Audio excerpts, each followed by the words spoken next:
Everyone who has had a massage knows that it's not only about making the customer feel relaxed all over, but also about creating a sense of dependence. Because only then do you have the opportunity to understand the customer deeply. On his first day of business, Chen Jie, a seasoned massage therapist, received unanimous praise from customers, all of whom said they would refer high-quality clients to him. He originally thought this was just a polite remark, but unexpectedly, a female customer arrived just as he was about to close. The woman looked to be in her 40s, dressed in gold and silver, clearly a wealthy person. She tossed her bag onto the sofa, sat down with a thud, and stared at Chen Jie, who was wearing a white uniform, asking, "You are the master here, right?" Chen Jie nodded blankly. As a partner in the massage parlor, Wang De hurriedly brought over a glass of water and said, "Boss, drink some water." The woman glanced at it but did not take it, saying, "I don't drink this kind of water, it's a bit dirty." Such rude words made both Chen Jie and Wang De feel a bit awkward. However, Wang De knew in his heart that the more the woman said this,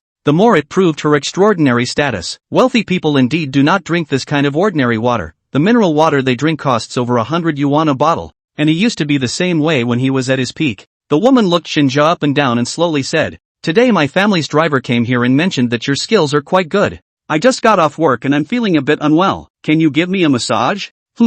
Okay, please come in." When a customer comes, there's no reason to turn them away. Chen Jie thought it wouldn't be too late to rest after finishing this order. The woman walked into the massage room holding a bag. As soon as she entered, she frowned and looked at the massage table with disdain in her eyes, asking, "Is this the condition you have? Have the sheets been changed?" "They have all been changed and disinfected. You can rest assured," Chen Jie explained. The woman was still a bit hesitant, but after thinking for a moment, she decided to go ahead since she was already there. "What should I do?" "You need to change into a different outfit. What you're wearing is not appropriate." Chen Jie brought over a set of unopened clothes. The woman disdainfully pinched it with her fingertips, her brows furrowed the whole time, and said, "This place is really, forget it. Let's just make do for now." Chen Jie stepped out, and Wang De immediately came over to ask, "How is it?" Chen Jie smiled wryly and said, "It feels like a troublesome person. She is very dissatisfied with our sanitary conditions." "That's normal. Wealthy people are like that. They like to use the best for everything. But with our environment,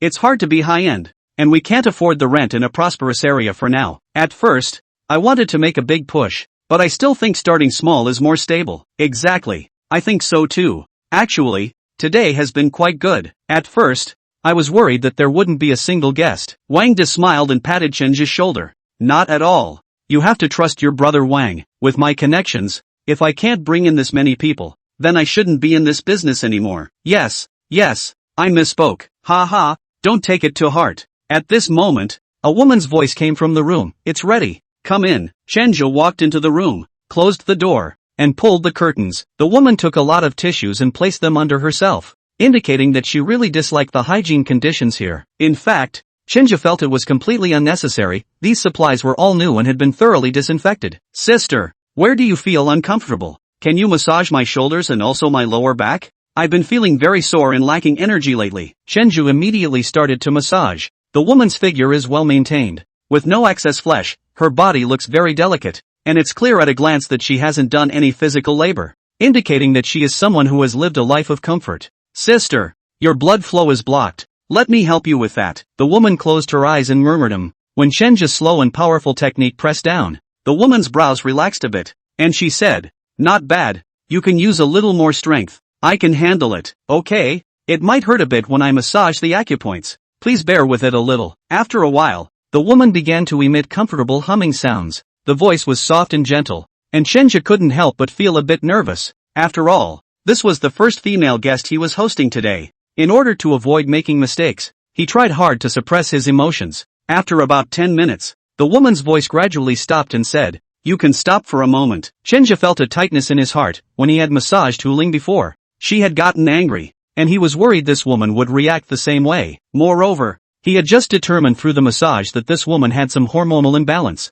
and her body had reacted. "Did I apply too much pressure?" "No, you did very well. Just like my driver said, I just felt much more comfortable. It really works." Chen Jie breathed a sigh of relief. At this moment, the woman suddenly turned around and lay flat on the massage table. Her action startled Chen Jie for a moment, and then he quickly averted his gaze. Adhering to the principle of not looking at inappropriate things, especially with clients, this rule must be followed. The woman chuckled lightly, not caring about his reaction, and said, I just looked at the services. And there's a female body conditioning, right? Chenja nodded. Yes. What exactly does it condition? It addresses hormonal imbalances and internal heat. Oh, just do that for me then. I haven't been feeling well lately, and I've developed some spots on my face, probably due to hormonal imbalance. Can you take a look for me? Chenja suddenly hesitated, and the woman asked, what's wrong? Can't you do it? It's like this. Sister, I must make it clear to you that doing this project may involve pressing some acupoints, which might be a bit. The woman raised an eyebrow. It's fine. Just come. The woman spoke boldly, and Chenja nodded. Alright then. Seeing Chenja's shy appearance, the woman couldn't help but laugh. You're quite shy. Your face is all red. Do you have thoughts about me? As soon as this was said, Chenja's face turned even redder. Sister, I'm professional. I absolutely wouldn't dare to have any improper thoughts. Ha ha, just teasing you. Since you are a professional, let's get started. If you get it done for me, I'll give you a tip. Chenja breathed a sigh of relief and said, then I'll get started. The woman comfortably lay down again. Chenja took a deep breath and began to work. His hands were on the woman's body. Warm, and her breathing became slightly rapid. Her body also relaxed more and more. Chenja knew his massage was effective, so he continued to work diligently, strictly adhering to professional ethics, absolutely not touching places he shouldn't. After all, this was related to the shop's reputation. If any bad news got out, it would ruin the brand. As the massage progressed, the woman's breathing became increasingly rapid, and her voice more exaggerated. One hand couldn't help but touch Chenja's arm. Chenja was startled, but he didn't dare to move and could only pretend he didn't see it. The woman just touched his arm, and there were no other excessive actions. The torturous massage finally ended, and the woman let out a sigh of relief, while Chenja also relaxed. Chenja had mostly self-taught for this project, and it often elicited special reactions from female clients, but it could also help them relieve stress, making it particularly suitable for women under long-term mental strain. Sometimes, doing this project was more effective for stress relief than other activities. The woman took a deep breath, wiped her sweat with a tissue, looked at Chenja meaningfully, and suddenly smiled. You little rascal are quite naughty. Chenja felt a bit embarrassed. Sister, I'm sorry. I should have explained it to you in more detail. The woman waved her hand. It's fine. I really do feel much better. The fatigue in my body and the anxiety in my heart are gone. Your skills are really good. Thank you for the compliment. Sister, the woman sat up, took out a stack of cash from her bag, which looked to be at least 5 or 6,000 yuan thick, and directly threw all the money to Chenja. Chenja froze. Sister, what are you doing? The woman let out a laugh. As I said earlier, I'll reward you with a tip if you press well. That's all the cash I have with me today. That's all for now. You can go out. I'll change. Chapter 8, Widow? Watching the woman's ripe, dripping back as she slowly walks towards her limousine, Wang sighed. What a quality woman nah. Chenja smiled and picked up a wet tissue to wipe his hands. Yes, it's really upscale. There was a time when Chenja had a kind of hatred for the rich, always feeling that it was unkind to be rich, and lamenting why so much money in the world flowed into the pockets of the rich. Why does money never go to the pockets of the poor? But now, he suddenly didn't think so. If this woman was Su Weiwei's type, assuming Su Weiwei had money, would she become as elegant as this woman? Guess not. Guess she'll take her nose to the grindstone. Wang De touched his arm. Hey, nothing weird happened in there just now, right? Chenja shook his head. It's normal. Nothing strange. Wang De smiled a bit meaningfully. Brother, it's not right, is it? I just heard some sounds coming from inside. TSK.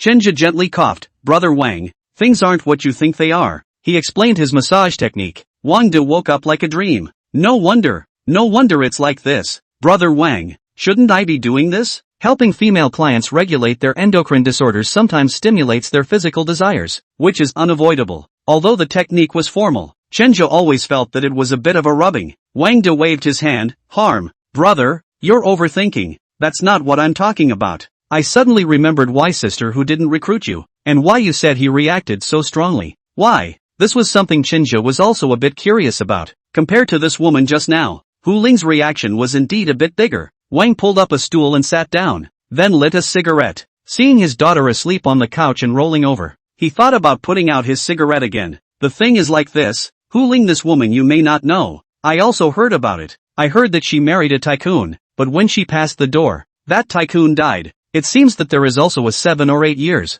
These years also did not hear that she looked for a boyfriend or married. If this maneuver is to have provoked the physiological desires, then she will indeed react greatly. Widow? Chenja froze for a moment. Wang De's face changed and he hurriedly looked outside. Unable to resist, he walked over and closed the door. Brother, These words cannot easily say. I heard that she hates others, called her widow, before a rich second generation chased her, was rejected by her after scolding a widow, and then the next day that rich second generation on the car accident. That rich second generation is our East China Sea local rich and powerful. This kind of people cannot handle. You cannot say the wrong words to get into trouble. Oh, I'll pay attention from now on then. Well, we do need to be careful, but don't worry too much. We're not in the center of the city, and she's not so powerful that she's going to be able to put surveillance everywhere, is she? Ha ha ha. The two smiled at each other and then talked about the day's events. As we chatted, Wanda's addiction to cigarettes returned. But my daughter is around and I can't let her inhale secondhand smoke. I'll go buy a bottle of wine next door.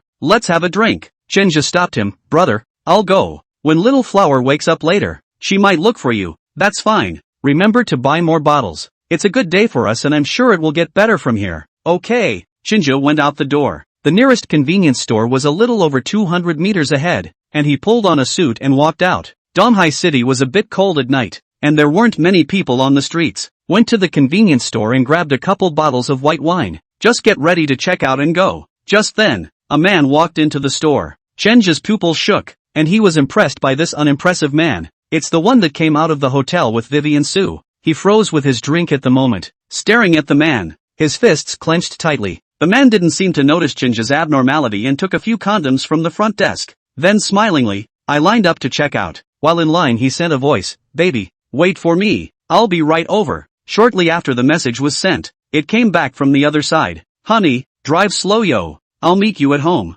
The man laughed and continued, "Little, then get cleaned up and wait for me. I'll show you what it means to be horny later." Ouch, you're annoying, brother. The man flirted recklessly with the woman inside the cell phone. The guys in line together had some strange looks on their faces. The cashier smiled and shook her head. She's seen this kind of thing a lot. "Sir, that's $56.70. Sir?" The man behind Shinju in line got impatient and pushed Shinju, calling you. "Are you checking out or not? If you're not checking out, let me do it." Shinju still didn't say a word. He heard that voice just now. It was Su Weiwei's voice, a voice that was familiar and unfamiliar. Familiar because he had carved Su Weiwei's voice into his brain over the past few years together. Strange because he had never seen Su Weiwei in such a loose manner. Su Weiwei had never returned his messages in seconds, but now he had not only returned this man in seconds, but his tone was also so humble and prodigal. He was shocked, although today pulled the black Su Weiwei, but these years of feelings of their own to pay all this is not false. The phone, those photos that have not been deleted, the dynamics of the past few years, all about that woman. Once again, his heart hit hard and his whole body froze in place. Nuts! The man cursed, then crossed over and gave the cashier his stuff to check out. The cashier was quick on her feet and quickly checked the man out. The man slipped the item back into his pocket, and once again glared at Shinju, "Stinking beggar, come out to buy alcohol at night." At a glance, "I know there is no woman to accompany you. Learn to be smarter in the future. Don't get in other people's way." Cursing this, he walked out. That attendant at the convenience store asked with concern, "Sir, are you okay?" Took a deep breath and looked deeply at the man's departing back. "Sorry, just got carried away." That's fine. That's $56.70. Cash or scanner please?" After buying the wine, Shenja walked out. The man from earlier was still sitting in the car and hadn't left. He had the window open and was holding a cigarette in one hand and a phone in the other. The tone was extremely impatient. "I've told you several times that I'm out socializing. I'll probably be back later, so don't wait for me." "Really? Ask every day. Every day.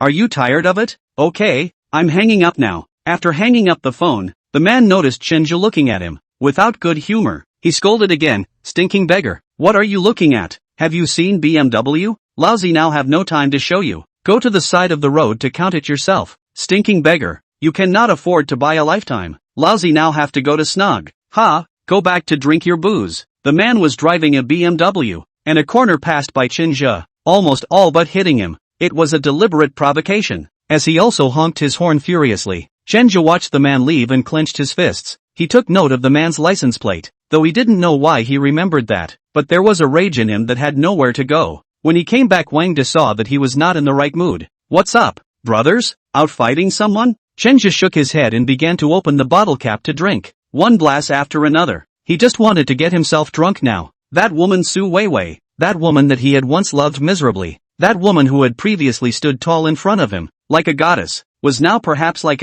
being commanded by another man. Shinju suddenly lost his voice as he drank. Wang De patted him on the shoulder. "It's okay, it'll pass." Early in the morning, Chenja cleaned up and left the house. Brother Wang, I'm taking a day off today. He's the only master in the store. And taking a leave of absence is the equivalent of saying the store is closed today. Wang De smiled and said, it's fine. Go. It's good to go for a break. Aha. Chenja left. But he didn't go for a break. He went for revenge. Chapter 9, Wanting Revenge. Arrived at the downstairs of Su Weiwei's rented room. The man really hadn't left, because his BMW was still parked downstairs. Chenja drove that cab of Wang De's and sat there quietly waiting. The wait was about an hour or so. That man finally came down, and it was Su Weiwei who accompanied him. Seeing his face full of redness, and that fawning expression of Su Weiwei's, Chenja clenched his teeth tightly. He really wanted to rush up and run over this pair of dogs with 1 foot of gas, but reason pulled him back. It's not worth going to jail for this woman. He said this to himself. The man got into his car and left, and Su Weiwei kept waving behind her.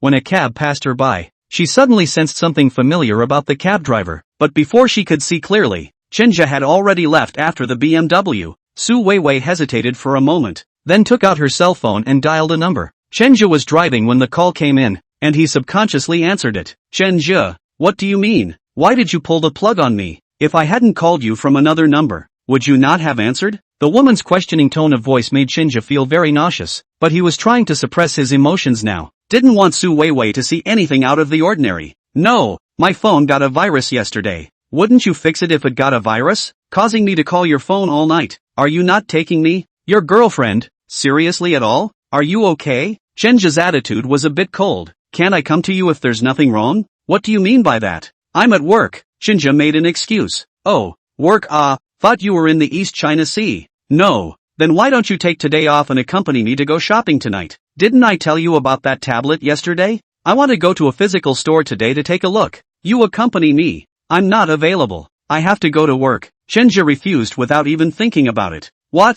No time? What's the point of you taking that Thai class, getting over 4,000 bucks a month? Do you really think that's promising? What did you tell me when you graduated? You said you'd make a name for yourself. Is that what you're doing now? You don't just have no money. You can't even stay with your girlfriend? Chenja really wanted to turn around and go back and run over that smelly woman with 1 foot of gas, but he knew he couldn't do that. He had to get back at the man who had cuckolded him first, and without anyone noticing. I'm really not available. Su Weiwei hesitated for a few seconds, then said, forget it. I'll tell you, my great aunt suddenly left today. Come over, I'll give you a meal. This reason was tried and true, and in the past, whenever Chenja was in a foul mood, this was how Su Weiwei hung onto him. Chenja sneered. He was very chilled. Su Weiwei wanted nothing more than to go and buy that tablet, nothing more than to pull him over as a wrongdoer. Now taking something like intimacy and making it a deal with him. What about all the work he's done over the years? Is this what licking dogs have to be reduced to? He couldn't raise any interest in Su Weiwei's proposal, but he couldn't be too perverse. After all, this kind of thing was his favorite before. If he refused too perversely, the other party would be suspicious instead. That's fine. I'll take a leave of absence from my leader later. When it comes to this kind of thing you're quick. I'm really convinced. Sometimes it's really sad to be your girlfriend. Only this kind of thing can call you over. Forget it. Who let me be a soft-hearted person? When you come over in the afternoon, tell me in advance. I'm off today too. Oh, got it. And that blacklist of yours? Hurry up and pull me out of it. It's annoying, always getting into this childish stuff. Isn't it just not given to you? Always having emotions. Can you grow up a bit? Can you be more mature? I know. Chenja turned off his phone, and by this time the man in front of him had already turned into a neighborhood. He was about to follow when a security guard stopped him. Taxis can't go in there. Just as Chenja was in a difficult situation, a luxury car followed him and sounded its horn. A woman's head poked out of the car. Old Chang, what's going on? The voice was somewhat familiar, and Chen Zhe looked over through the rearview mirror. It was the same woman who came in for a massage last night. Excuse me, Mrs. Su, I'll get rid of this cab driver. Hurry up. I have to go back and get my stuff. Yes. The security guard walked towards Chenju again. Chenja suddenly got out of the car at this time, then walked towards the woman. Hello, this sister. Remember me? Lin Meiyu sized up Chenja for a moment and suddenly remembered. Oh, it's you. What's up, sister? It's like this. I have a friend who lives in this neighborhood. I called him and he didn't answer. Maybe he overslept. I have something urgent to look for him, but I can't get in without the owner's permission. Do you think you can help? Lin Meiyu thought about it. Then get in my car. It's true that cars from outside this neighborhood can't get in. Chenja was inwardly delighted. Thank you. He parked his car next to it, then quickly got into Lin Meiyu's car. That's how you get into the neighborhood without any problems. Which building does your friend live in? Lin Meiyu asked. Chenja's eyes quickly scanned ahead and did not see the man's car. Sorry, I kind of forgot. Why don't you put it down for me? I'll wait here and call him when he wakes up later. Okay. Lin Meiyu didn't say anything and parked next to it. Thank you, sister. Chenja prepared to get out of the car. The woman hesitated for a moment, then called out, Are you not working today? I still want to go to your press again later. Your technique is quite good. Lin Meiyu's smile was suddenly a bit meaningful when she said it was quite good. Chenja scratched his head. Thank you, sister. I might not go back to work until later today. If you're free, it's fine if you come later. Okay, no need to keep calling me sister. It's like you keep hinting that I'm older than you. Call me Sister Lin. That's what they all call me. Okay, Sister Lin. Take your time then. Aha, I'll see you later then. Slamming the car door shut, Lin Meiyu drove off. Chenja breathed a sigh of relief. Then the search began inside the neighborhood. This neighborhood is very luxurious and large. There are high-rise buildings and villa areas in this area, and it's not too easy to find it at one time. He was lucky, though, and finally the BMW was found in the surface parking lot of a building. Chenja sat down next to him and began to wait. Chapter 10, Playing the Grandson. Wait until 1:30 p.m. The man just stepped back out. By this time he had changed and was dressed in a suit, supposedly to go to work. Preparing to open his car door, he realized he had been scratched, leaving a very visible mark. The man frowned. Which screwed up? At this time, Chenja suddenly walked out, then pretended to be surprised as he looked at the man. Brother, is this your car? The man frowned at the sudden thought of last night. You brat, did you scratch my car? Here is a surveillance. Chenja want to cheat cannot cheat, and he does not intend to cheat. He is intentional. Just now he pretended to be careless appearance scratched the man's car. I'm really sorry, big brother, I was really careless. Your car is so beautiful that I couldn't help but get my hands on it. Asterisk asterisk asterisk asterisk Q. Are you allowed to touch this car? Men get angry and want to hit people. I'm sorry, big brother, how much do you see? I'll pay you back? Compensation? Hearing that the other party was willing to pay, the man hesitated for a moment, then rubbed his chin. Then you'll pay me an $8,000. What? 8,000? Brother, is it going to be that expensive? Chenja pretended to have a distressed look on his face. I don't need money to get my car fixed. Isn't the time I wasted money? I've got this car in its original paint, and I'm being very fair with this price. Men are very strong. Chenja was bitter. I don't have that much money for the time being. How about big brother? You leave me a phone number? Nima, don't have money and you dare to touch my car? I'm really sorry, big brother. I really like BMWs. I just couldn't hold back. Never mind. Give me your phone. Chenja left him another number, which he just did this morning. Kid, next time grow a pair. I'll go to work and come back and ask for the money. The man just wanted to sit on it. Chenja pulled him back again. What the? The man looked at him with a wimpy face. Excuse me, big brother. I want to say to you that you seem to have a problem with your tires. Come and take a look. Followed by Chenja turned to the side. Sure enough, the rear wheel in the other direction had gone flat. Asterisk asterisk asterisk asterisk. Did you do this too? Chenja shook his head in panic. No, big brother. I saw the deflated when I came just now. It really wasn't me. Actually, this one was also done by Chenja. He scraped the car door because there was surveillance and he had to get it. Also pretending to be careless. If you come up to stab people's rear tires, this may be suspected to intentional conspiracy to murder. If the other party seriously pursued, may have to go in jail. He first admitted a lighter one, and then this one he didn't admit, and the other side couldn't do anything about it. And at this point the other side shouldn't pursue it too much. After all, he's already admitted to losing money on the previous one. Asterisk asterisk asterisk asterisk. I couldn't clear my ears just now because of that smelly, and now I've run into you. This broomstick, it's really unlucky. Chenja pretended to smile awkwardly. Big brother, if you're in a hurry, I'll send you there first. My car is right outside. Come back and we'll deal with the car issue. Do you think it's okay? The man hesitated and looked at the time again. All right, let's go. What bad luck. Follow the man right out of the neighborhood. Then get in that cab. Just getting into the car, the man couldn't help but flirt again. So it's a taxi runner. Ha, no wonder you're impressed when you see my BMW. You'll run for the rest of your life and you won't be able to afford that car of mine. Chenja smiled and said with some flattery, yes, my biggest dream in life is to buy a luxury car like Big Brother. Ha! The man heard it with some contempt and some amusement, despised because his goal had long been not a luxury car, but a higher position, and complacent because this fawning attitude of Chenja made him feel like a man of the people. He is 38 years old, is a middle-level leader of the company. In the eyes of ordinary people are already very accomplished people, See, this kind of 20-something brats will not be able to resist the sermon. I've seen a lot of people like you, just overambitious. I see you in this situation. You'd better think about buying a $200,000 car first. I guess it's enough. But this is a goal you can reach more easily. Do you know then how much that car of mine costs? How much? Chenja asked, holding back his nausea. This cuddly look on the other side pleased the man. It's over $4 million on the ground. It's all imported. And for someone like you, you probably can't afford it in your lifetime. And yes, of course I'm casual about it. Oh, that's what Big Brother said. By the way, Big Brother, what do you do? Can you teach me a few moves? Cut. Can you learn by teaching you? Do you have the skills? If you have the skill, you don't need to drive a cab anymore. It's true that I'm a bit stupid as a person, but in my heart I still want to be a successful man, like a Big Brother, who was very dignified at first sight. Chenja had no intention of resisting his taunts, but instead was quite submissive, easing the man's angry emotions from earlier to a certain extent. He smiled. It's good for young people to have a bit of an idea. There's no harm in telling you. East China Sea Victory Group, you know? Chenja froze for a moment. Wasn't this company the head office of Su Weiwei's company? What? Did it scare you? The man laughed. It did scare me. I heard it was a publicly traded company. Orphaned. Victory Group is not only a listed company, but it's also a top 500 company. And I'm the head of Victory Group's purchasing department. And I earn more than $2 million a year. Got it? Wow. Big Brother, you're so rich. Oh, or else what? Or do you think I could afford a $4 million limo? Do you know how much that house I live in costs? I'm not afraid to tell you. That house is over $13 million.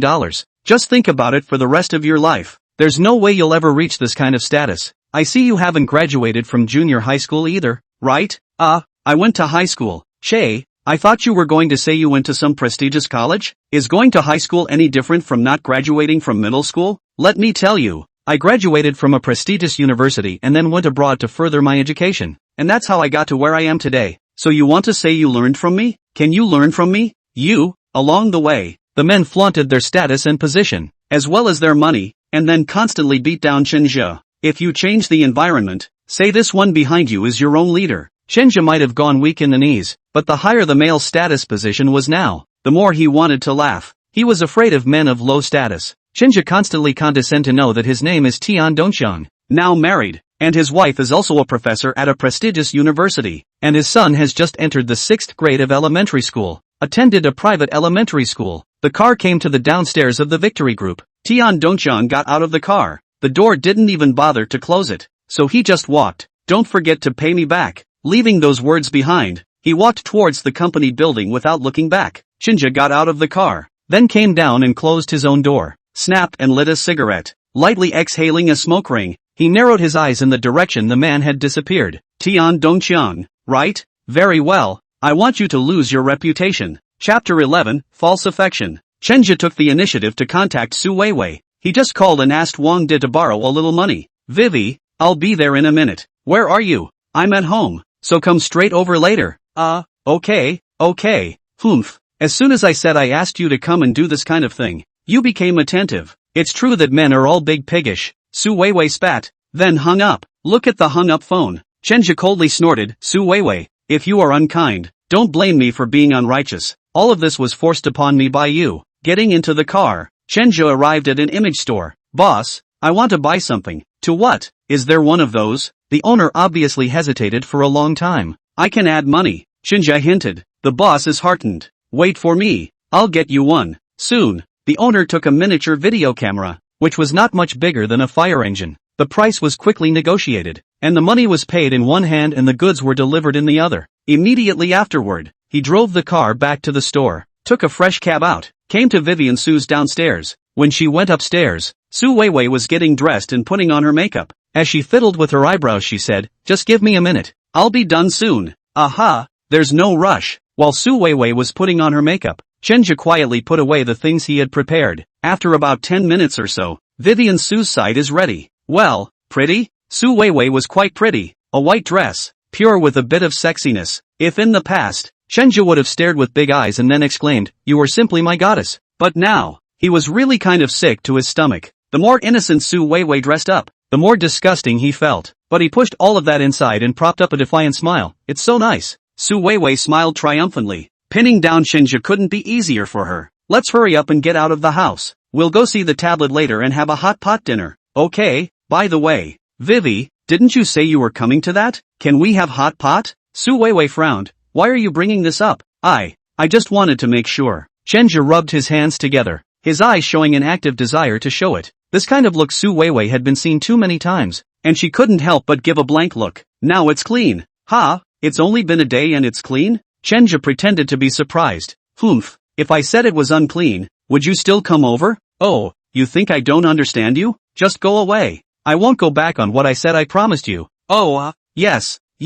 Chenja followed like a pug. The two of them went out the door, grabbed a cab and headed straight to the mall. As soon as she arrived at the mall, Su Weiwei walked straight towards that store, then somewhat enthusiastically crossed Chenja's arm. If it was before, Chenja was somewhat flattered because when he was outside, Su Weiwei rarely held hands with him. Look at this one. It's the one. Chenja took a look at the pink tablet, which cost more than 6,000. Not cheap anymore. No wonder Su Weiwei was so enthusiastic about him. Was it good? Su Weiwei asked. Nice looking, but a bit pricey, right? It's a bit expensive, but people like it, so let's buy it, okay? Why are you hesitating? Don't you want to buy it? Viv? No, I've already given you that paycheck. So, Chenja still wanted to test the waters, to test whether Su Weiwei had even the slightest bit of affection for herself. But he was disappointed. As soon as she heard that he had no money, Su Weiwei turned her face cold, let go of his hand, and said with a face of displeasure, when I fell in love with you it was really bad.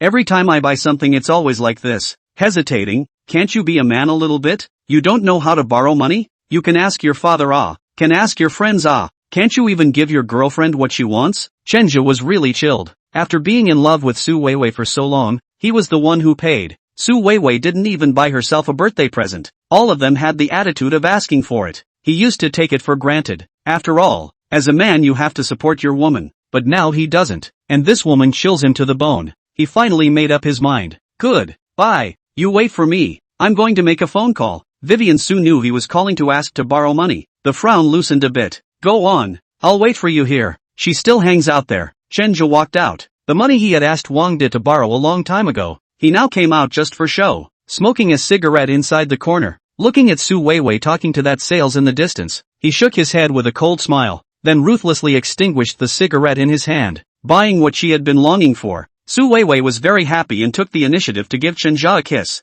Chenja wiped his hand when she wasn't looking, and he felt a little nauseous. Su Weiwei did not let go of him, pulled him to the gold store, pulled to the clothing store, and again made trouble to spend. This way another 5,000 yuan. He has no more money in his hands. That's when Vivian Su relented. After consuming it, she was refreshed. Well, go back and reward yourself. The so-called reward, of course, Chenja knows what is, in the past is his most eager, but now he is completely uninterested. Others have walked the road he does not want to walk again, but without letting anyone know he didn't want to go. He just set an alarm and purposely thought about it when they were heading back. I'm sorry, Vivi, I have some temporary business at the company. I might have to go back. I promise you I'll come back early to be with you. Su Weiwei waved her hand, pretending to be considerate. It's okay, work is important. It's okay if you don't make it over.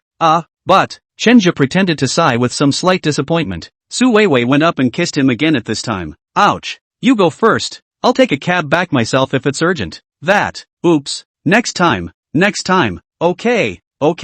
You promised to. Got it. Go on. Having gotten something, Su Weiwei didn't want him to stay at all. Chenja left. He turned to a corner and looked at Su Weiwei. Vivian Su made a phone call at this time. The tone became coquettish again. Honey, are you coming over tonight? Good lord. I'll wait for you then. I bought a beautiful dress today. Come over tonight and I'll wear it for you. Look, people are so nice to you, and you didn't even want to buy a tablet for me when I said I'd let you do it before. I know. I'm not forcing you. I'm just saying, come over quickly. I'll wait for you. Hanging up the phone, Su Weiwei happily took a cab and left. Chenja came out from the corner and watched her leave with a sneer. Su Weiwei, I actually gave you a chance. It's you who didn't cherish it, but where you just showed a little bit of genuine concern for me. I probably wouldn't have done this, but this is what you forced me to do. Wearing the clothes that I bought to please another man. This kind of thing you really did. I want you to be just as ruined as he was. Chapter 12, Lin Meiyu is here again. Chenja returned to the store. Wang De walked over at this time. Well, much more comfortable now after a long day of distraction,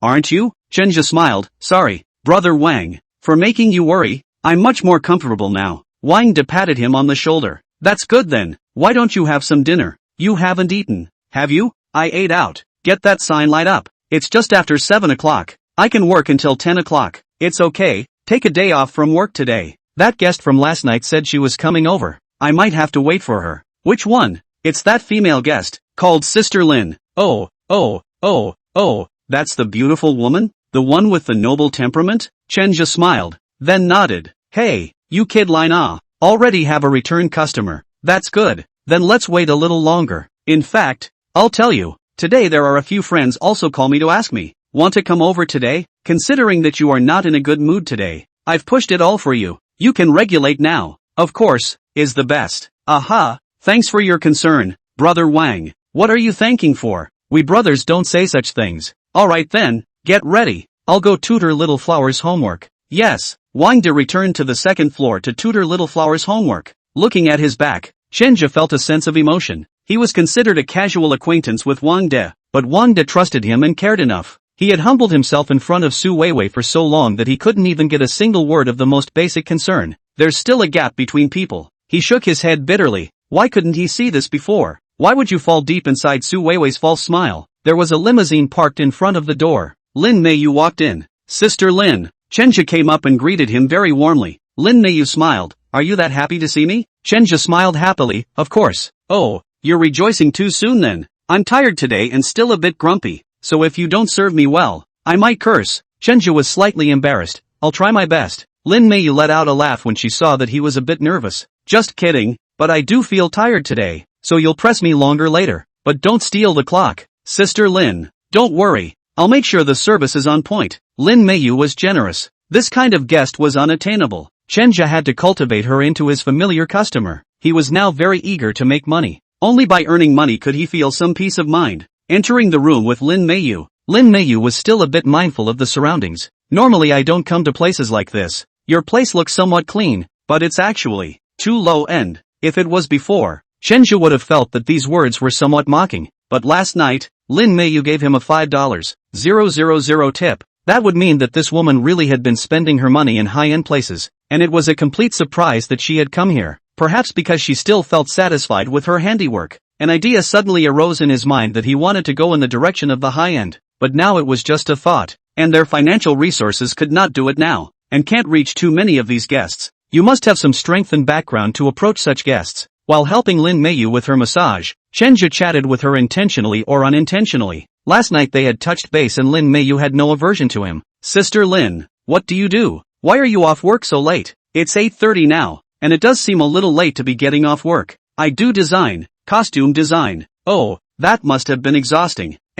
Annoying as hell. The A's are sometimes perverted and usually have to tinker with things, and it's just annoying to sit down for a day. Aha, then I'll give you a little back rub later to give you a complete relaxation. Okay, whatever makes you comfortable. Just watch. Another 20 minutes of busy work. Lin Meiyu's comfortable moans came out again. She was a little loud. The soundproofing in this room wasn't great. The decor wasn't that upscale after all. Wang De, who was on the second floor, hurriedly covered his daughter's ears. Little Flower, let's go to bed soon, okay? Dad, it's me who has a few math problems left. Oops, don't do it. Come on to bed. Daddy will tell you a story, okay? Yeah. Wang De put Little Flower to bed and went to sleep. Listening to the sounds still coming from downstairs, he wiped his cold sweat. It's killing me. It seems like letting Hannah live here isn't a long-term solution. Chenja was pressing his back when Lin Meiyu suddenly turned around. Eyes straight at him. Don't press your back, press my abdomen. Her eyebrows contained a hint of spring,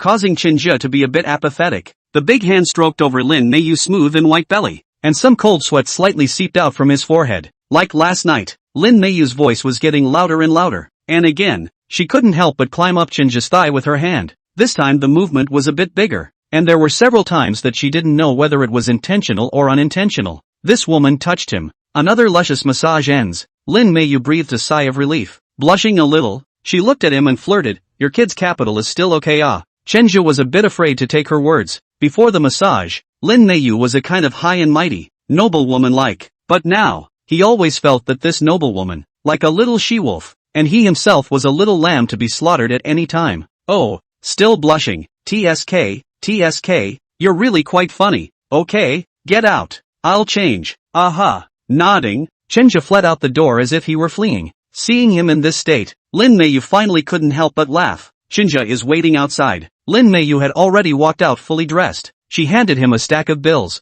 Here's your tip. I'm happy with tonight too. Chenja hurriedly shook his head and refused. He had already thought it through and couldn't accept Lin Meiyu's tips anymore. No, Sister Lin. Yesterday night you gave too much. No need to give more. This is my job. I'm happy if you can feel satisfied. Lin Meiyu looked deeply at him and smiled, then didn't force herself to do so and put back the bills she was holding. Line. Your kid is quite good at doing people this way. Some other day I'll call a few little sisters over. They can be rich people. If you serve well, the benefits must be quite a lot. When you earn some money, change your environment. Understand? Chenja's eyes lit up. Thank you, Sister Lin. I'll definitely listen to you and I'll be sure to serve well too. Aha, I'm off then. Lin Meiyu is very dashing and comes and goes when she says she will. Seeing him leave, Wang Day then came down from the second floor. I heard everything that was said just now. You did the right thing. Even though she has money, you can't be too greedy for her money or you'll give her a bad impression that she's cheap. Aha,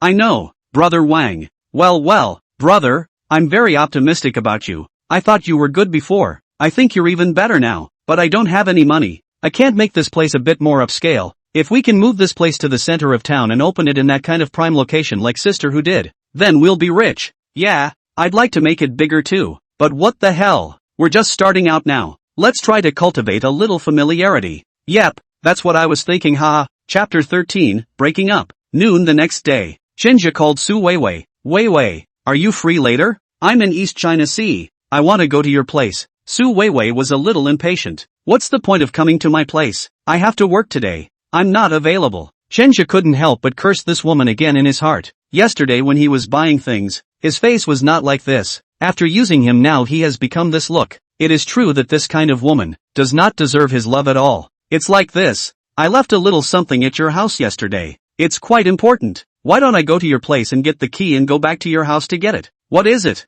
Work related. It probably fell out of my pocket yesterday and onto the floor. Su Weiwei's side hesitated. Is it urgent? It's really urgent. I'm begging you. Okay, I know. I'm sick of it. Can't you be more careful? Can't you pay attention? I didn't want to. For the sake of all the things I bought you yesterday. So you'll have to work hard. And it's okay if you don't go back. I'll go get the keys. And after I get the stuff I'll bring them back to you. Got it. So why don't you come over to my office? Give me a call when you come. Oh, yes. Hanging up the phone, Chenja sneered. He went to Su Weiwei's company, made a phone call, and waited for half an hour for Su Weiwei to come down, and looked at him with an impatient face after he came down. When you go to my place, don't mess with my stuff. Got it? Got it. Su Weiwei gave him the key. Also, when you come to my company in the future, don't wait here at the main entrance. If you want to wait, find a corner and wait. Why? There's so many whys? Just do what you're told. Wow. Okay. Vivian Su laughed. Looking at her back, Chenja tightly gripped the set of keys. She didn't let herself wait here, presumably because she didn't want others to know the existence of her boyfriend. After a few years together, I really still don't see this woman completely through, but it didn't matter. He just wanted revenge now. Picked up the key and went to Su Weiwei's house. Quickly found what I had put away. No one has moved. Looking at the trash can, I'm surprised the contents hadn't been thrown out yet. Fight back the nausea and spit. Checked his stuff. Opened the screen a bit. Chenju expressionless read the contents. Su Weiwei makes him sick to vomit. This woman's humble and flattering, dedicated to this kind of man. This man has a family. She does not know? Maybe she knows it too. Maybe she's just being a. Wrap this up. Chenju went downstairs. He returned to Su Weiwei's company and then returned the key to her. You didn't mess with my stuff, did you? Su Weiwei asked worriedly. She hadn't thrown the trash away when she got up in the morning, and she was a little worried just now that Chenju would see something. No, I got my stuff and came back. Seeing that Chenju's face did not look different, Su Weiwei breathed a sigh of relief. By the way, did you forget what day it is? What day? Chenju asked, playing dumb.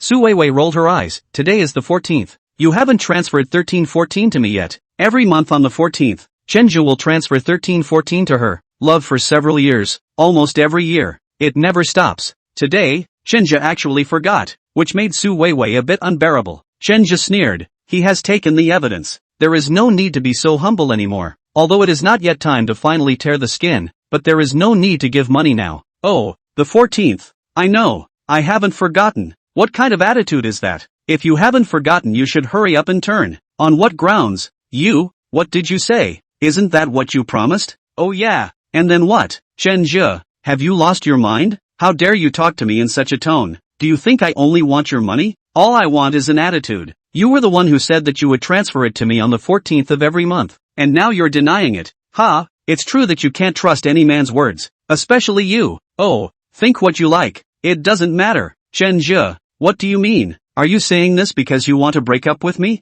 Yeah, Chenja admitted it. Su Weiwei froze. She did not expect Chenja actually really want to break up with himself. Why is this? Did he notice the tissues? Damn. She'd left the house in such a hurry this morning that she'd forgotten to throw out the trash. But she also didn't expect Chenja to come over today. Have you misunderstood something? Su Weiwei asked tentatively. You weren't like this before. Harm. What can I misunderstand? It's just that there's no more money, and I don't want to give it. That's it. If you don't think you want to be with me anymore, then let's break up today. Okay, I'm leaving. Turning around and waving his hand, Chenja left in style. Su Weiwei froze, and she didn't react until Chenja disappeared around the corner. This time, it seems like Chenja really wants to break up with himself. Ah, asshole. Su Weiwei couldn't control a shout. A colleague passed by her. Weiwei, is that your boyfriend? He's quite handsome. Why is he hiding so much? Why don't you introduce him to us? Humph, handsome my ass. It's not my boyfriend, just someone I know. Oh, ha ha, then do you want to introduce to me to know? I quite eat him this kind of looks. Dry clean, tall and big, the body is also quite good. Su Weiwei gave her a blank look. If you like to go after him yourself, he probably hasn't gone far. Hummed. Vivian Su turned around and went back. She was upset. Even though Chenja broke up with her, she didn't want anyone else to miss her, let alone a female coworker who had always been at odds with her. The female coworker looked at her back and sneered. What's the big deal? You're always hooking up with someone, and you think you're good? Chenja arrived at Donghai University and inquired with the doorman. Oh, Professor Wu Qingli. Ah, wait, I'll take a look. The security guard received a cigarette from Chunzhou and warmed up for him. Found it. Here's her number, but don't say I gave it to you. Hey, don't worry, I promise not to tell. Aha, that's good. Write down Wu Qingli's phone number. Chenja walked to the side and dialed. It rang twice before the other party answered. Hello? Who is it? A rather cool voice came from across the room. Is that Professor Wu Qingli? It's me. Why?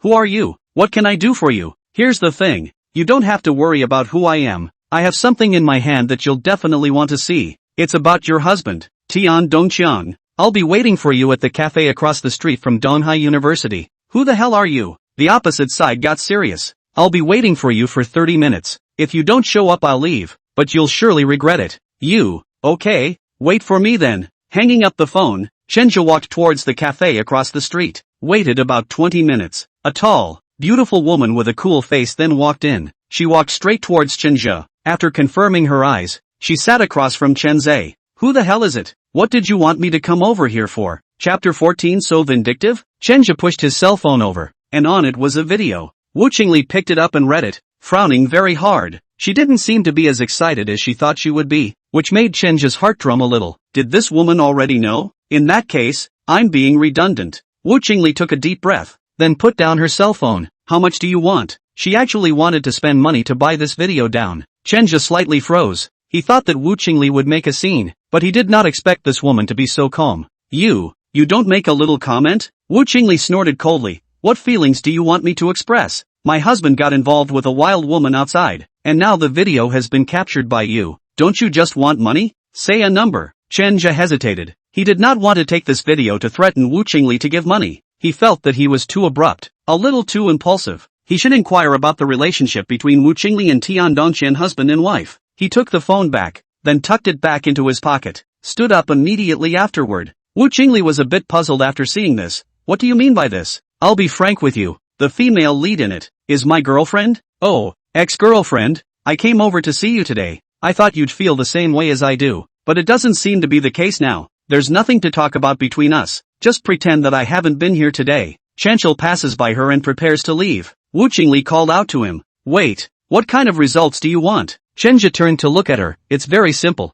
I want them to lose their reputation. If you don't have that in mind, then I'll do this matter myself. Wu Qingli hesitated, and Chenja walked to the door before she reacted and chased after him. Wait a minute. There's something else I want to say. Chenja resumed his seat. Now that they had changed to a more private room. No one can hear you when you talk here. Let's be honest. I've long guessed that he's got a woman on the side. I've been arguing with him all this time. and I've thought about divorce, but it's going to be hard on me, and for the sake of my job and my kids, I want to keep it decent. So you want to buy the video I'm holding? Wu Qingli nodded, not denying it. Her feelings for Tian Dongxiang were already fading, and the two were now entangled more in a relationship of interest. There's also the issue of children. And if I don't say yes? Chinja said. You're supposed to be stealing this one, aren't you? It's illegal. Are you aware of that? Doesn't matter. So what if it's illegal as long as it gets them busted? Have you really made up your mind? Are you going to stop me? Seeing this woman with this kind of attitude, Chinja was really worried that she would get into some kind of trouble.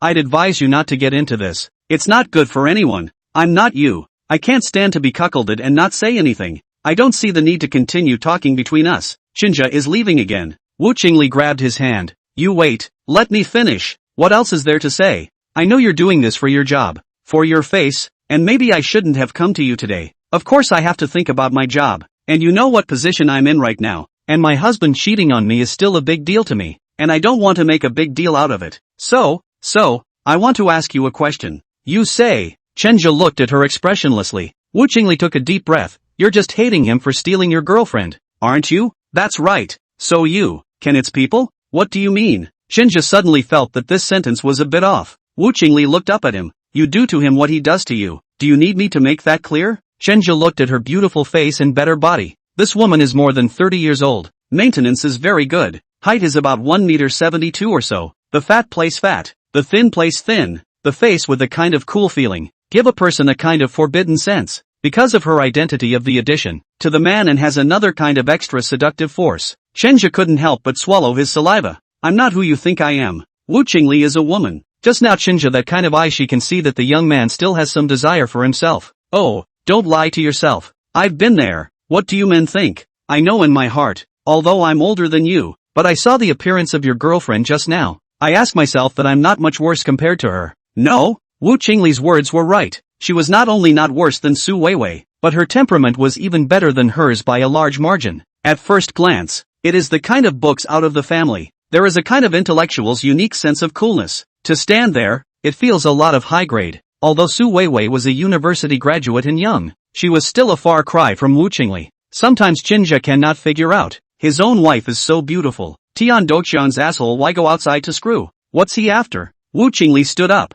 She was wearing high heels and was able to be level with Chinja. If you don't think it's a good deal, I can give you some extra money. 200,000. How about that? Chinja frowned. Do you think I'm that kind of villain? Oh, so you think you're great? Aren't you just trying to blackmail me by bringing this kind of video over? I just told you. I just want them to be ruined. That's all I have to claim. There's no rush to lose your reputation. And I'm not the unprincipled woman you think I am. But this isn't the right time. So I'd suggest you take a little bit of interest first. It's better for everyone. Chenja hesitated. If he didn't listen to what this woman said and insisted on taking the video to Tian Dongxiang's company to make a mess, it was estimated that he could make Tian Dongxiang drink a pot of water, and also make Su Weiwei unable to raise her head inside the company. But he was bad enough on his own. Just like what Wu Qingli said just now, this behavior of his has involved breaking the law. Seeing Chinja hesitate, Wu Qingli continued, don't worry, I won't let that scummy man have a good time either. When the time is ripe, I will follow the requirements you said and make them lose their reputation. Is this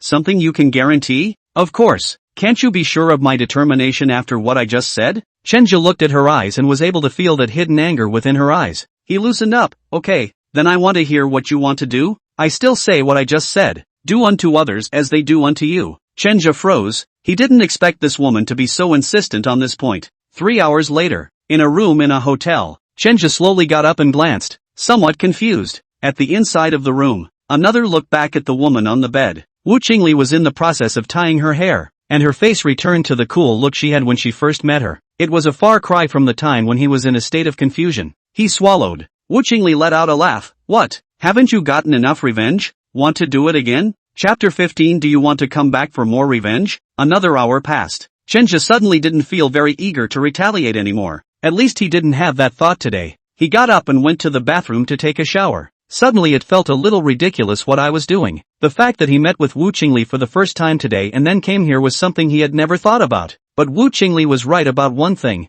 and he felt much more comfortable in his heart. Just now, Wu Qingli's crazy appearance flashed inside her mind. Compared to Su Weiwei, Wu Qingli looked much more upscale. Moreover, he had a hidden sense of conquest. Wu Qingli was stronger than Su Weiwei no matter her temperament, appearance or status. A little story with a woman like that can be very fulfilling for a man. Wrapped in a bath towel, he came out and saw Wu Qingli putting on her stockings. At 1 meter 72, she has a pair of very nice long legs and her figure is a 9-headed proportion that really gets better the more you look at her. Even with her back to Qingzhe, Wu Qingli could feel his fiery gaze. Blushing slightly, she also felt a bit uptight and impulsive for making such a decision today. But the experience just now was great. She turned her head and locked eyes with Qingzhe. Why? Isn't it a bit hard to give up on me? Of course Qingzhe would not admit it. He grabbed his own clothes and pulled them on. This is revenge for me. Wu Qingli let out a laugh. You've got to be kidding me. Just now when you look like this, you're not just taking revenge anymore. You're very accomplished, right? After all, with my kind of status position,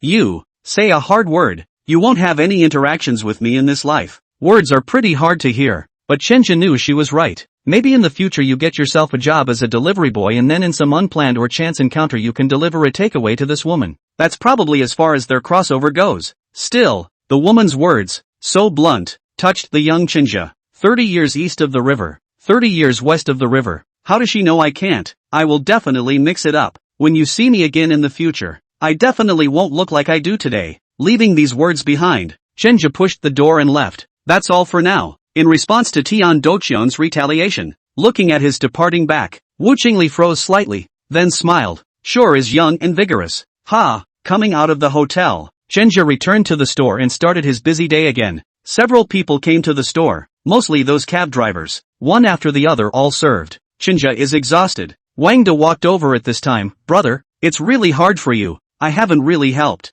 Qingzhe rubbed his hands and laughed a little. Brother, don't be silly. This store is what you hold up. We brothers are carrying it together. How can we say you're not helping? Harm. That's true, but the only thing I can do is the cashier's job. Or how about this? Let's get a couple of masters to come over. That'll take some of the pressure off of you. Qingzhe thought it would be fine. He was indeed too tired and somewhat busy. Good. Then brother, you open up a bit. It is best to pick some experienced. Our main focus is Chinese medicine physical therapy. The store has just opened up soon. The service and technology must keep up. Don't worry. I'll get in touch with that. Okay, the rice is cooked. It seems like that's the only favor I can do right now, to help you and little flour cook. Ha ha, brother, that's a big thing too. I especially like your cooking. Ha ha ha, tonight Lin Mei you didn't come. And neither did those little sisters she called her. This gave Qingzhe the feeling of being stood up. The evening was idle after pressing 2 guests, sitting in the doorway looking out, thinking of all the experiences he had had since he arrived at the East China Sea.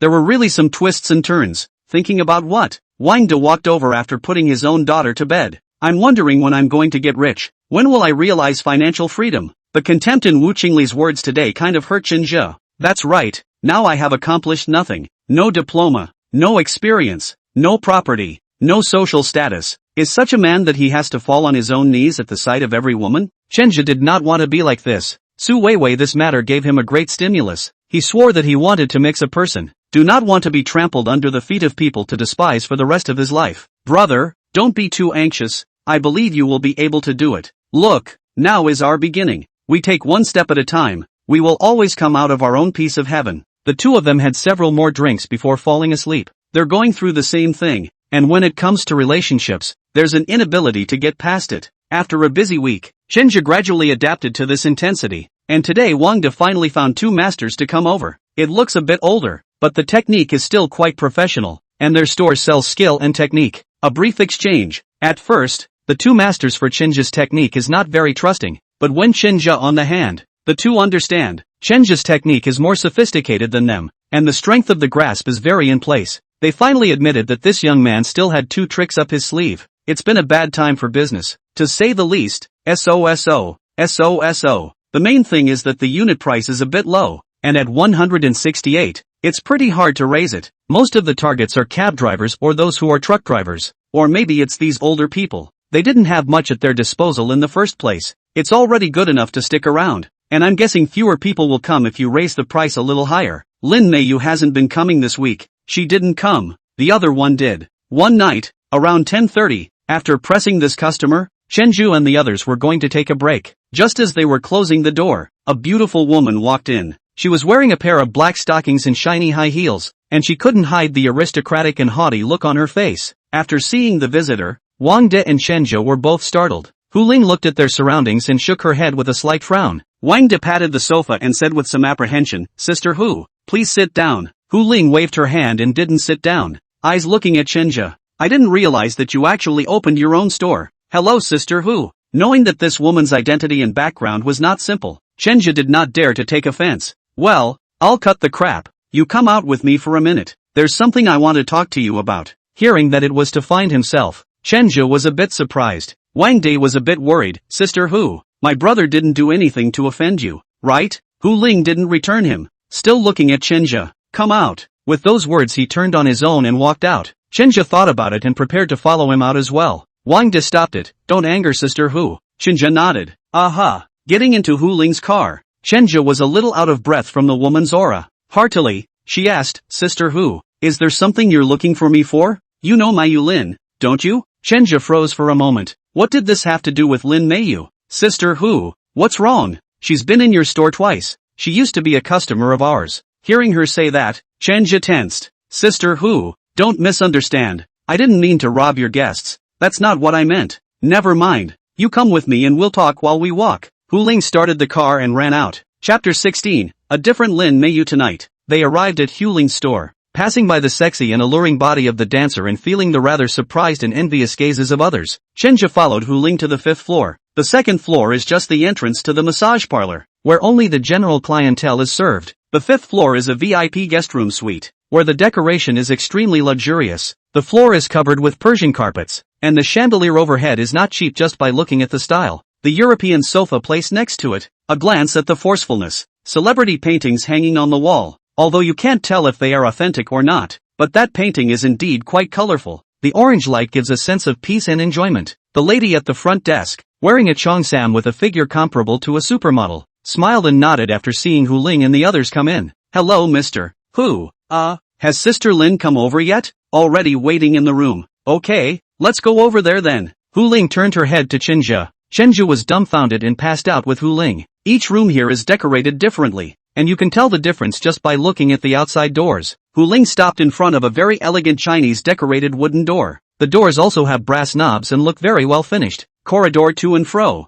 There are a number of very beautiful female technicians, all of them wearing uniform cheongsam uniforms. The body that is better than a good. Passing by the side of Hu Ling are very polite greeting, including Chenja, who was standing behind Hu Ling, enjoyed their very concerned greetings. For a moment then, Chenja felt like he was like an emperor, while these technicians who kept greeting him were like palace maids. He froze for a moment. Go in later. Don't talk nonsense. I know you've been in contact with Sister Lin, but you have to abide by my rules here. Do whatever Sister Lin tells you to do, got it? Chenja swallowed. What if she makes me sell my body? Cut. Hu Ling gave him a blank look. Don't be so self-absorbed. We have plenty of handsome male models in the bar. Do we need you? Besides, Sister Lin isn't this kind of person. You just need to follow some rules and then do what she asks. Wow, got it. Hu Ling put her hand on the doorknob and knocked, and a rather lethargic voice came from the inside, the sound coming through a small speaker on the wall next to her. Come in. As soon as you enter the door, you change all your slippers, and then you have to put on disinfected clothes, and wash your hands and face, and be very particular about it. After a few minutes of dilly-dallying, he and Hu Ling both put on a looser yukata.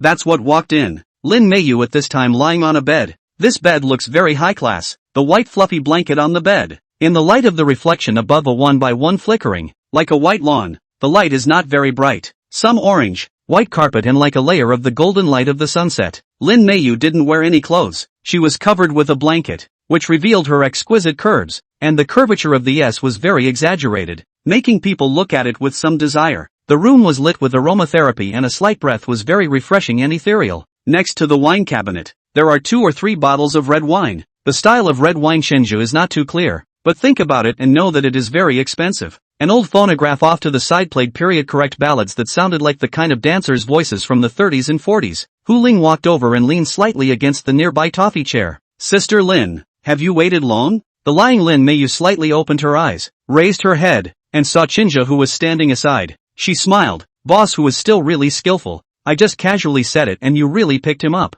Hu Ling smiled. Before and he is also considered to have contact. His massage techniques are indeed good. Had considered recruiting him in, but our side are all female customers. May be a little inconvenient. Lin Mayu let out a soft laugh. You say that, So I'm the only female customer here who orders a male technician? Hu Ling covered her mouth and laughed lightly. Her attitude was extremely cordial, a far cry from when she was facing Chinja. Sister Lin, you're the first. Ha ha, it doesn't matter if it's male or not. The key is to be comfortable. She looked at Chinja again. I haven't been to your place in the past few days. I've been a little busy with work and that environment of yours is just. Chinja scratched his head in some embarrassment. I'm sorry, Sister Lin. We do have worse conditions there. Aha, good for you to know. Hu Ling got up appropriately at this time. I'll go to the side and make you a cup of tea. Let him press you first. No need to bother Boss Hu. Go greet the others. It's okay. Sister Lin is my most honored guest. With you here, where would I dare to go anywhere else? Lin Meiyu smiled and considered it a default. Hu Ling's eyes signaled Chenja to go over as she got up.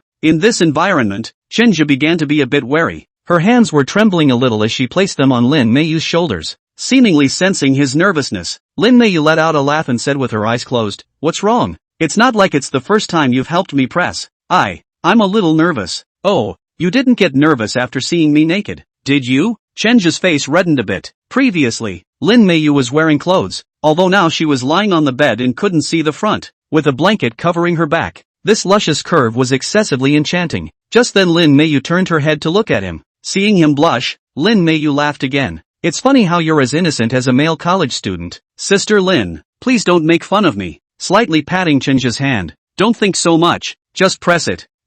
Chenja's hand began to move, and Lin Meiyu quickly entered the state, and the sound of comfortable voices began to come out. The blanket behind her slowly fell down. Chenja madly suppressed the impulse in his heart, and did not dare to move in a disciplined manner. As the massage deepened, Lin Meiyu's voice got louder and louder. Unlike the suppressed feeling she had at his place before, here she was unbridled and screamed however she could relax. Chenja's sweat never stopped, and he almost stopped several times. Hu Ling, who was making tea, also froze for a moment and couldn't help but look over there. There was a curtain blocking it, so she couldn't see too well. This kid, don't really mess anything up, do you? These female clients on the 5th floor were all non-rich and most of them had families, so it would really be a bit of a problem if something went a little wrong. This was what she was worried about before. Before Chinja's handiwork was so good that she was in a recruiting mood, but considering his gender, she gave up again. Last night Lin Meiyu changed several technicians, never been very happy with it. Finally, he mentioned Chinja to Hu Ling, and Hu Ling immediately remembered. Although Lin Meiyu didn't ask her to go and call Chinja over,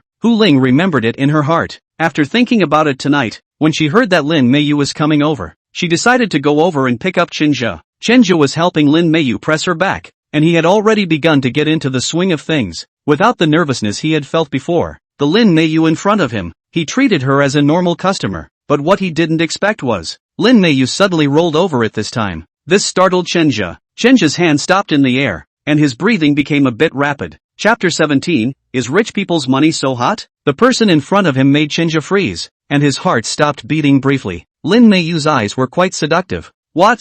Never seen a woman before? Chenja swallowed and looked at Hu Ling outside again, spitting out a few words with difficulty. Sister who told me not to fool around. Lin Meiyu gave another laugh, the laugh shaking her body with a tremor. Chenja's eyes were a bit mesmerized. He swore it was the best maintained he'd ever seen. Receiving his rather hot gaze, Lin Meiyu flirted. Told you not to around, so why don't you close your eyes? And you're still looking? Chenja immediately closed his eyes. No more, no more. Why don't you look? Doesn't it look good? Chenja cried and laughed a little. Sister Lin, don't tease me. Lin Meiyu glanced at him and smiled again. Forget it, colorful guy. I just want you to press it for me. I feel like I have some pain here from time to time. I heard that massage can relieve it, so you can try it for me. Ha! Chenja couldn't help but open his eyes. He swallowed. Sister Lin, are you saying that you want me to press this point for you? No? Would it be bad for me to do that? Lin Meiyu frowned slightly. If it doesn't work, forget it. She sounded a little angry at that statement. Chenja suddenly thought again of Hu Ling's words just now, telling him not to go against his guest's wishes. I do,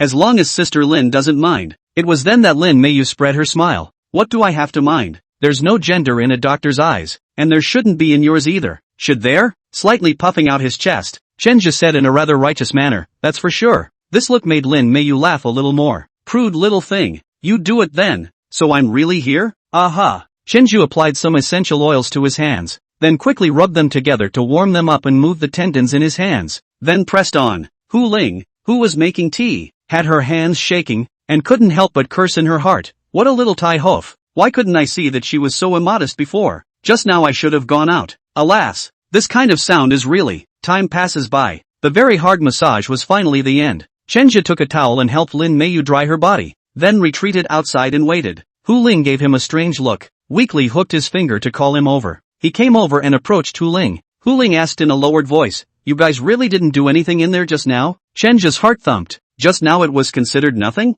The woman was so beautiful that several times he almost lost control, and in the end he didn't know how he got through it. No, Sister Lin's body is just reacting a bit too much. A bit of qi and blood are not working. It'll be fine after a slight ventilation. Hu Ling still wanted to ask something. At this time the dressed Lin Meiyu walked out. She stretched her lazy waist and looked very cozy. "Sister Lin, is the press still comfortable?" Lin Meiyu smiled, then came over and sat on the soft cushions. "It's not bad. It's quite comfortable. Just be comfortable. Have a cup of tea first." "Aha." Lin Meiyu took a sip of tea with a comfortable face of satisfaction. "This is quite a place. Ha ha. Then in the future, Sister Lin should come often. I'm relying on you to take care of this little store of mine." Putting down her teacup, Lin Meiyu let out a light laugh. Boss who was really joking. How can a store as big as yours be a small store? As far as I know, half of the rich wives in the entire Tianhai city come to spend their money here with you. They don't need me to take care of them at all. Needy. Sister Lin's status can be honorable. Chenja is still standing. At this time, Hu Ling's eyes rolled. "Chenja, do you know what kind of person Sister Lin is?" Chenja froze for a moment. Earlier, Sister Ling said she was a designer. Ha ha, Sister Lin is not as simple as a designer. Sister Lin is the owner of Los in the East China Sea. Los's is the most luxurious high-fashion dress hall in the East China Sea. The clothes designed by Sister Lin's hand. The lowest piece of clothing will be sold for $5 million and the queue will take a long time. Chenja's mouth dropped open when he heard it. No wonder this woman is so generous. I told you, how can an ordinary designer give thousands and thousands of dollars in tips at a time? When did designers become so profitable? And oh, Sister Lin's husband, Su Wen, is the president of Gao Hung Investment, and his company is in control of several $100 billion.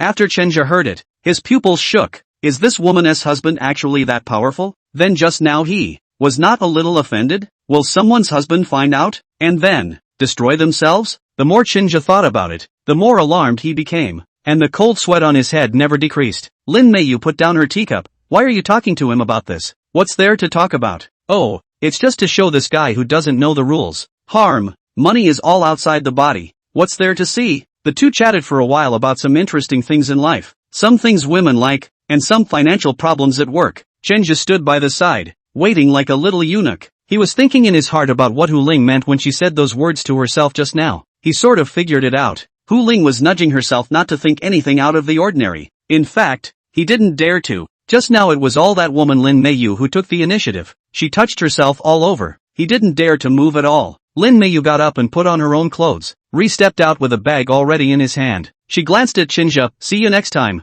With those words she walked out. Sister Hu, if there's nothing else, I'll go back first too. Hu Ling is drinking tea. Slightly raising his head, he glanced at Chenja. Slow down. Do you know why I told you that earlier? No. So tell me. Hu Lingman took a sip of tea. Sister Hu was trying to tell me not to get into any wrong minds and not to interact too much with the guests. Well, it's good to understand. We do the service industry. Taboo is this point. Sometimes even if the guest initiative, you need to hold their own. If you do not understand this point, then you in this industry of this road is not long, and not wide. Thank you, Sister Hu, for your teaching. You add me. Hu Ling took out her own cell phone and opened her friend's QR code. Chenja scanned and added. Hu Ling transferred $50,000 to him. Seeing this number, Chenja was dumbfounded. This, Sister Hu, is this? Here's the cost of tonight's massage, some of your tips, and some of your errand money for calling over you tonight. That should be enough. Chenja was a bit terrified. Sister Hu,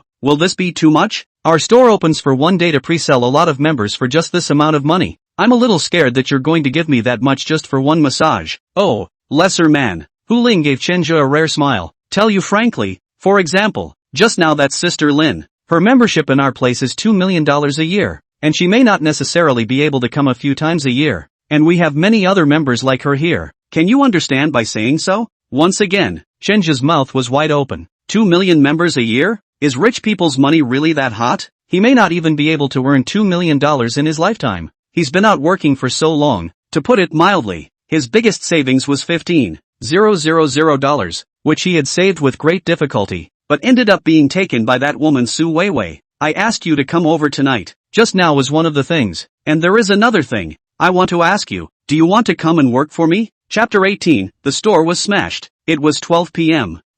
By the time we got back to our little store, Wanda has been waiting for him. After seeing him come back, he went forward and asked with concern, "Brother, how's it going? Sister who didn't give you a hard time, right?" Chenja shook his head. "No, it's just for me to go and help a customer with a massage." "Oh, that's good. That's good. I'd been worried all night." "Well, sorry Wang, I should have sent you a message." Wang De waved his hand. It's okay, you're safe. By the way, did she give you any money?" "She gave me $50,000. $50,000? How come it's so much? She let you sell it?" Wang De asked with some shock. The corners of Chenja's mouth twitched. "No, I didn't expect him to give that much either. The customer that we served tonight is the female customer that came to our store before? Sister Lin." "Ha, this way. Well, Sister Lin probably dislikes our environment here. So, this I can understand. Rich people are like that. They want the best of everything. The class we have here is indeed not worthy of her." "Don't think so much, brother." I didn't think about it that much. Brother Wang, I'm a little sleepy. I'll go to bed first." "Alright, go on." Went back to the second floor and laid down on his cot. Chenja closed his eyes and remembered what Hu Ling had just told him. "If you come to work for me, I'll pay you 500,000 a year, which doesn't include tips from customers. And if you add up all the miscellaneous stuff, you can have 700,000 or 800,000 a year." This condition was so tempting that the Chinjo at that time couldn't help but agree. But then he thought of Wang De. Wang De sold his house, worked with him, and treated him so well, so trusting. He could not fail Wang De, so he refused. This is an opportunity to turn over a new leaf. Should I not refuse? But without Wang, I might still be working a $4,000 shift and living in the dark. Ugh, so annoying. Since Su Weiwei betrayed him, Chenja is bent on making money, bent on proving himself. Hu Ling undoubtedly gave him a very good opportunity. It would be a lie to say that he is not moved. $70,000 to $80,000 a year. That's a very high wage anywhere. There was no way he could make that kind of money in this little store. With the business that had been going on up to this point, going to a part-time job is not to mention that his previous leader was only making $30,000 a month. And he's actually putting off jobs that average over $60,000 a month now. I want to slap myself twice just thinking about it. It's a pain in the ass. For the next few days, Lin Meiyu didn't come, and every day there were some normal guests, and they're all a little more stingy, $100 or so, and they have to add a little more service of their own. After a long,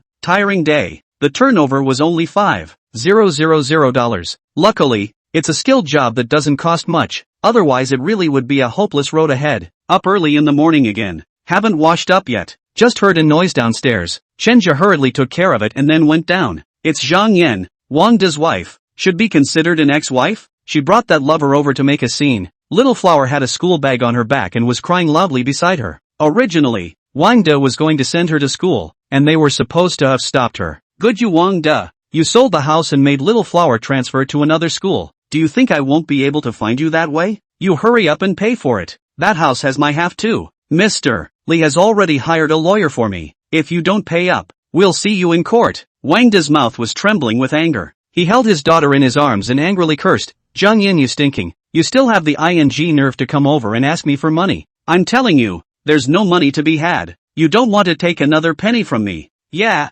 that's your attitude, isn't it? Okay, you own this store, right? I'll smash it now. Zhang Yan rushed over like a shrew and smashed the store to pieces. He collided with Chenja who came down the stairs, and after seeing Chenja, he couldn't help but curse again. It's you brat again. Why are you here? Mr. Lee, the person who beat you up has been found. Come in quickly. Her lover also rushed in, and after seeing Chenja, he was furious and stepped forward to cover Chenja's collar. Brat, finally found you. Pay up. Your previous kick broke my bones. Hurry up and pay for it. I'll pay for your mom. Chenja went over with another kick without saying a word. These two psychopaths came over early in the morning to smash his store. He just couldn't stand it. Wang De put down his daughter and came over to help, and these two men taught them another lesson. Wang De held his crying daughter in his arms. His eyes were red and he was shaking with anger. Get out. Get the hell out of here. Zhang Yan was still cursing. Wang De, I won't let you go. Just get ready to wait for my lawyer's letter. Mr. Lee, let's go.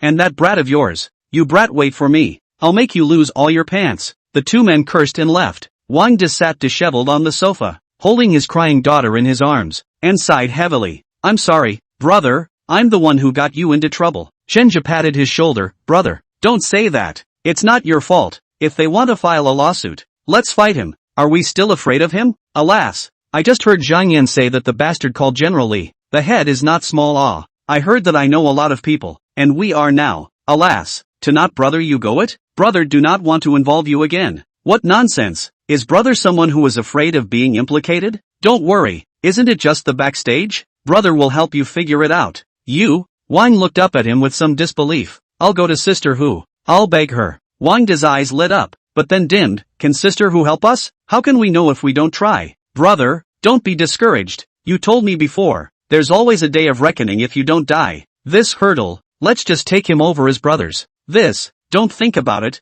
I'll go to Sister Hu later. If she doesn't agree, then I'll go to Sister Lin. I'll take care of this matter even if I beg them on my knees. Wang De looked at him with excited eyes, grabbing his hand tightly. Brother, it's really a blessing from a previous life for brother to have met you. Brother, don't say that. I met you. You're the one who's precious to me. Before I was always muddled. I didn't even know where my future path was. It's you who woke me up. Let me know what I'm good at. Let me know what I should do in the future. Don't worry, leave this matter to me. Chenja picked up Little Flower. Little Flower, listen to Uncle, take care of Daddy at home and wait for Uncle to come back, okay? Hannah wiped her tears and nodded. Okay, Uncle. Chapter 19, Tearing Up with Su Weiwei. Several messages were sent to Hu Ling, who didn't reply. 2 calls didn't go through. Chenja was a little anxious. Has Sister Hu returned? Wang De asked. She shouldn't be awake yet, right? I'll go over to her side to look for her. Brother, you guys just wait here. Let's call it a day and pull the door down so they don't come over and harass us again. That's fine.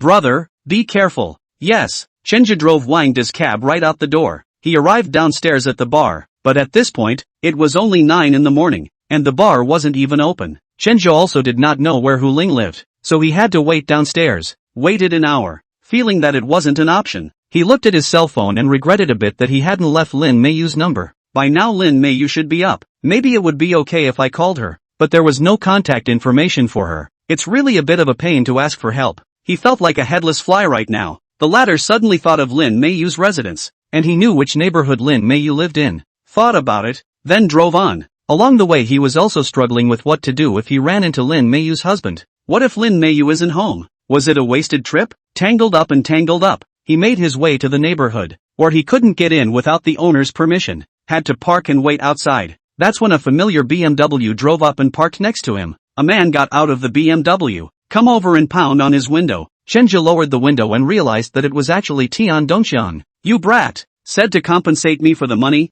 I can't get through to you on the phone. Hurry up! Quickly pay me back the money. Chenja froze. He'd forgotten about that one. At that moment, a woman in the passenger seat stepped down. Honey, what's wrong? Su Weiwei locked eyes with Chenja. She was startled and panicked. She wanted to walk away, but then she remembered. She had already broken up with Chenja. There was no need for her to leave now. Instead, she should taunt him. Oh, so it's you. What? After breaking up with me, you can't hang around anymore? Come to run a cab? Tian Dongxian froze for a moment. Vivi, you know each other? Kung, he's the loser I told you about. Tian Dongxian suddenly realized. I said, why are you kid being weird? It turns out to be like this. You scratched my car on purpose, right? Kung, what's going on? Tian Dongxian pointed to Chenja said, this kid a few days ago to my car scratched. I have been playing his phone cannot be reached. The more I think the more wrong. Ha, so he is in revenge me kid, is this meaning, right? Tian Dongxian suddenly wrapped his arm around Su Weiwei's waist, then looked at Chenja with his nostrils. Weiwei is such a beautiful woman, having a simply black history with you. You punk! Forget it,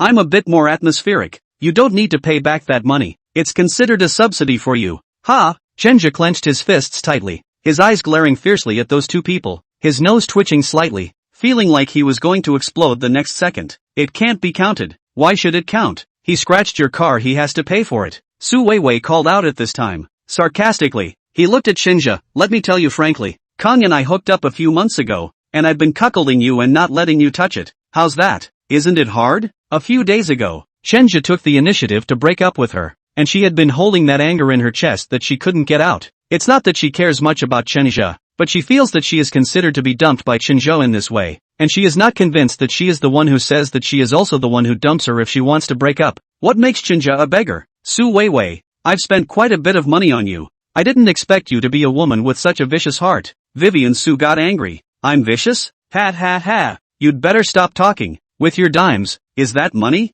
I've spent a total of $200,000 on you before and after. And if that's not money, you give it back. Chinja didn't back down either. You. Su Weiwei's chest rose and fell. Are you still not a man? Wasn't it you who took the initiative to give me the money in the first place? Now you want it back? Why are you so shameless? I have no shame? Are you speaking human words? You cuckolded me and lied to me for months. You say I don't know shame. Then what are you? Kung? He scolded me. You do it for me. Su Weiwei looked at Tian Dongqiang as if she was pampered. Tian Dongqiang puffed out his chest. Your name is Chinja, right? If you're a man, you shouldn't have said such a thing just now. Isn't it natural to spend money on a woman? How dare you ask for it back? You have the nerve to say that. I'm embarrassed to hear it. Chinja sneered. If I remember correctly, a few days ago this woman wanted to buy a flat panel. More than $6,000. She called you when you actually do not even give. You are not a few $1,000,000 a year income? You can't even part with $6,000? Pay Su Weiwei as much as you have for yourself. And this man next to him, who earns so much, can't even be bothered to spend $6,000 on her. LOL, how ironic. Su Weiwei also froze for a moment. Tian Dongqiang indeed did not spend money on her. Sometimes the money for the room is her own subsidy up. Thinking of this she suddenly a little aggrieved. Is again thought of the identity of this man? If he can marry him in the future, then he can cross the class. What do you know? Kung and I are true love. That can't be measured by money. Su Weiwei said something that made Chinja very sick. Chinja wanted to vomit when he heard it, but Tian Dongqiang was quite flattered. Chinja sneered. What a true love. Since you guys are true love, why did you invite me to your house a few days ago? That's not what you said when you were in bed. It was true that he was invited to his home, and it was also true that he wanted to do that kind of thing, but Chinja didn't do it, and now he deliberately said it to disgust Tian Dongqiang. Sure enough, Tian Dongqiang's face changed a bit after hearing that. Vivi, is he telling the truth? Did he really go to your house the other day? Su Weiwei was a bit flustered. Brother Chang, listen to my explanation. I didn't do anything with him. Really? Chinja at this time added a sentence. Indeed did not do anything. Is to do some love to do just? She also complimented me young body good. Alas, for this I am also clear. I am just young body great. No way. Tian Dongqiang's face turned red. Couldn't help but give Su Weiwei a slap.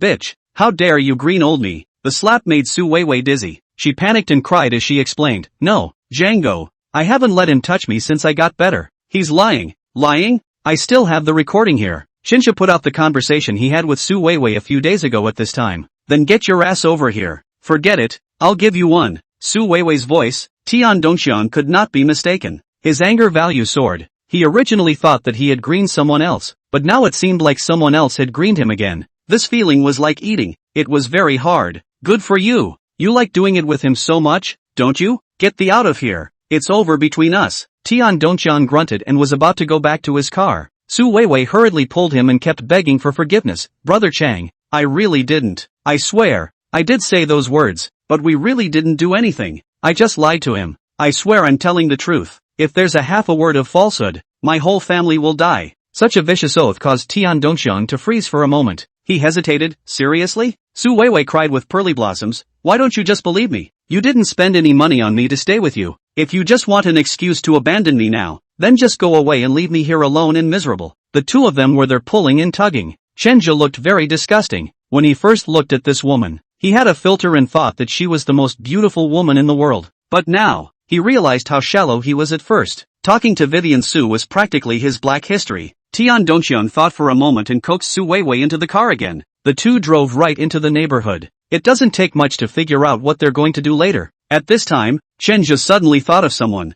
Maybe she can help me too. Chapter 20, The Turning Point. In the cafe across from Donghai University, Chenja sat in front of the window, drinking a cup of coffee, looking at the figure that came at him head-on. Wu Qingli wore a teacher's uniform today. A bit of old feeling. She is tall, waist is waist, leg is leg, crotch is crotch, twist and turn. Excellent style. Chenja couldn't help but think of the way he had flirted with her in the hotel a few days ago. This woman was cool on the outside, but in private she was another face. Su Weiwei really lost much more when compared to this woman. Tian Dongqiang is a master who does not know what he is doing. Just now Tian Dongqiang was angry with himself, and he also cares about being green. What would his face look like if he knew he had such a part with his wife? Thinking of this, Chenja couldn't help but smile. Oh, that's not such a bad thing when you think about it. Is it a blessing in disguise to lose a superficial woman and stumble upon one of such high quality? Wu Qingli walked over with a small bag and very elegantly sat across from Chenja. I thought you wouldn't contact me. Didn't you say so? Impress me with you next time we meet. And it's only been a few days? What?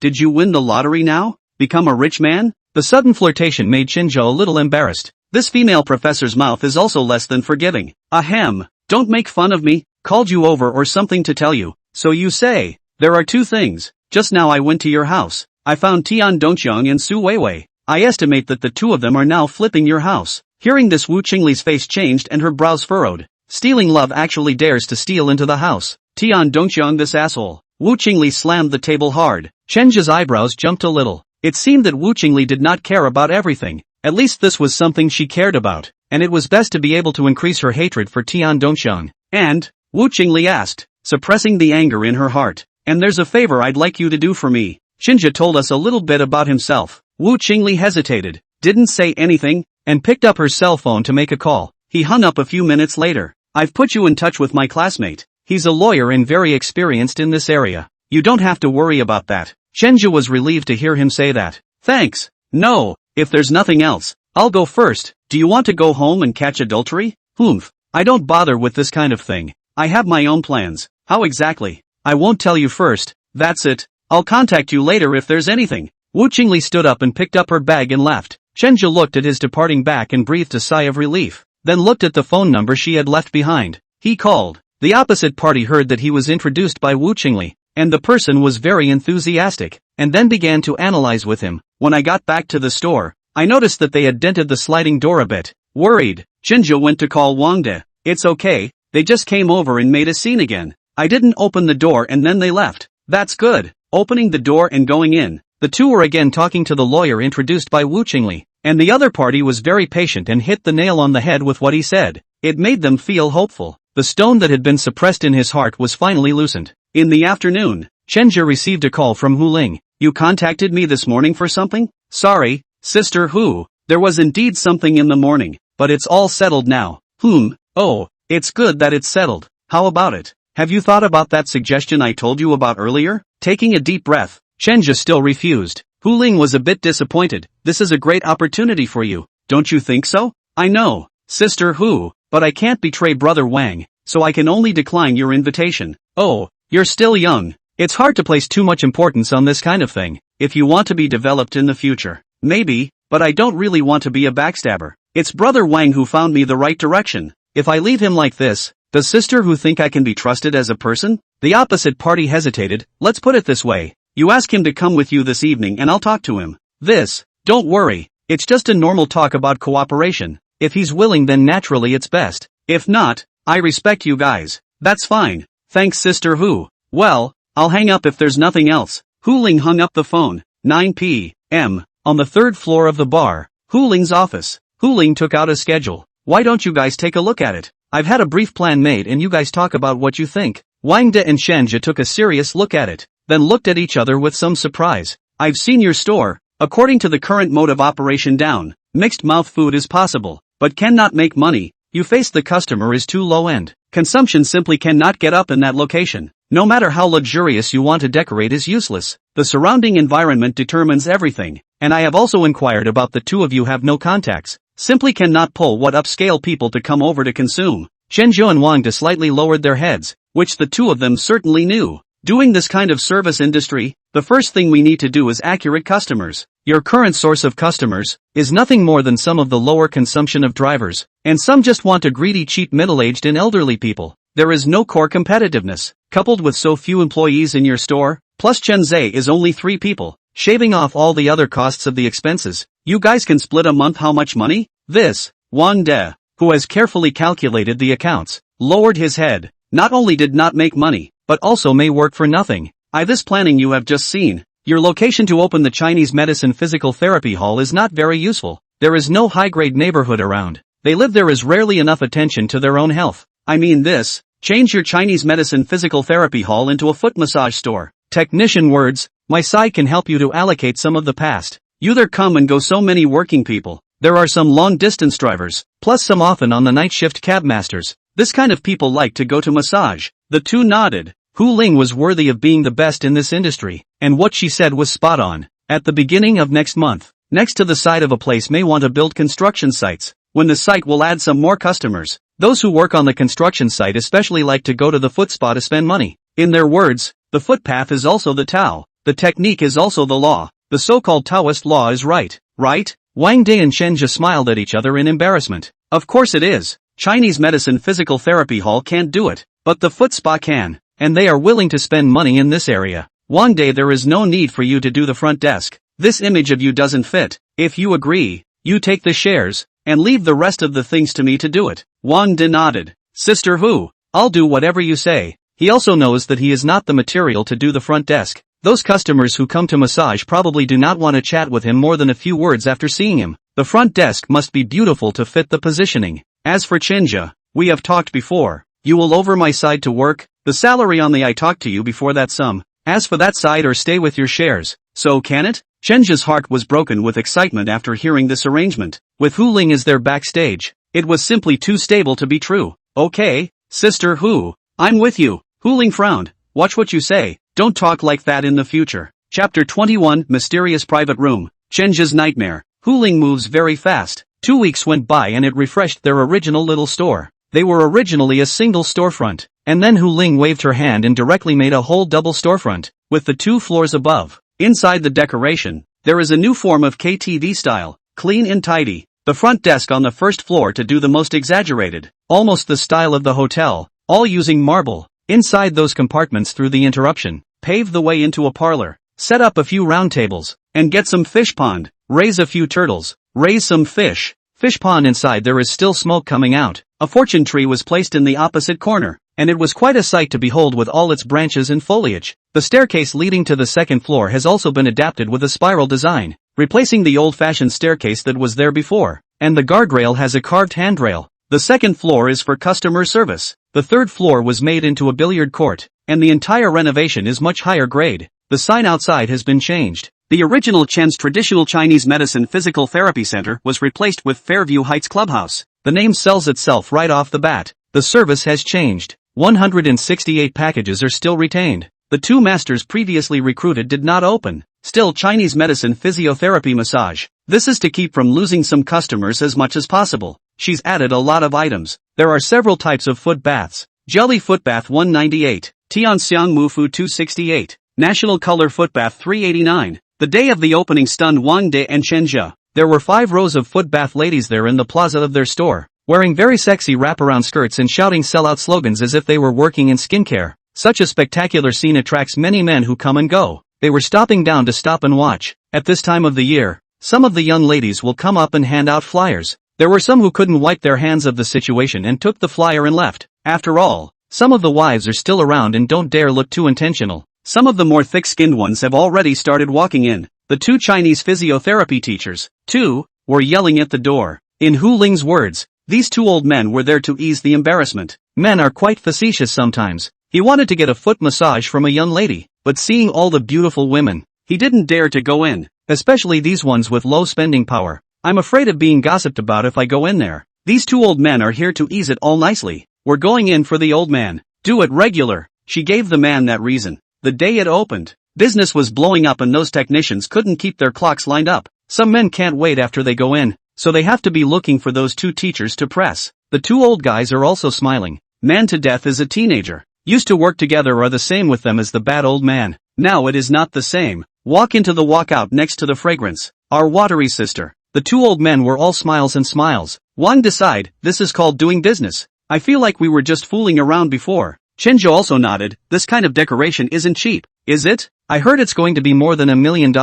Sister Who is so atmospheric, although I could get it out before, but I wouldn't dare to engage in this way. Yes, we don't have the resources. Seeing how hot business is and how upscale the decor is, I honestly want to go in and spend some money. Pull yourself together. The technicians are all lined up. Where are the openings? There's one on the 3rd floor. There's a beautiful assistant coach to accompany the pool practice. I heard it's something new and it's kind of exciting. Come on, we both have a share in this business, so you should stop thinking about it and go see if Little Flower's homework is done. Wang De scratched his head and laughed his ass off. Yes, yes, yes. They re-rented a room in the neighborhood next to them. Wang De and Xiao Hua stayed here. It was still a distance away from the city center. Chenja needed to work over there, so there was no way to return to this side. He now lives in the staff quarters. As soon as he talked about the staff dormitory, Chenja's heart swung a little. He had lived there for a few days. The building was all rented by Hu Ling for the staff, all decorated and then with an elevator. On their floor, they were housed with technicians, and he was the only male technician. The others were all female technicians, and all of them were beautiful women with very good bodies. Every day when you open the door, there is an aroma of some beautiful woman in a hurry to change her clothes, sometimes dressed in revealing clothes. What Chenja likes is to get up early, then open the door of his room, pretend to work out, and then his eyes look straight at the doorway of those beautiful women. The fair and slender legs of the beautiful women dazzled him, and some of the technicians with poor hygiene sometimes threw out their underwear. As a good Samaritan, Chenja has picked it up a few times, technician to technician, and they don't all live on the same floor. They live on this floor, all the 5th floor technicians. The 5th floor technicians are the highest quality. They serve all female customers, whether it is the body, education or appearance have certain requirements. One floor below them lived some ordinary technicians. These technicians are the 2nd floor service. Service customers are male. There are female. The appearance is basically worse, and the age is a little bit on the older side. These technicians generally serve clients who want a massage after drinking. One floor further down lived the security guards and those bodyguards, some of them fierce-looking and some of them civilized-looking. On the next floor, there were some princesses and young masters who accompanied them, male on one side and female on the other. The group was a mixed bag. Some were quite good-looking and dressed sexy. Others were average-looking but very good at chatting. Being an escort does not necessarily require very good looks. Sometimes eloquence is very important. Being able to persuade a guest to buy alcohol is what counts, so they are more like sales. The others had some dancers, and their princesses and young masters were divided in certain ways. Anyway, there are many people living in this building, most of them good-looking, and not too old. It is the living habits. Chenja is still a little bit uncomfortable now. They are on the nightclub more, usually come back very late at night. Fortunately Chenja they live in the upper floors, and the people on their level come back is the earliest, usually back by 2300 hours. Tonight is Chenja's 5th day working here. These days he takes fewer clients because there are many female clients who are more repulsed by male technicians. Sometimes he just goes in and gets blown out. I've pressed 1 or 2 occasionally, but the chances of scheduling a clock are slim. 09. It's your turn on the clock. A waiter came over to set it up. Chenja, who was waiting in the middle of the row, picked up the small box and stood up, then followed the waiter out the door. After seeing the door number, Chenja was all a bit hesitant. He had served a client here before and the process was a bit painful. This room is rather gloomy, and the atmosphere of the decoration is a bit on the horror series. Anyway, many rooms on the 5th floor are decorated in different styles, and these are decorated according to the guest's preferences. A note has to be made here. Basically every room has a regular owner. It's not too much to ask that people pay $2 million for a yearly package and enjoy a room all to themselves. Typically this room will not serve anyone else and is created specifically for this owner, until she doesn't renew. That night, Chenja here to serve the guests is of almost 200 pounds of customers. That female customers have a little violent tendency. In his massage, her pair of fat hands that have done nails, like a zombie grabbed Chenja's thighs. Chenja Pain want to call his mother, but the back is still in tears pressed the end. The thought of serving this woman again tonight made Chenja feel like he wanted to die, but he couldn't help it. Hu Ling gave him such a high salary, and there are still not a few customers a day. This is to make the boss lose money. Chenja knows that if he makes the boss lose money, he basically does not have to do it. Took a breath to cheer herself up. Brace yourself for a professional smile. Knocked on the door of the room and walked in after receiving permission. Hello, it's a pleasure to serve you. I'm Technician 09. A rather icy voice came from the shadowy bed across the room.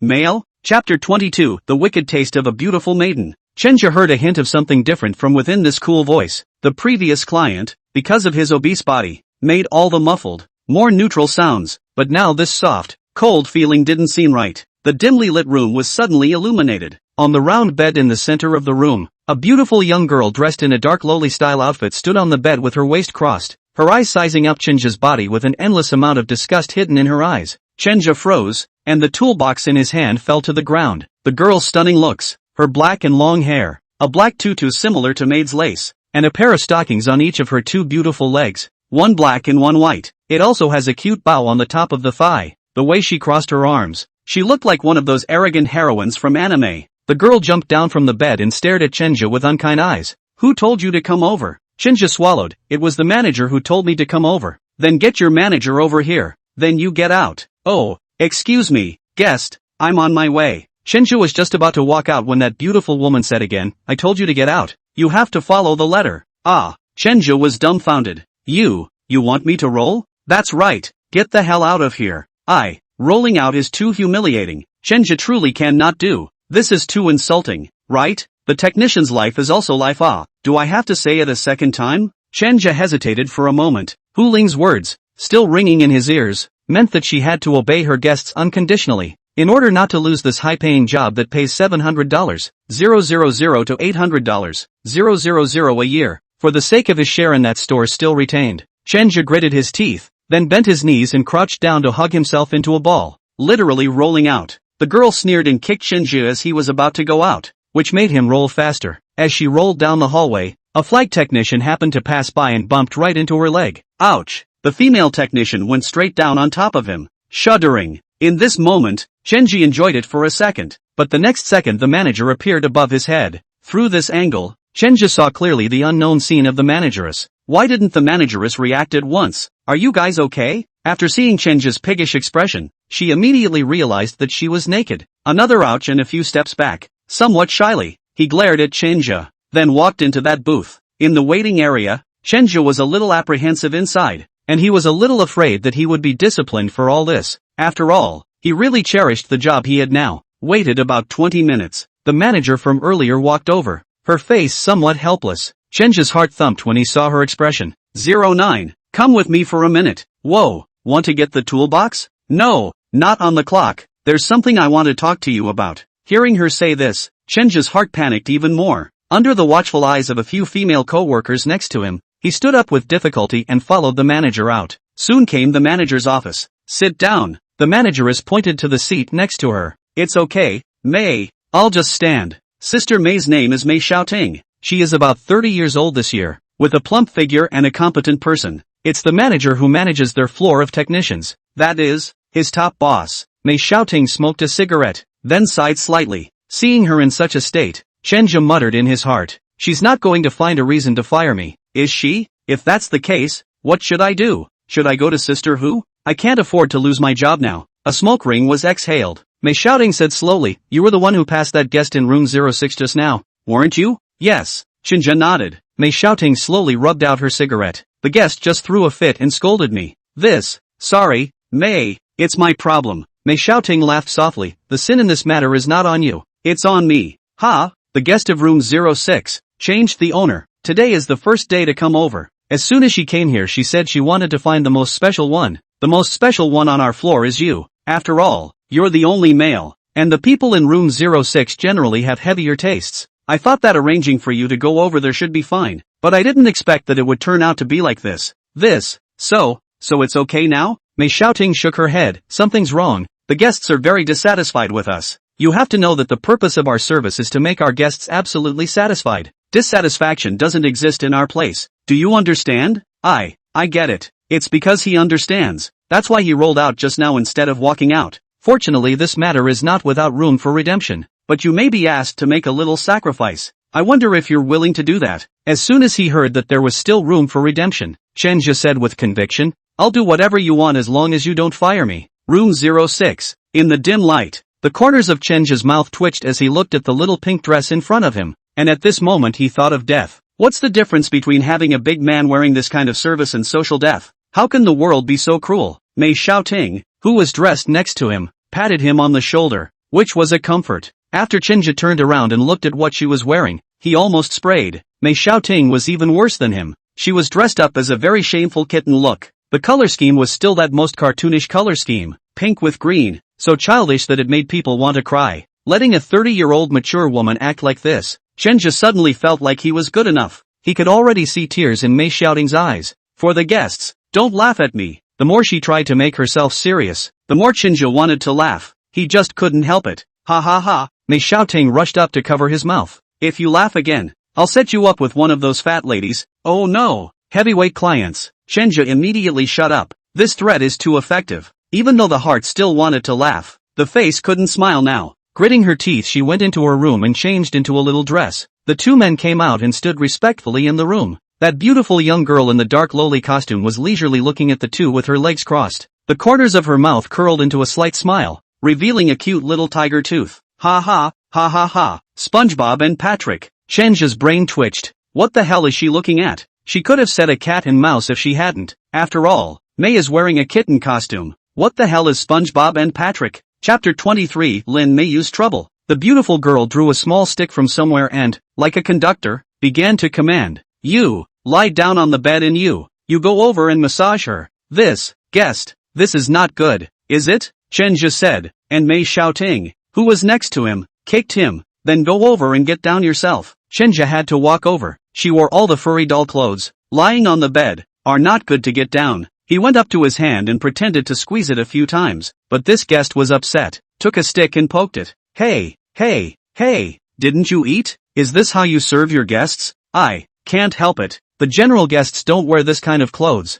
These clothes are too thick. Can't pinch the position at all. The beautiful girl rubbed her chin. Then I give you permission to take her clothes off. Ha, you know, Mei Xiaoting didn't have any clothes on inside, so it would be too difficult for her to peel off her boss's clothes by herself, wouldn't it? You both made a mistake today and have to do what I want. What I say goes. The guest was very strong, and Chenja was a bit torn. It was Mei Xiaoting who was a bit more decisive, as she had already started to undress herself. Stop, I didn't ask you to take it off. I said stake the clothes, and it's for him to do it. Mei Xiaoting blushed. Even if she had seen many big scenes, she was shocked by this girl's request. However, it is their aim to serve their customers perfectly. If you can't do that, you're not entitled to charge your customers $2 million a year. Chenja knew that he couldn't do it without going up, gritted his teeth and said, I'm sorry. Wait, you can't say sorry. You have to say kitty. I'm coming. Chenja and Mei Xiaoting were dumbfounded. There were still line requirements after all this. So sorry. The two really regret it. Little kittens, here I come. Pretending to be a big bad wolf. A big bad wolf in a little pink dress. He stripped a kitten in a doll suit clean. Mei Xiaoting's back is still very nice. Very smooth and clean. Without a trace of extra fat. The beautiful girl just sat down and crossed her legs again. Black Silk's left leg was resting on White Silk's right leg. Taking a very cozy cup of tea. Okay, you guys can start pressing. Chenja began to get on with it. Then gradually stepped in and began to press it in earnest. After he got into the swing of things, Mei Xiaoting soon got into the swing of things as well. Previously, I had only heard that Chenja's hands had a kind of magic power that allowed customers to feel a very different kind of excitement. She hadn't experienced it before, and now that she had, she felt a little out of control, couldn't help but cover his mouth with his hand. That's when the customer came over with a small stick to slap her hand off. You can't cheat. Doing your sister's cons. Mei Xiaoting let out a yell. The beautiful girl looked at the side of a stunned. The whole person is stupid, and then looked at Chenja, found that this kid pressed the extremely serious, meticulous work attitude,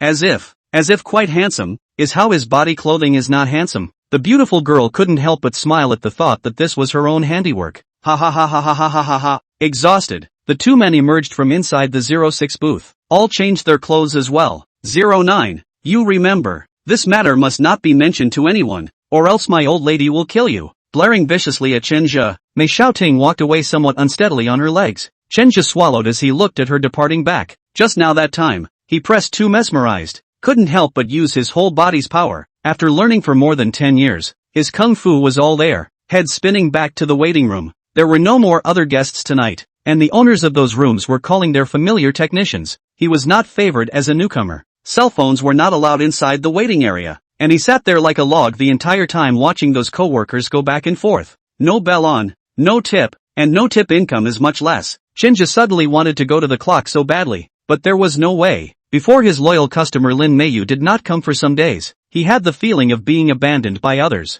Where the hell are you, my client? Click me okay? Chenja's miserable heart cried out. That's when a waiter came over. 09. You have a customer ordering you. Get ready. Come to that familiar Chinese decorated room. Chenja inwardly loosened up quite a bit. Lin Meiyu was really already there, but instead of lying in bed, he was now sitting at the table. After feeling Chenja come in, she didn't raise her head. She wore glasses, held a pen in her right hand, and had several sheets of white paper in front of her. Several pieces of crumpled paper were thrown on the ground next to it. Wait around. I've got some work to do. Chenja nodded. then sat down next to him and waited there like a puppy. Lin Meiyu touched her nose at one time and scratched her hair at another. She looked like she was going crazy when she created it. Write and draw and then finally be dissatisfied and lose it again. She rubbed her brow and sighed. Come over here and give me a shoulder squeeze. Yes, like a little eunuch. Chenja hurried up and pressed his rubbed hands on her shoulders several times. Lin Meiyu's body relaxed a lot, breathed out a cloudy breath. It's still your technique. It settles my troubled heart. It's good that Sister Lin is satisfied. Oh, how was it? Did you miss me when I didn't come to you for a while? Of course, I miss you terribly. This statement was sincere, because the most normal client he had served until now was Lin Meiyu.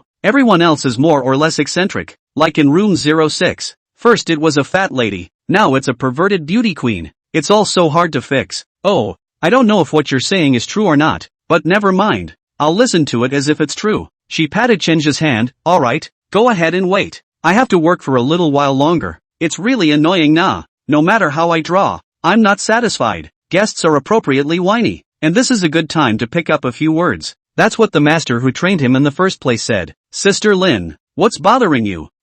Forget it, it's okay to tell you. It's just that there's a customer. She has a very tricky request, and she wants scary, and she wants cute, and she also wants to wear it out to make people's eyes light up. Look at it. What kind of adjectives are there? What kind of adjectives are they? Scary which is cute? Chenja's heart thumped, and the appearance of that beautiful young girl just now immediately flashed through his mind. Isn't it cute and scary that she's wearing a dark lowly style dress and has an angelic face? Sister Lin, there's something I don't know if I should tell you. Chenja talked about what had just happened. Lin Meiyu's eyes suddenly lit up. Then as if in a burst of inspiration, he picked up a pen and began to write and draw. Soon an original design came out. After reading it she finally smiled with satisfaction. Turning back, he couldn't help but pinch Chenja's face. You're still my little blessing. I'm counting on you tonight. Lin Meiyu looked at herself like she was a small pet. Chenja was a bit unnatural. It's good that Sister Lin is happy. Ha ha, I'm happy, but you have to be careful. I remember you have a rule here that you're not allowed to disclose any of your guests' privacy. You just told me about that guest's style of dressing. If boss who knows about it,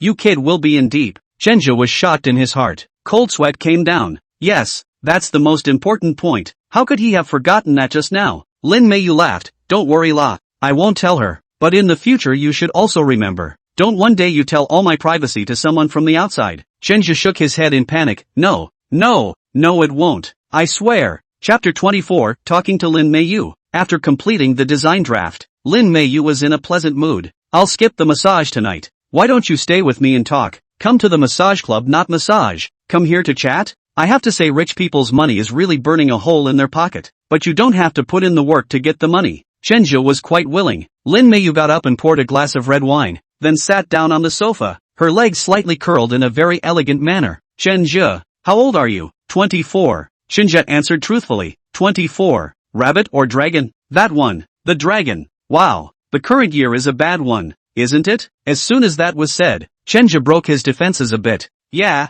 Sister Lin, I did have a pretty hard time this year. Lin Meiyu seemed to quite enjoy listening to other people's stories and moved slightly closer with her wineglass. Come over to my sister's side and sit down. And you don't have to be polite. It's just pure conversation tonight. So take a cup and come over and drink some too.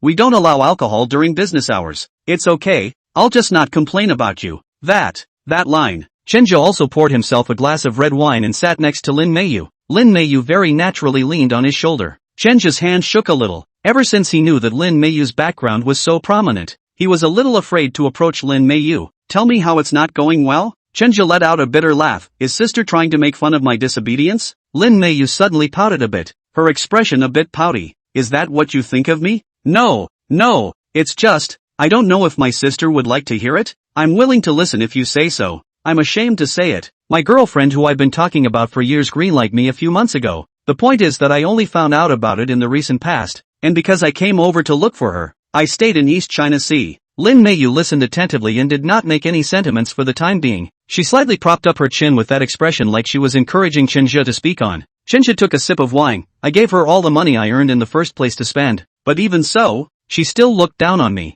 She'd rather go find a man with a family than be with me, and in order to cheat me out of my money, she even described the intimate relationship between the two of us as a transaction. Me. Chenja continued to take a sip of wine. Lin Meiyu's eyes touched slightly, like it had evoked some sadness in her. Actually, I'm pretty much the same as you, or I'm a lot worse off than you are. Chenja was a bit disbelieving about this statement. Sister Lin, you're rich and powerful. You have a good job and you're pretty. How can you be miserable? Lin Meiyu gave a self-deprecating laugh. These are all things outside of the body. Rich and powerful. You can only spend so little a day. In addition to eating and sleeping, the other money spent is empty. All to solve the time. Good-looking looks will age. I'm not going to hide it from you. I don't want to go to the beauty salon now. I feel like an NPC. A fixed punch card to the beauty salon. And I'm already bored with it. This seems to be a bit of that when I hear you say it like that. No matter how rich a person is, he or she will only sleep on such a small piece of land and eat such a bowl or two of rice. Even the best-looking beauties get tired of looking at them for a long time.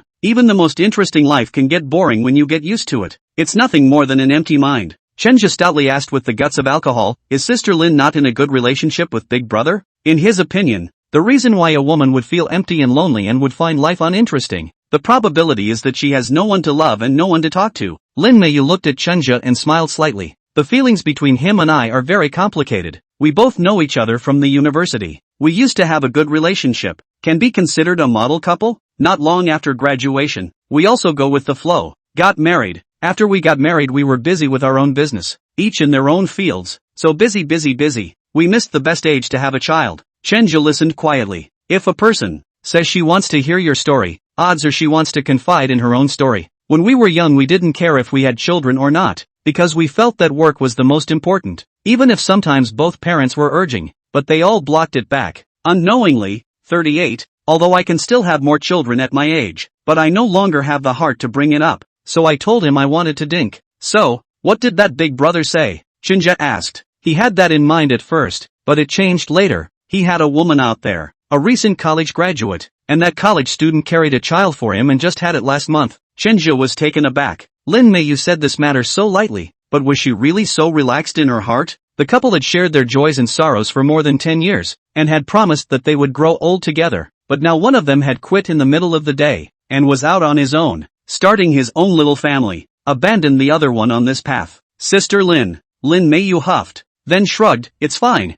you don't need to comfort me, I've figured it out. Since this is the path he chose, then I won't interfere. I really loved him, and at one time he was worthy of my love, but now I don't have so much strength left. I don't want to be like a shrew to go and yell at that freshly graduated female college student, and I don't want to be looked at as a pitiful person. Chenja suddenly gave her a heartbreaking look, not knowing where he got the courage. Suddenly, he opened his hand and swept Lin Meiyu into his arms. Lin Meiyu just leaned against his chest, and the two of them were quiet for more than 10 seconds without speaking. Chenja couldn't see Lin Meiyu's eyes from his own angle, but he could feel that Lin Meiyu was now shedding tears. This woman wasn't as strong as she thought she was. What do you mean you don't care? How can you not care? This feeling Chenja understood, whether it was Lin Meiyu or Wang De. People like them who are entering into a marriage always have difficulties that they don't want to talk about to outsiders. Wang De was willing to be a cuckold for so many years for the sake of his children. Lin Meiyu doesn't want others to reveal the illusion of her happy life in order to save face. Seriously, just now, when Lin Meiyu said that she might have miserably passed herself, Chenja felt that it was a bit pretentious, but now he didn't think that way. Lin Meiyu must have a wide range of socialization. After creating the image of a model couple in front of the crowd for so many years, if it came crashing down,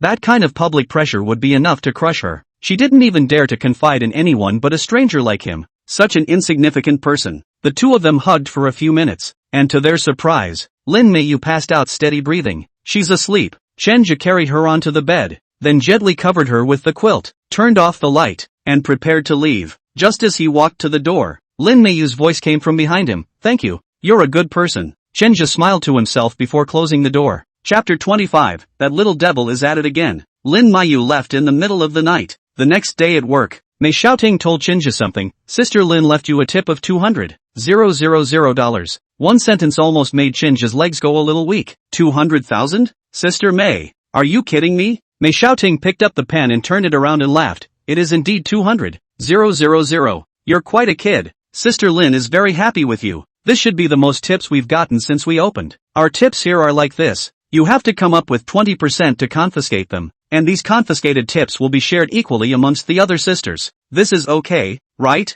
200,000 minus 20%. That's 80% left, or 160,000 left. That's pretty awesome too. Jesus, what kind of job is this? That's a lot more than manual labor for getting that much in tips just for talking with her all night. I'm fine with that. Oh, no opinion is good. Those sisters will also thank you. Your kid does not make a move. A move is quite amazing. A few days ago the guests rarely order you. I cannot help but a little bit want to complain to sister who, recruiting you this kid. I do not know whether it is right or wrong, but now it seems that sister whose decision is still quite wise. Chenja scratched his hair and was happy in his heart, and at the same time, he was grateful to Lin Meiyu, who seemed to have saved his career as well. When they were in the waiting area this night, the female co-workers were giving themselves grateful glances, presumably because they had heard about the tip from Mei Xiaoting. A couple of girls came forward to talk to him, and these female co-workers had basically ignored him before. These girls who work here are generally very discerning and they generally look down on their co-workers, especially male co-workers, but the appearance of Chenja changed that.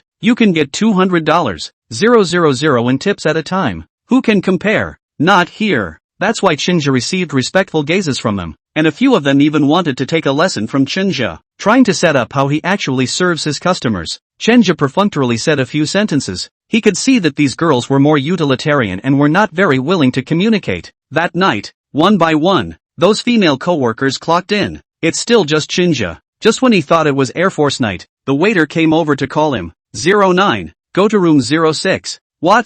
Chenja suddenly felt a softness in his legs and feet. The events of that night were still fresh in his mind, and room 06 was that perverted beauty girl. Doesn't this woman hate herself? Why would you even call him over? Was he called over there to be tortured again? Please. As much as he wanted to be on the clock, he didn't want to serve this little devil. Bitterly, he walked to room 06, forcing another smile for the sake of his career, knocked on the door and walked in. Hello guest, 09 is happy to serve you. Ha ha, you're rejoicing too soon. Sure enough, it was that girl's voice again. Chenja some panic. This room was decorated very horrible. The walls are bloody, the bed sheets are big red, even hanging curtains are big red, the ground is dark, like a black earth. The most horrible is that bed, rectangular made high. Do not know also thought it was a coffin. Saying this is a clubhouse. This is more like some kind of horror room for an escape room. It feels like the temperature is a few degrees lower when you walk in here. After entering the room and pointing to the sound of his voice without seeing his person, Chenja swallowed his saliva.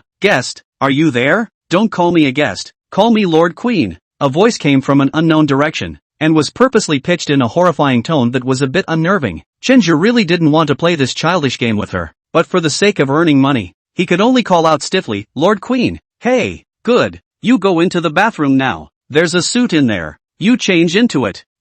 Really is the case. I can't believe I'm role-playing again. Really childish. Responded. Chenja put down the box in his hand and walked into the bathroom, where a set of ancient official uniforms with a hat was placed on the bathroom sink. Needless to say, it looks like a zombie when worn like this. How can one be bored to such an extent? Shaking his head, Chenja took off the clothes he was wearing, leaving only a pair of pants, and prepared to change into this set of official clothes prepared for him. But just as he was changing his clothes, the light in the bathroom suddenly turned on, the red light a little harsh. Chenja swept a glance and was so scared that he almost urinated. Only a horrible woman stood there, with long hair, a red dress, and an ashen gray face, with deep-set eye sockets and a face covered in blood, staring at him with wide eyes. He was wearing another kind of wry smile. The fellow that was putting on his pants fell straight to the floor in shock. After he fell, the woman inside laughed out loud. Sure enough, it's that little devil again. Ha ha ha ha ha, what a coward you are. You're intimidated by just this? I have much more prepared behind me. Really, why can't you give people a little room to play? Neuropathy. This woman is definitely psychotic. Normal people who came to the clubhouse couldn't be like her. She was there simply to scare the technician, not to get a massage at all. The woman with the horrible makeup came over. Hey, give me a comment. How's this makeup look on me? Did you have a heart attack? Chenja swallowed. Being intimidated by a woman was a humiliating thing, and even if he was working as a mechanic now with low dignity, he didn't want to admit it. How is that possible? How could I be intimidated by you? I'm just doing this to play along with your show. Like that? Well, I thought you were really intimidated. Chenja got up and put on his pants. Just kidding. Back in the day, I was in the 6th grade and could walk alone at night from the graveyard, and I'm not going to lie. I haven't been afraid of anything since I was a kid. There's no way you can scare me. Okay, you win. Okay, guest. I was told to call me Lord Queen. Queen-sama. Are we still massaging? Press it. Why else would I be here? Do you really think I'm bored and come here to amuse you? Is this? There. Okay, go out and wait while I take off my makeup. Okay. Chenja breathed a sigh of relief, then walked out of the bathroom. Upon coming out of the bathroom he found a man sprawled out on the bed. Chenja felt a bit puzzled. Did one of the guests go the wrong way? He walked over to the man trying to warn him, gently tapping her on the shoulder. Hello guest, did you get the wrong room? At this time, the woman suddenly turned her head to look at Chenja weirdly. Hey, not scared? Chenja's pupils quaked when he saw that this face was exactly the same as the one in the bathroom.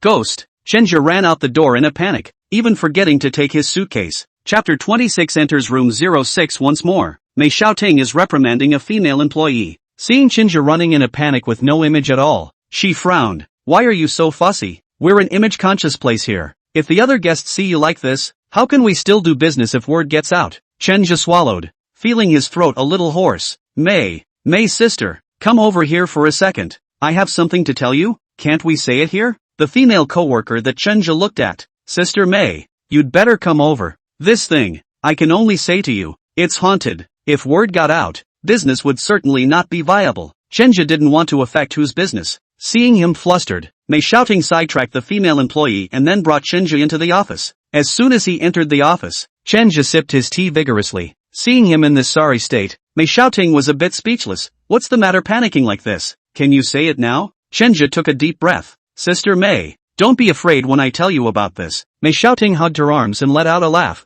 What big storms have I not seen before? You can still scare me? Speak up. What is it? The thing is, our clubhouse is haunted. Ha? What did you say? Are you kidding me? Chenja was very anxious. It's true. I saw it with my own eyes, right in room 06. Do you remember? That little devil? I thought we weren't allowed to talk about it anymore. Remembering the humiliating experience of that day, Mei Xiaoting was a little annoyed. No, Mei, it's true. Chenja recounted what he had just encountered, and Mei Xiaoting still didn't believe him. Chenja, don't talk nonsense, okay? We're clean here, and you know the style of decoration in that room. It's supposed to be like this, thanks to you being a big man. Are you scared of this? It really isn't. Why don't you believe me? I really saw it. She was in the bathroom 1 second and then flashed to the bed the next and smiled at me weirdly. Thinking about that image just now, Chenja could feel his goosebumps rising. Hearing him talk in a fervent manner, Mei Xiaoting decided to go with him to take a look. They came to room 06. Chenja hid behind Mei Xiaoting. This made Mei Xiaoting speechless again. You're a big man, over 1 meter 8. Why are you so timid? Even if there really is a ghost as you said, do you still want to push me out? When Chenja heard her say this, he stood out with some embarrassment. Alright, get in there. The guests might be offended by you again. As soon as she remembered what happened before, Mei Xiaoting felt powerless all of a sudden. The guests in this room were usually hard to serve. Come to think of it, which one of the people who could choose this style of decoration was normal? The former heavyweight client, who had violent tendencies, would hurt the technicians from time to time, and those technicians were terrified when they heard it was room 06. It's so hard for that fat to not renew her lease, and now there's a little pervert. Really, it's not good for the heart to make some money. Guests, can we come in? Mei Xiaoting knocked on the door. Come in. A girl's voice came from inside. Mei Xiaoting blankly glanced at Chenja. Look, isn't this quite normal? The two walked in together and the girl was lying on her bed eating grapes. Immediately upon seeing them arrive, he sat up and then showed his displeasure. What just happened? I haven't seen anyone since I came out of the bathroom. Waited for me for half a day. What kind of business is this store of yours? Cracking up and counting, the two had to keep making amends. Excuse me, guest, how about this? I'll get you a new technician. How about that? The girl's eyes rolled. Forget it. Just him if you don't change. I'm too lazy to wait. Yes.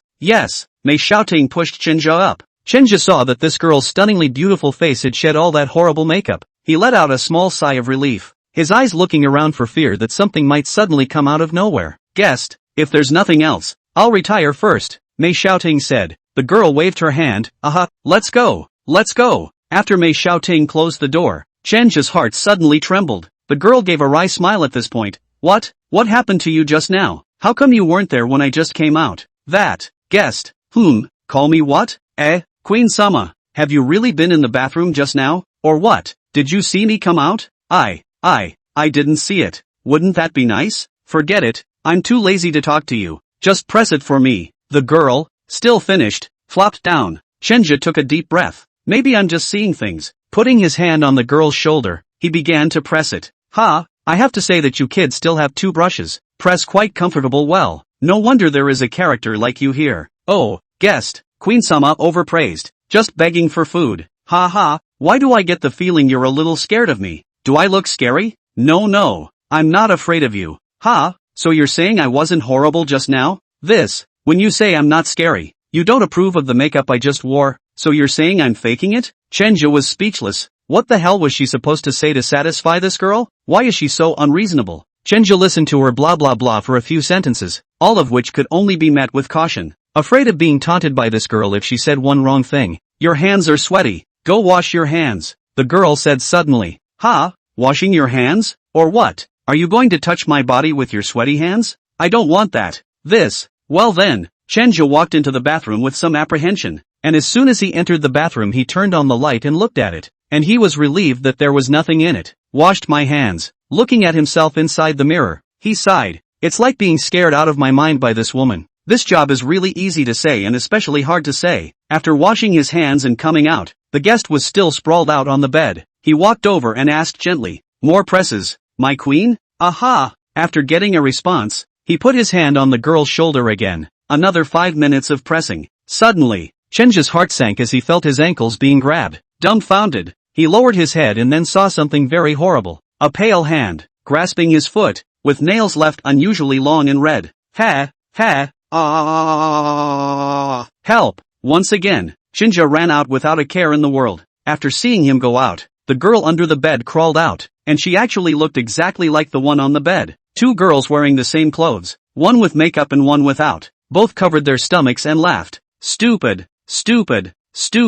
Ha ha ha. Chapter 27 Seeking God. Chenja was undoubtedly scolded again by Mei Xiaoting after he ran out. A night shift and you're afraid of ghosts? Aren't you afraid of being poor? Good point. Chenja actually couldn't refute it. Chenja was afraid of poverty, but he was also afraid of ghosts, so he took a day off to find a temple to worship. There's a Qingyun Guan nearby. The incense was still quite strong, so Chenja decided to go and ask for a few peace charms. Better yet, you can buy a spell for your side or something. Wangde's cab became Chenja's car. Now Wangde does not run a taxi. He is every day to send his daughter to school, but also cannot use the car. Drove to Qingyun Guan. From the beginning of going in, Chenja worshipped all the way. What correct posture should be used he didn't know. Anyway, it was a unified 3 kowtow and 9 worship. That pious and incomparable heart made many Taoists look at it with admiration. In front, next to the main hall, there was an old Taoist with a cell phone in front of him, swiping a video while ringing a bell. The videos inside his cell phone were playing loud.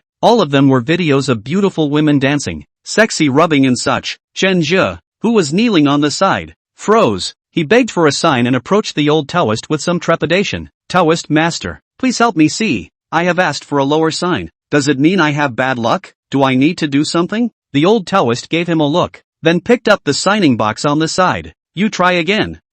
Good. Chenja begged again with a devout heart. This time it's another downer, encountering a villain, a bad year, and not going out. Chenja's heart was thumping. Too much like. It's really meeting a villain. I'm still having a really bad year. That old Taoist didn't raise his head and brought the signet cylinder to him again. Try again. More? Right. Wow. Chenja begged again. Still a lower sign. His face bitter as a bitter melon. It's over. Taoist master. It's all down. Am I going to die? The old Taoist also felt a bit surprised. Your hand really sucks. Then he reached out and picked a top from it and tossed it to Chenja. Well, old Taoist, I've already changed your fate against all odds. It's $50 to untie the sign. Here you can scan the code. The corners of Chenja's mouth twitched as he held the top one in his hand. Meeting a nobleman. Good fortune. Good fate. Taoist. This isn't a bit too childish? The old Taoist nodded a pause with some impatience, then looked at him with those sharp eyes. Although the old Taoist is old, his essence is very good. These eyes put people look at the goosebumps up. What do you mean? Child's play? What did you come here to ask for? Seeking peace. Chenja answered truthfully. Wouldn't that do it? Now that I've given you peace, wouldn't it be nice to take a top? But I've obviously just begged several times for a lower sign. It's been 3 times now, and it's always the same. Does that mean you have bad luck? The old Taoist smiled. Right, so I gave you a reverse fortune. I gave you a draw on the upper sign, not on the line? Is it that simple? Don't you need to do some spells or something? What kind of spells? You have a lot of money? I don't have any money. You still have to break the bank to do the puja, and what was good becomes bad, right? But there might be a ghost haunting me? Why don't you people listen to advice? All things in this world are born with each other. The living is the dead. You have hands and feet. Take a stick and you can thwart it. What are you afraid of it for? Ha, is that all? Or what? It's said that ghosts are afraid of evil, so make a meaner face and see. Chenja made a face that bared his teeth. You're like a dog here, not fierce enough. You need to be like a wolf and put your claws out. Chenja made another, more menacing face. The old Taoist stroked his beard and said with a smile, that's right. When you meet a ghost in the future, you'll be so mean to it, and even the scariest ghost will be scared away by you. Hearing him say this, Chenja actually felt a lot more at ease. Thank you, Taoist master. I've realized. Yes. Chenja scanned the one QR code in front of him. The old Taoist didn't forget to exhort, remember to be fierce. Very fierce. More fierce than even a ghost. Yes. Chenja had just finished paying and was about to leave when suddenly a silver bell-like voice came over. There was a bit of helplessness in that nice voice. Grandpa, why are you swiping the video again? How many times have I told you? You've been reported many times. Can't you put your phone down? Chenja glanced sideways as a beautiful woman in a grey Taoist robe with a pill head and no powder on her face walked over. She topped a round fluttering melon face, wild eyebrows that were not overly modified and looked well organized, large almond-like eyes with long eyelashes, a few drops of sweat hanging from her small nose, two light lips slightly pouting, and fair skin that was about to glow with a sense of light. She is 1.68 meters like this, and the girl is not short, but she to stand there always give people a kind of small and delicate feeling. She crossed her arms and grabbed the cell phone out of the old Rhodes' hand. Grandpa, can't play anymore. Just sit down honestly. Goo, my eldest granddaughter. You're trying to take away my Tao heart. The old Taoist pounded his chest and felt like life was hopeless. Chenja looked dumbfounded. The girl even looked at him, then smiled. She smiled so innocently, without a hint of heart. I'm sorry, my grandfather didn't say anything just now, did he? Chenja had never seen a girl with such a clean smile, and for a moment he actually froze in place without speaking. The girl came over to him, then picked up the sign he was holding. Hey, that's not bad. It's a good sign. You're going out to meet a nobleman. You're going to meet a good man. It's a good thing. Chenja smiled, suddenly a bit coy. Okay. Hey, you don't seem to have an accent like we're from the East Sea, do you? The girl asked enthusiastically. No, I'm from Jiangning. Oh, no wonder. Is this your first time with us? Yes. Ha, I actually saw you from a long way off just now. I saw you worshipping around. I'm sorry, I'm feeling a little funny. Are you busy with time? Ha, what's wrong? Chenja was a little confused as to what she meant. If you don't have a lot of time on your hands, how about I take you for a walk around our Taoist temple and introduce you to it in the meantime? The girl took the initiative to be enthusiastic and looked so cute. Chenja's heart was going to blossom with joy. He nodded sharply. Well. You look a bit clumsy. My name is Xia Yuhan. This old man next to me is my grandfather, and the head of the Guan here. His name is Xia Lingyun, but a lot of people call him Xia de Cannon, because my grandfather always likes to talk nonsense. Did he just ramble on about something again? Chenja shook his head. No. What the Taoist master said is very profound. I feel it makes sense. Old Taoist Xia spread his hands.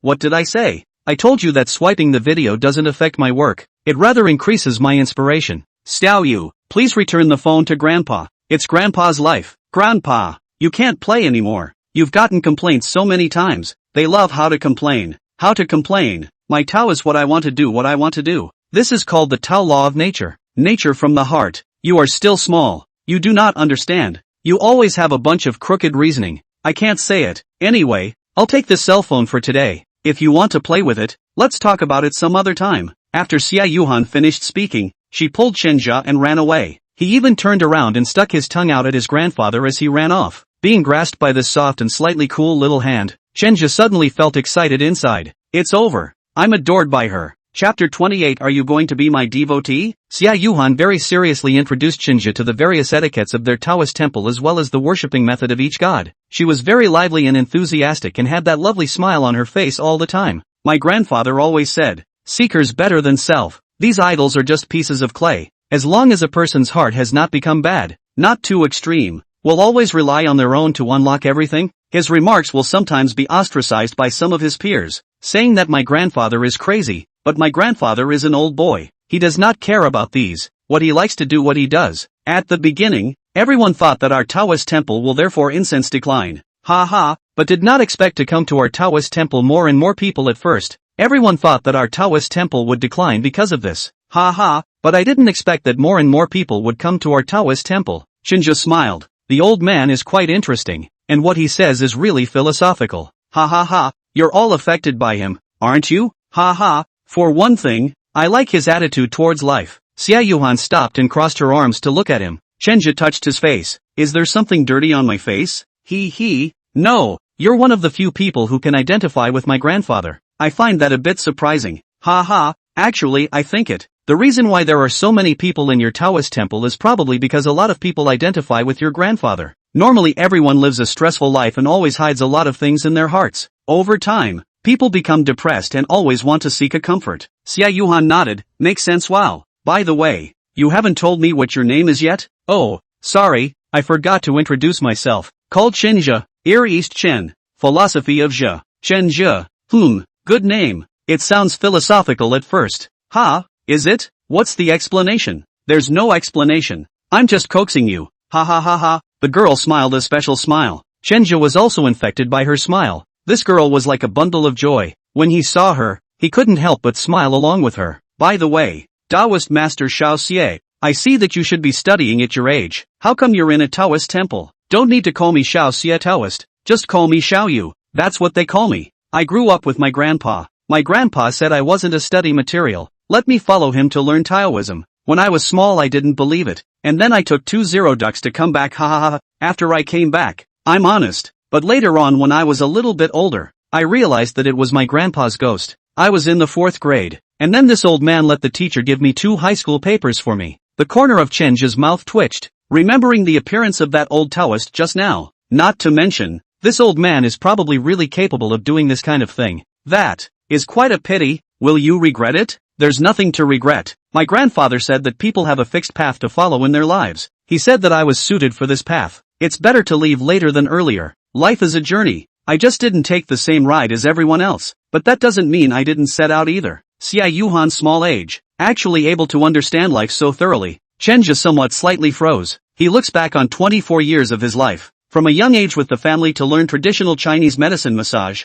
later in the dad's arrangement and went to college. After college with the tide and went to find a job. As if every step is being pushed by people. He never stopped, never seriously thought about where he was headed down the road. Hey, what are you gawking at? Seeing that Chen Zhe didn't say anything, Xia Yuhan poked him with her finger. I suddenly figured something out. I should probably stick to the path I'm going to take. Just like you. Ha ha ha. No way, it can't be. You're going to become my devotee? Chen Zhe was amused by her cute tone. Oh, how did I become your believer? Xia Yuhan's small hand touched her chin. Don't you look at my grandpa as crazy and somewhat old and unorthodox, but there are many people who believe in his words. Among them there are also some who look quite rich. My grandpa said that they are believers. The so-called believers aren't subjugated to a certain person, but rather they share the same thoughts with a certain person, pursuing the same kind of truth. Your thoughts are the same as mine. I can say that you are my believer. Then if my thoughts are the same as yours, then I will also become your believer. Chen Zhe by her round and round, actually feel that she said good sense. He first listened to people to explain this actually did not give birth to any aversion to psychology. In the past, when teachers tried to cram a certain kind of knowledge into his head,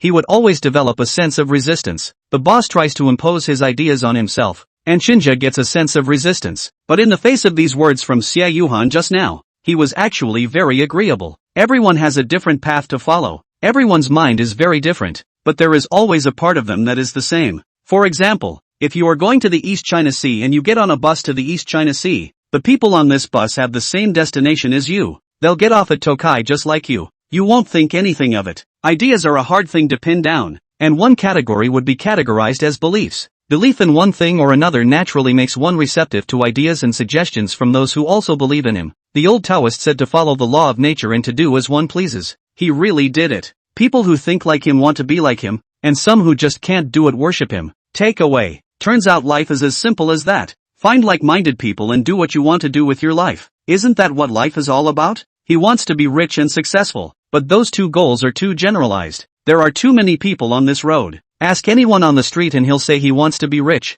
He wants to be successful, and there wasn't any kind of definition for any of that. Some people can achieve their goals because they know exactly what they want to do and do it well. What can I do? I can massage, and I'm not bad at it, and I'm heading down that path right now. So, I'm going to be the best in the industry, to be like the old path, to be the best inside the field of my own beliefs, so that people on this path will worship me, and the more people who worship me, then I will naturally get what I want. Chen Zhe did not expect to come here to seek a god. I can't believe I was able to unravel so many of my doubts. his whole heart relaxed. When he looked at Xia Yuhan, there was a vague flavor of gratitude in it. Why are you looking at me like that? Is there something strange about me? Ha ha, no, you're pretty cute. Xia Yuhan's face reddened slightly. I hate it. Why are you so blunt? I don't want to talk to you anymore. I'm going to go. Next time you're free, you can come over to play. Xia Yuhan trotted away. Chenja was tempted to go after her and ask for a contact, but he stopped dead in his tracks. Never mind. We'll see each other if we're meant to.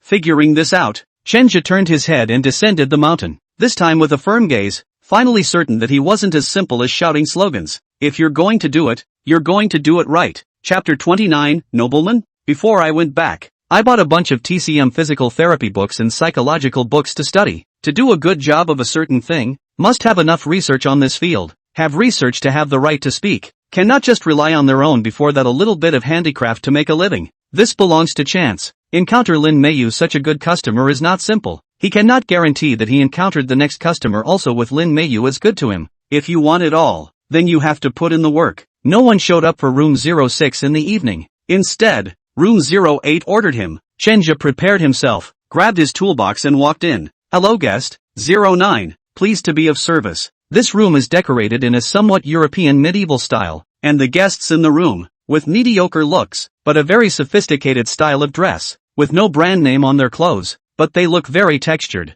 The woman removed her gold-rimmed glasses, crossed her legs slightly, and hugged her arms as she looked at Chenja with a scrutinizing gaze. Chenja raised his head and chest and acted graciously. The woman nodded slightly. Okay, you're it. The woman flopped down on the bed and began to close her eyes as Chenja was preparing his things. Chenja's fiery hands roamed around the woman's back. Every bit of force pressed into place. The woman's tense body relaxed. Guest, how's that for strength? Aha. The woman was reticent and not willing to speak much, and from her very few words, Chenja was able to sense that this woman had been in a high position for many years, as all of her words had a rather commanding flavor. The reluctance to speak at the moment represented the clear purpose of her trip, as well as a simultaneous sense of defensiveness. The people who came here to spend money were either rich or noble, and Chenja had to put some thought into it if he wanted to develop her into his loyal customer. Just like Lin Meiyu. Sister, you have some stiffness in your back. Let me help you relax. Yes, woman is still a simple word. Chenja used his own skillful techniques to press on his back for a while. The woman, supposedly sensing the effect, began to speak on her own accord. I haven't seen you before. Chenja smiled faintly. Sister, I'm new here, serving you for the first time. I hope you're satisfied. That's a pretty good maneuver you've got there. It does seem a bit better than the ones before. I'm an ancestor. I've been doing this since my great-grandfather's generation. And when I was a kid before dawn my dad would get up with a whip and tell me to practice. The words seemed to touch a certain bit of the woman's memory. Parents want their sons and daughters to be successful, and it was the same when I was a kid. My dad would push me to study and memorize a lot of boring books. Then the sister should be a very knowledgeable person. Oh, I can't talk about erudition. I just recognized some more words, and it's not a waste of my previous efforts. I've been first in every subject since I was in elementary school. Wow, sis, you're amazing. I can't even force myself to read sometimes. I'm very envious of people like this who can read. The woman's heart warmed at his words. Live and learn. It's not too late for you to start learning. But I'm already 24. I graduated from college with a rather poor diploma, and I'm having trouble even finding a job. Education is still pretty important. And if you're looking for a better life, having an advanced degree is like taking a shortcut. Sister is right. I also have some regrets now that I didn't learn it seriously in the first place. The woman grinned. It's okay. Maybe I can help a little if you really mean it. Chenja pretended to be surprised. Really? Well, I suggest you go to East China Sea University to mix a diploma. Now there is adult education, and the diploma out of East China Sea University still has a high gold content in this market. But I can get in? It's not in the way. If I say you can get in, you can get in. Sister, really? Well, I'm a trustee of East China Sea University. In a word, Chenja pretended to be surprised and said, that's really great. Sister, I'm serious. Oh? I didn't lie to you either. I'll give you a business card later. When the time comes, you can just go directly to the principal. Just say that it's what I said. That will arrange a place for you as a collateral student. And as long as you complete the required studies, you can get a diploma from the East Sea University. This is really thank you, sister. You are so good to me. I don't know how to repay you. Oh, no. I also like to see young people getting ahead. I'm just giving you a chance. Can you do well? It's up to you. Yes,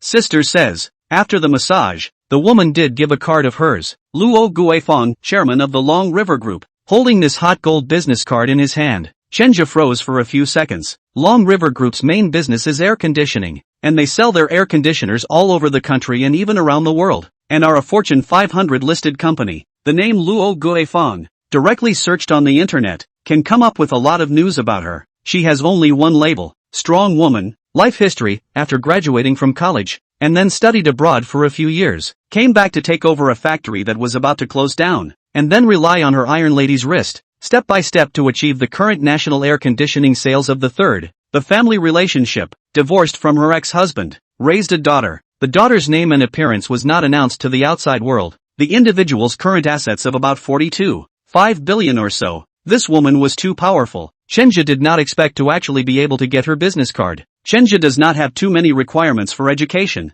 and even he himself is a bit averse to learning, but he had a clear direction. He wants to hold on to this client, and he wants to develop this client into a loyal client of his own. So when you get a business card, you have to do your best. He decided to use his free time to go to Tokai to finish his studies. In this case, Luo Guifeng will become his benefactor. There is a layer of relationship in the future we'll be able to further contact. Of course, Chenja did not want to go to eat soft rice, meaning he believed that Luo Guifeng's economic strength and status. She wanted to find what kind of appearance of men can, their own body appearance, and will not let her look at more than one glance. The only way to impress her is to keep the same beliefs as her. Her belief that academics can change everything. So go for it, work towards this path, and as long as you do well on this path, then Luo Guifeng will think highly of yourself. If he had said this idea to anyone else, they would have laughed at him. What a naive and childish idea to actually push yourself to finish college in order to get a client. But Chenja felt that this was his chance, and he would definitely grasp it firmly. Chapter 30, I'm a technician, a massage therapist. How could Wu Qingli not expect to run into Chenja inside the university? She thought that Chenja had come to find her specifically.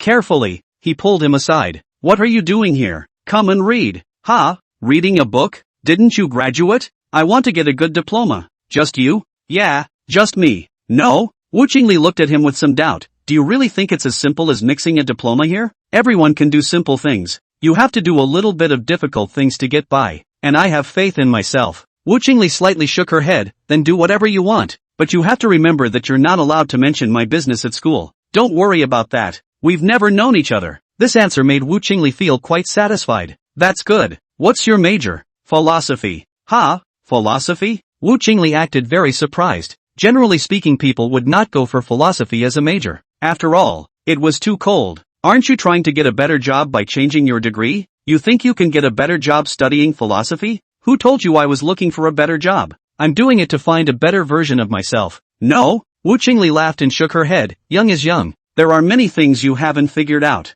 Chenja shrugged. It doesn't matter. I have my own ideas. Well then, let's have a moment of silence for your thoughts. You should know that employment is very tight nowadays. It's very hard for people in popular industries to go out and find a job. Not to mention these cold majors. Those big companies won't even look at you. I have a job, and I don't intend to change it. What do you? You do? The two had known each other for quite some time, and there had been one super close relationship, and Wu Qingli still didn't know exactly what Chenja did. Chenja smiled slightly, revealing 8 teeth. I'm a technician. Technician? Technician? Wu Qingli hadn't reacted at once. Massage technician. Ha? Wu Qingli's mouth twitched after hearing it. Are you formal or informal? Chenja gave her a blank look. Do I look irregular to you? Unexpectedly, Wu Qingli nodded. You're either like, I feel like you're just irregular. I'm too lazy to talk to you. I'm going to report. Chenja finished speaking and left, leaving Wu Qingli in a daze. It looks like a softie. TSK, and comes to study. I really don't get it. With Luo Guifeng's business card,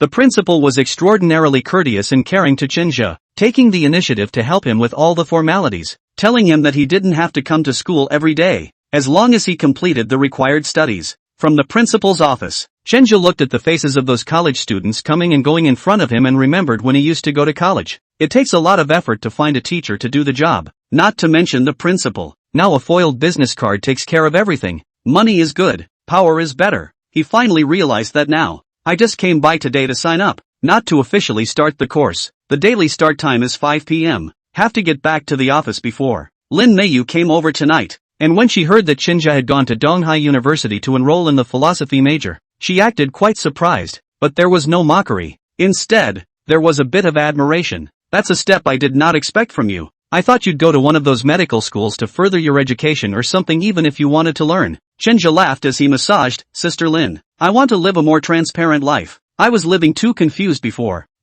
That's not a bad way to think about it. I'm sure you can do a good job. By the way, you inspired me before, and that design won an award. Ha. Seriously, I really have to thank you. No. Sister Lin left me a $200. 000 tip. You're the one who almost scared me. Ha, money is nothing. Do you know how much I was able to score with that outfit I designed? This has to be several $1 million, right? Conservatively, more than $12 million. This is a foreign country's 1,000 gold ordered. She is very satisfied. So I'm still giving this 200,000 yuan less. I am taking advantage of you. Chenja laughed nervously. He couldn't think so. He couldn't think that Lin Meiyu had taken advantage of him. He had only mentioned it casually, and it would be a mistake to take credit for it. Sister Lin, I'm lucky to be able to help you. You little guy, how come you're getting better at talking? I can't even get away from you a little bit with this talk. Lin Meiyu's words were half true. Chenju was indeed very good at providing emotional value, which was exactly what she needed the most at the moment. After her relationship with her husband had broken down, she was all depressed, and hadn't found an outlet to pour out her feelings at all. Chanchul's presence just made up for it. Sister Lin, it's me who should be saying this to you, because it's your presence that makes me feel like there's light in my life. Chenja also didn't pat himself on the back. He did think in his heart that Lin Meiyu was his most loyal client because of this client here, so he didn't worry that sister who would fire him, and it could be said that Lin Meiyu had accomplished a stable financial source for him, leaving him free to think about other things. Lin Meiyu turned around and gave him a deep look. Give me a hug. Chenja didn't squirm. He knew that this woman was in great need of emotional value provision at the moment, and if he could do that, then what was wrong with him? His hugs were very disciplined and nothing out of the ordinary. The two of them just lay on the bed, Lin Meiyu lying in Chenja's arms. She felt at ease, and then she fell into a deep sleep again. Lin Meiyu's sleep has never been good because sometimes she is bound by her work, sometimes troubled by her relationship, and the long pent-up pressure makes her want to find a place to catch her breath. Lin Meiyu didn't spend the night here tonight. She likewise left Chenju a 200,000 tip and left. Those female co-workers, again, were shocked to hear that Chenja had taken another 200,000 in tips. They have come up enthusiastically to shush them. Chenja was not perfunctory this time. He pretended to be very patient to share. In fact, what he said were some trivial matters. How could the way of survival be learned by others? What's the point of him hanging around then? He's just acting like this because he doesn't want to mess with his co-workers too much. People are jealous, and it would be bad if one day some female co-worker got into something else because she was jealous of him. Mei Xiaoting was also satisfied with his performance. She looked at Chenja with a smiling face. You kid is getting better and better. I really didn't expect you to do so well. In this short period of time, you actually took 400,000 yuan in tips. TSK, admire. It's heartfelt and equally encouraging for leaders to encourage their employees. The $400,000 tip also alarmed Huling. 400,000 was a drop in the bucket for her. She was mostly surprised that Chenja was able to do so well, so she called Chenja to her office. I haven't seen Huling for days. The woman's attitude has changed a bit today. She was smiling when she saw Chenja come in. Well, are you happy working here? Chapter 31, Inviting Jealousy. Huling stood up from her seat and walked around the table in front of Chenja, looking at him for a few seconds. She was slightly surprised that when she looked at Chenja like this before, this kid didn't dare to meet his eyes at all. But now, there was actually a feeling of being unassuming. There was no offense in his glare, but rather a confidence that it had only been a short time since he'd been able to have that kind of mindset. You've done a good job these past few days, and Manager Mei has been complimenting me on you. Thank you, Sister Hu. Sister Mei and the girls have helped me a lot. Huling smiled. Of course she knew exactly what kind of person Mei Xiaoting was, and some time ago she even complained twice about Chenja, saying that Chenja couldn't keep his customers. Mei Xiaoting will help him? Pull back. But this kid is quite a talker. It's naturally best if you can stay accustomed to it, but I've also heard something else. Did you have a bit of a run-in with the guest in room 06? Chenja was silent for a moment. Sister Hu, maybe I'm not very familiar with the rules yet. I'll definitely familiarize myself as soon as possible. Good for you for not complaining or blaming the problem on someone else. Things Mei Xiaoting had told her. Of course she didn't believe in ghosts. Huling was an atheist and believed in all natural science. Oh, that's good. We are in the service industry. Sometimes we will suffer some anger. Who can stand it? Who should earn this money? Do you agree? This sentence was a bit of a PUA. If it was before, Chenja would have disdained it. But now, He decided to change his mindset and understand that to gain something, you have to lose something. Hu Ling did not give him a pie. Her reward and punishment is very clear. He has paid. I believe she will see it in the eyes. I totally agree. And I will definitely keep Sister Hu's words in my heart. Seeing Chenja so educated, Hu Ling was very satisfied. She had taught many young people. She had seen more people than she had eaten salt. She felt that she was still very accurate in reading people. Whether the other party was acting against their will or sincerely, she could see it at a glance. Chenja said this sentence when there is no defiance, but the kind of attitude of acceptance. This is the attitude that should be done in the service industry. Their main focus is a service, and only when the service is there will the wallets of the rich open up to them. Okay, I believe you. Okay, you go down first. There's nothing to call over. It's just a simple chat about the recent situation. Yes, Chenja was ready to leave. Hu Ling suddenly asked again, how are you and Sister Lin doing now? We have a great relationship. Chenja's heart thumped. Just now he subconsciously answered, and only after reacting did he feel that he shouldn't have said that. Sure enough, Hu Ling walked over with her eyes narrowed. What does it mean to be affectionate?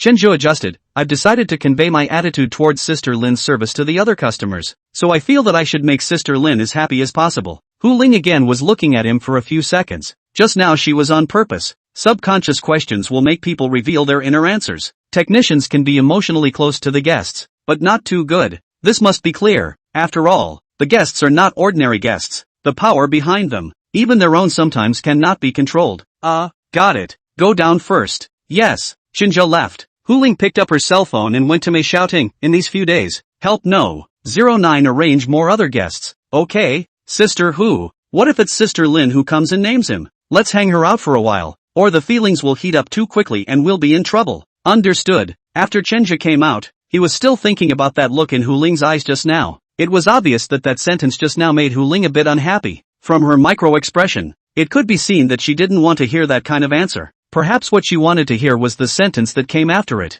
In that one sentence he emphatically explained that he was doing it for work. But the previous sentence, it's a good feeling, reveals his true inner thoughts. He did have a good relationship with Lin Meiyu right now. Of course it wasn't considered love, but it was still a bit deeper than the relationship between an ordinary technician and a customer. This was something Chenja could feel. There should still be a concern that he might have some kind of emotional dispute with a guest. This woman has to be careful with every word. It's really too deep. She seems to trust you. She seems to think highly of you. But who knows if she'll do something to tear you down next. After returning to the waiting area, Chenja began to wait for the clock to go up. Not like usual. He was called for the second one today. He was a little taken aback. Asked the waitress who took him, Sister May, am I in line so soon today? The waiter smiled. This is May specially arranged. I guess it is to see how much you take tips. You can be really great. Our sisters all want to thank you. I also have a share of those tips you take, oh hee. Some other day if you are free, I can treat you to a meal. May raised her eyebrows a little, rather teasingly.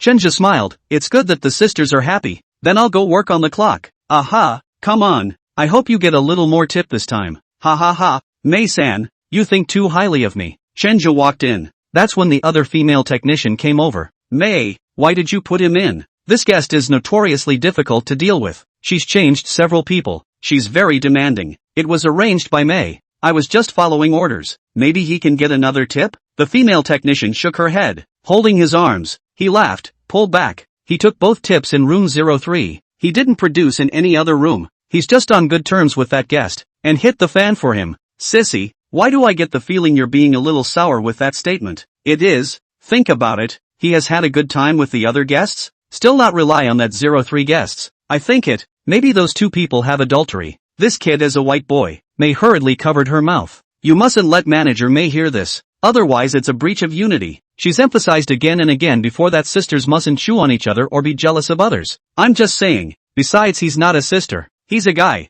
Are you going to die you? What's the difference between a man and a woman working together? Besides, we get a share of his tips. So don't you want him to do well? I prefer to do it myself. You, manager. May was about to say something when she saw May shouting behind Shishi. Sissy was startled after hearing her call for the manager. Helpfully, he turned around, then lowered his head. Mei Xiaoting looked at Sissy. Come to my office. With those words he turned and walked away. Sissy was a bit remorseful. Xiaomei comforted her. Don't worry too much. Anyway, you mustn't say those words just now. Got it? I know. Chapter 32 Difficult Guests. After Sissy walked into the office, Mei Xiaoting was seen making tea. She rushed forward to take the tea set. Manager, I'll do it. Mei Xiaoting glanced at her and didn't refuse. She sat down and drew up a lady's cigarette and lit it. Smoke filled the dark environment. The air conditioner blowing overhead slowly turned on, blowing people a little slightly cold. Sissy wearing a cheongsam. The whole arm is exposed. She cannot help but touch her arm. Do you know why I called you over?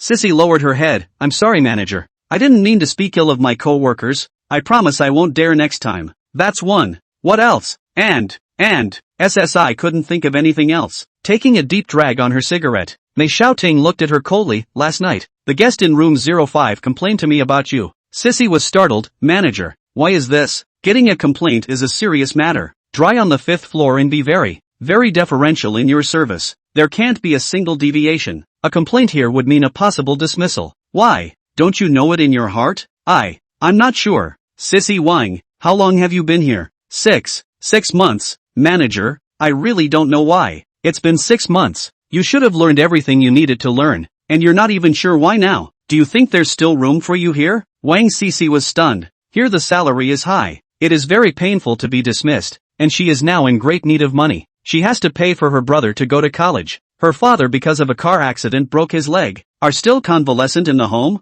and need money every day. Mother couldn't work either and had to surround herself with her father as well. She is the sole source of income. The tension was visible to the naked eye, and Wang Sisi was about to cry out in the next second. Mei extinguished her cigarette. You were recruited by me. I've taught you everything that needs to be taught, and it's not like I'm not going to give you a chance. You go back and think about it tonight. If you don't have an answer for me by tomorrow, then you're done here, and I'm not really going to fire you. You can go to the 2nd floor and do it. Wang Sisi didn't want to go to the 2nd floor. It was so much lower in rank than here. The income was also much lower, and the male guests there were heard to be moving their hands. Manager, give me another chance. I promise I won't dare next time. I've said I've given you a chance. Just go back tonight and figure it out. Okay, get out. Don't shed your tears at me. The last thing the nightclub believes in is tears. Your tears have no value with me. Understand?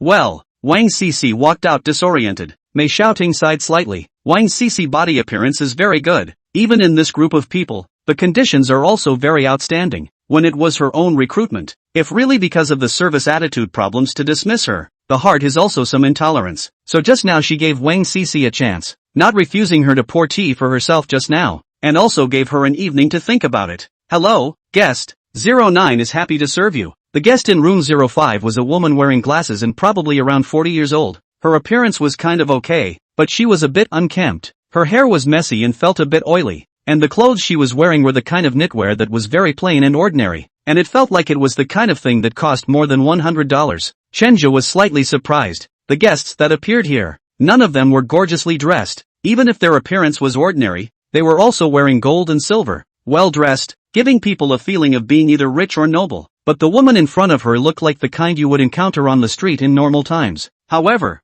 Chenja hid this amazement in his heart and did not show it on his face, which still maintained a warm smile. The woman gave him a look. Male? Hello, guest. I'm new here, and if my gender makes you uncomfortable, I can change it for you. The woman waved her hand. Forget it, it's changed a few times. It's all the same, so I'll give you a chance. Thank you, guest. Chenja was just about to change his shoes when the woman suddenly said coldly, crawl over here. Chenja was slightly startled in his heart. He had to get out when the man in room 06 told him to get out before, and now this woman is telling him to crawl over here. And that means, Chenja didn't hesitate for long. If he wanted to be the best in this industry, he had to fully comply with the rules here. He knelt slightly, then literally crawled over. A look of surprise flashed across the woman's face, and then a smile curled up. Not bad, quite obedient. She flopped down on the bed. I'm too lazy to change, so you're on your own. Chenja crawled to the massage bed and then climbed onto it. The woman is wearing some thick clothes, so how can she press it if she doesn't change? But the guest said he wouldn't change and that he had to figure it out on his own.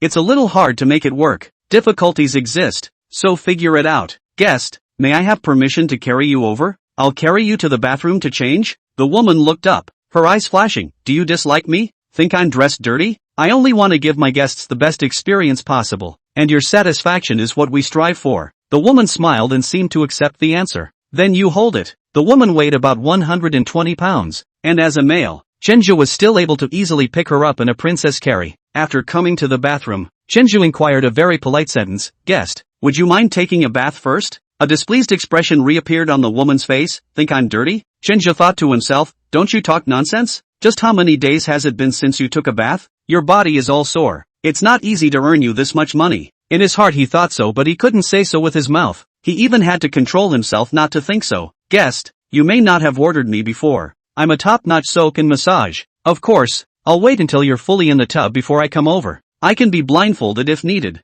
The woman felt okay when she heard it. Well, you watch it. Chenja backed out, and the woman finally shed her smelly clothes. He came in after hearing the greeting. The woman had him blindfolded and he used a scrubby towel to help the woman scrub the mud first. Nima, that's a lot. She's really sloppy. Serving this guest tonight really made Chenja almost lose control of his expression a few times, but in the end he managed to finish it with professionalism. Seeing him return from his service, Mei looked at him with a smile. You're amazing. That guest changed several times and not you. How did you do that? Chenja smiled. Luck. Xiaomei patted his shoulder. I don't believe it, but if you don't want to say it, then don't say it. I'm not a mechanic anyway. Wang Cc, who was sitting next to her, looked at Chenja with a tangled expression. It was the guest in room 05 that she had served last night, and she had been thrown out in the middle of it, which was a bit humiliating. She didn't expect Chenja to actually serve the whole thing. What she didn't expect was a coworker running over and saying very excitedly, 09. You're great. You know, just now the guest in room 05 gave you a $100,000 tip. Wang Cc was petrified on the spot after hearing it. Chapter 33, Wang Cc's Midnight Visit. Chenja also did not expect that the woman who only wore more than $100 of clothes on her body would actually give him a tip of $100,000, which was too unthinkable. But that's a good thing. It shows that his service is being recognized. Psychology says that women are really a kind of emotional animal. Cannot use common sense to understand them. When I first watched Chenja could not understand. Now suddenly a little understanding. Emotions are a moot point and can very easily influence a person's behavior, and can be especially needed by the kind of people who tend to be emotional. I didn't think about this when I was in love, and if I had thought about it then, maybe I wouldn't have screwed up so badly, but it doesn't matter. Those things are in the past. One should look forward and not be stuck on what happened before. Tonight he served 2 more guests one after the other. He pulled out all the stops he could. Let every guest feel satisfied. She wants to listen to love words with her love words. She needs people to accompany her to relieve boredom. Chenja said all the jokes he could think of. The most important point is the attitude. Don't women always say that? All I want is an attitude. This statement is watered down, but it does show that many women feel this way. Providing what they need is rewarded accordingly. These 2 guests were also tipped. It's only a couple $1,000s though, but it's pretty good, and those thousands of dollars have been able to buy a college student a month's worth of time. Those female coworkers' eyes changed when they looked at him, and 1 or 2 of them put down their dignity and came over to ask for his advice. Chenja said half-truths. He even took these female colleagues as guests. Just pick some of them like to listen to, without the slightest flavor of preaching in it. Wang Cc wanted to go over, but she hesitated because she had just said something bad about Chenja. Chenja was ready to go back to his dormitory when he got off work. At this time a woman stopped him. The woman was heavily made up, but Chenja still recognized her. After all, the impression left on him was quite impressive. This woman was the escort he tried to take advantage of when he first came to the bar. The woman didn't know where she heard that he took a lot of tips, and her eyes kept a seductive look as she spoke, trying to seduce Chenja. I've heard all about it. You take a lot of tips. How the hell do you do it? We're all co-workers. Can we share? Chenja smiled. I'm not in the same system as you. You accompany the drinks and I massage, and it doesn't help you much if I talk about it. The woman was still undeterred. Are you still concerned about what happened before? I was just joking with you in the first place. Now that no one is here, I'll do whatever you want. The woman winked at Chenja and pulled her collar down slightly. Chenja sneered in his heart. This woman is still really confident in herself. When he passed out, coupled with a little bit of alcohol, and lost love, the desire is a little on the brain to make this kind of action. His heart was so incredibly calm right now that he couldn't muster a single ounce of desire for this woman. Even if she wore more revealing clothes, he wasn't interested. Sorry, no comment, and by the way, there are company rules against employees fooling around with each other, and I expect you to follow the rules as much as I do. Good for you. We'll see. The woman left in anger, looking at her back as she left. Chenja smiled and didn't care. He couldn't possibly take care of every single person's emotions, especially since this woman was still the type he hated. Returning to the dormitory, Chenja quickly washed up and then sat on his bed to read a book. Tomorrow he was going to school. He had to familiarize himself with some of the things in the books first. That look went on until midnight. He was about to turn off the light and go to sleep when the door to his room was suddenly awakened by a knock on it. Who? Chenja. It's me. Wang Cc? What is she doing here? Chenja was a little puzzled. Wang Cc, this person, he has some impression. When he just came, C1cc looks beautiful, so he looked at a few more eyes, but I did not expect this woman to give him a few rolled eyes. The dislike in his expression couldn't be hidden. After working for a while, this woman still maintains a condescending attitude. Tonight was the same. All those other female co-workers came over to get his advice and chat, and just Wang Cece sat there alone. Something wrong? Can that open the door and talk? Chenja thought for a moment, then got out of bed and opened the door. Wang Cece was really standing there. Her expression was a bit unnatural. Her eyes looked left and right from time to time, as if she was afraid that others would know that she had come over. Chenja leaned against the door, holding his arms and looking at Wang Cece. This woman's body is indeed good. Height is also high, estimated to have a 1.74 m like this. If outside, if find a model when it is no problem. You can even go to a big venue like that to be a greeter too. At the moment, she was wearing a white nightgown. Her chest was a bit empty. Judging by the shape, it should be that she wasn't wearing anything inside. The nightgown reached the base of her thighs and only slightly covered them. Most of her beautiful legs were still exposed. The beautiful legs that were exposed to the air had the slightest beads of water glistening on them. It should be that she had just taken a shower, and she still smelled like shower gel. Are you okay? Chenja asked. Wang Cece hesitated. Can I come in and talk? Chenja was a bit surprised. According to Wang Cece's performance before, she should not like herself too much. Coming over to him in the middle of the night and talking about entering his room. Why was this? If he was going to ask him for advice, he should have been able to come over and ask with those female co-workers in the waiting room earlier. It wasn't appropriate for a man and a woman to share a room in the middle of the night, but the girl had asked, so he couldn't possibly push her out. The body gave way sideways. Come on in then. Wang Cece walked in with her head down. Seeing that Chenja had no intention of closing the door, she was a bit puzzled. Can you close the door? Isn't it nice to have this on? Get some air. Closing the door. Two people in a room was too easy for people to misunderstand, and Hu Ling had some warnings about arranging for him to stay here in the first place, so that he wouldn't mess around. Hu Ling's words were kept in Chenja's heart. After all, Hu Ling is the big boss. Have the power of life and death over yourself. Better close it. Wang Cece walked over and closed the door behind herself. Chenja frowned slightly, but didn't say anything as he walked to the side and sat down. It is a single room, a large single room, furnished just like a hotel is, with very good sanitary conditions and interior decoration. They don't have to clean it themselves. Someone comes by regularly every day to do it for them. Chenja sat on the sofa next to him and crossed his legs to look at Wang Cece. You can talk now, can't you? Wang Cece bit her lip. Seems to be a little difficult to say. What's wrong? Chenja, can I ask you something? Sissy Wang asked. Chenja laughed. I wouldn't dare. You've been here longer than me and have much more experience than me. There's nothing I can teach you. No, I don't know how to tell you. This is important to me anyway. Can you tell me how you served that guest in room 05? Is that what you're asking? Yes. Wang Cece nodded her head very firmly. Didn't I already tell you guys? I'm just normal service, following the needs of the guests. But I did what she wanted, so why would I get kicked out in the middle of it? And you won't? Chenja hesitated. How did you do it? Wang Cece talked about what happened last night, and Chenja frowned after hearing it. Wang Cece is still complaining a bit. She asked for so much and I did it. And then she kicked me out in the middle of the day and didn't give me any reason. I really don't know what the hell is going on. It's not like I did anything wrong. Chenja shook his head. No, you're wrong, and very wrong. Chapter 34, she's going to betray herself? Seeing Chenja say he was wrong, Wang Cece was a bit unconvinced. Where did I go wrong? I'm not the only one who serves her. Those people have been replaced before. Are all of them wrong? Why are you complaining about me? Do you want to know why? I just want to know why. Oh, so you remember what we're all about? What? Wang Cece froze for a moment. Everything is based on the satisfaction of the guest, and if the guest is not satisfied, aren't you still at fault? But her request is also too tricky. I just went in. She wants me to kneel, although some reluctance, but I still kneel. She has not bathed for many days. Her body is stinking. I am really convinced. I have never seen a woman who is so unclean. Wang Cece proceeded to spit, and Chenja laughed and shook his head. That's why you were kicked out. What?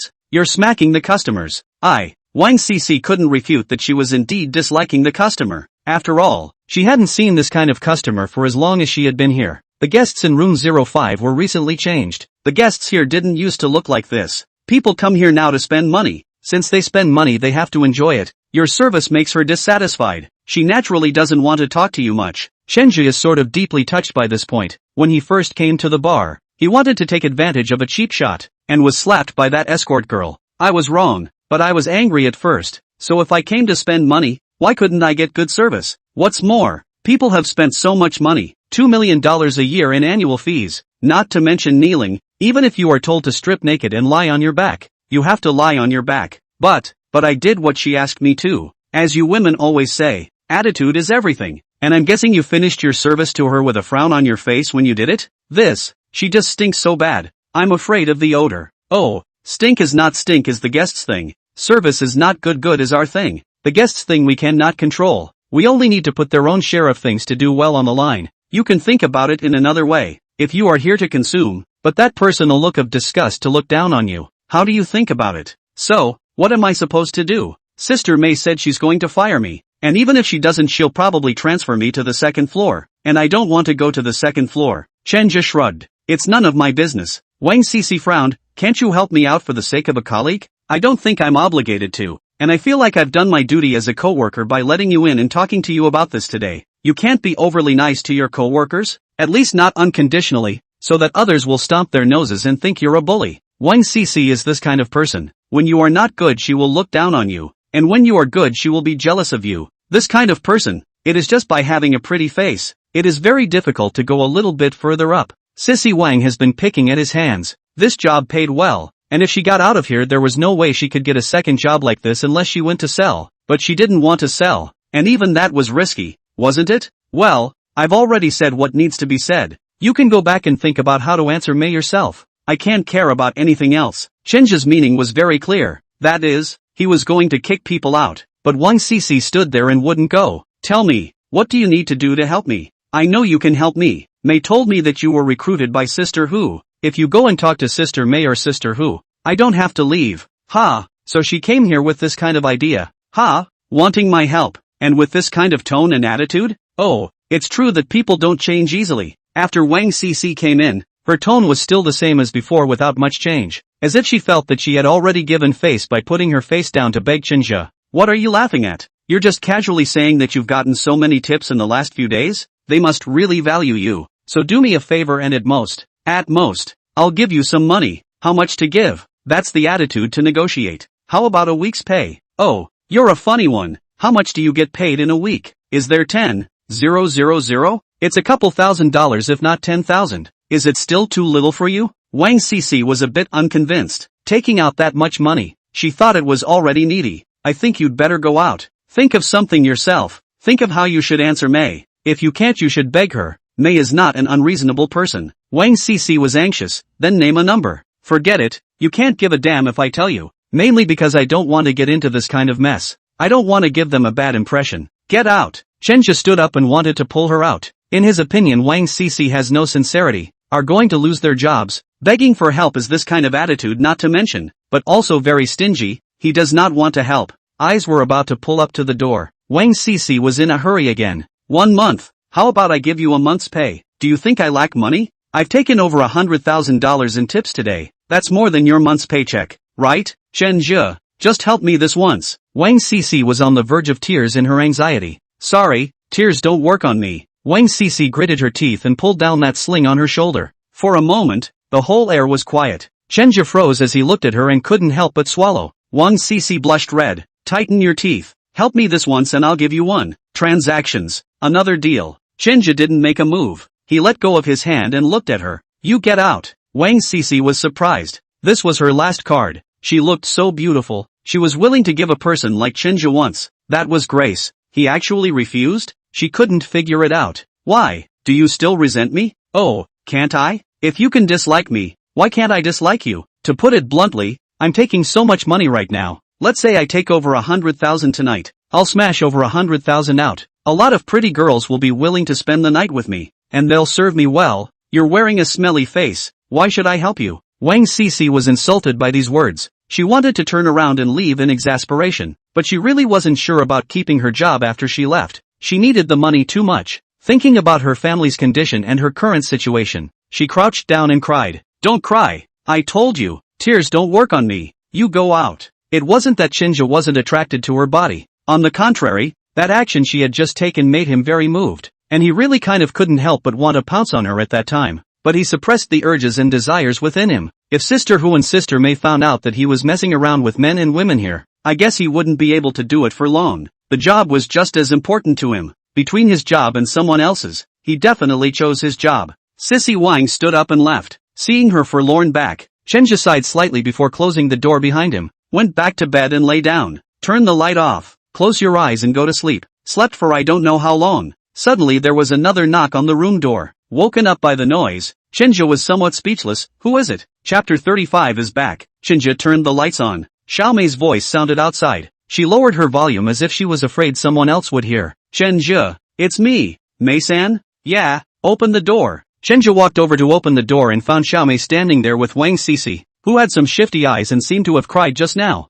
her eyes red. Chenja, let's come in and talk. Without waiting for Chenja to agree, she walked in with Wang Sisi. Chenja had no choice but to close the door. Mei-san, is something wrong? Chenja actually knew in his heart that bringing Wang Sisi here so late in the evening was probably because of what happened just now. Chenja, we're here to beg you. Can you help with Sisi's matter? You're a big celebrity now. If you're willing to help, Sister Mei will definitely listen to you. Su Xiaomei was the waitress who helped them arrange the room. She was quite amiable, and Chenja's attitude towards her wasn't that tough. I just told her. It's not that I don't want to help. Mei told her to think about it herself, and I just analyzed it, so she'll just summarize it for herself and talk to Mei. Won't that do? This. Xiaomei looked at Wang Sisi again, and Wang Sisi pulled her. Chenja, Sisi just hasn't gotten it yet. What exactly should she say to make Sister Mei forgive her? Chenja is speechless. He has said enough to understand. Wang Sisi is frankly an attitude problem. She just need to put this point squarely. Mei Xiaoting will not be too difficult for her. Sister Mei, I can't write a script for her to read from, can I? Ha, that's for the best. Nope. Sissy. Wang Sisi nodded. I think it's okay. Can? If you read from the script, Mei will definitely fire you right away. Ha? No way? Sissy Wang was worried. You have to be sincerely repentant, so that Mei can see your sincerity. You'd better go and apologize to that customer. You just have to be able to get understanding from that customer. Then everything will be fine. That, I'm not sure. Harm. Feelings have told you so much for nothing. Egu. Brother Chenja, just help her. She's my best friend. Su Xiaomei pouted. You help her and I'll give you a shoulder rub. With that she ran behind Chenja and began to pinch. Those who didn't know thought she had made a mistake. She, you come over too. Hurry up and give brother Chenja a whack on the leg. Oh, good. Wang Sisi walked over afterward. Her expression no longer had that overbearing feeling just now, presumably convinced by Su Xiaomei. One squeezes the shoulders, one pounds the legs.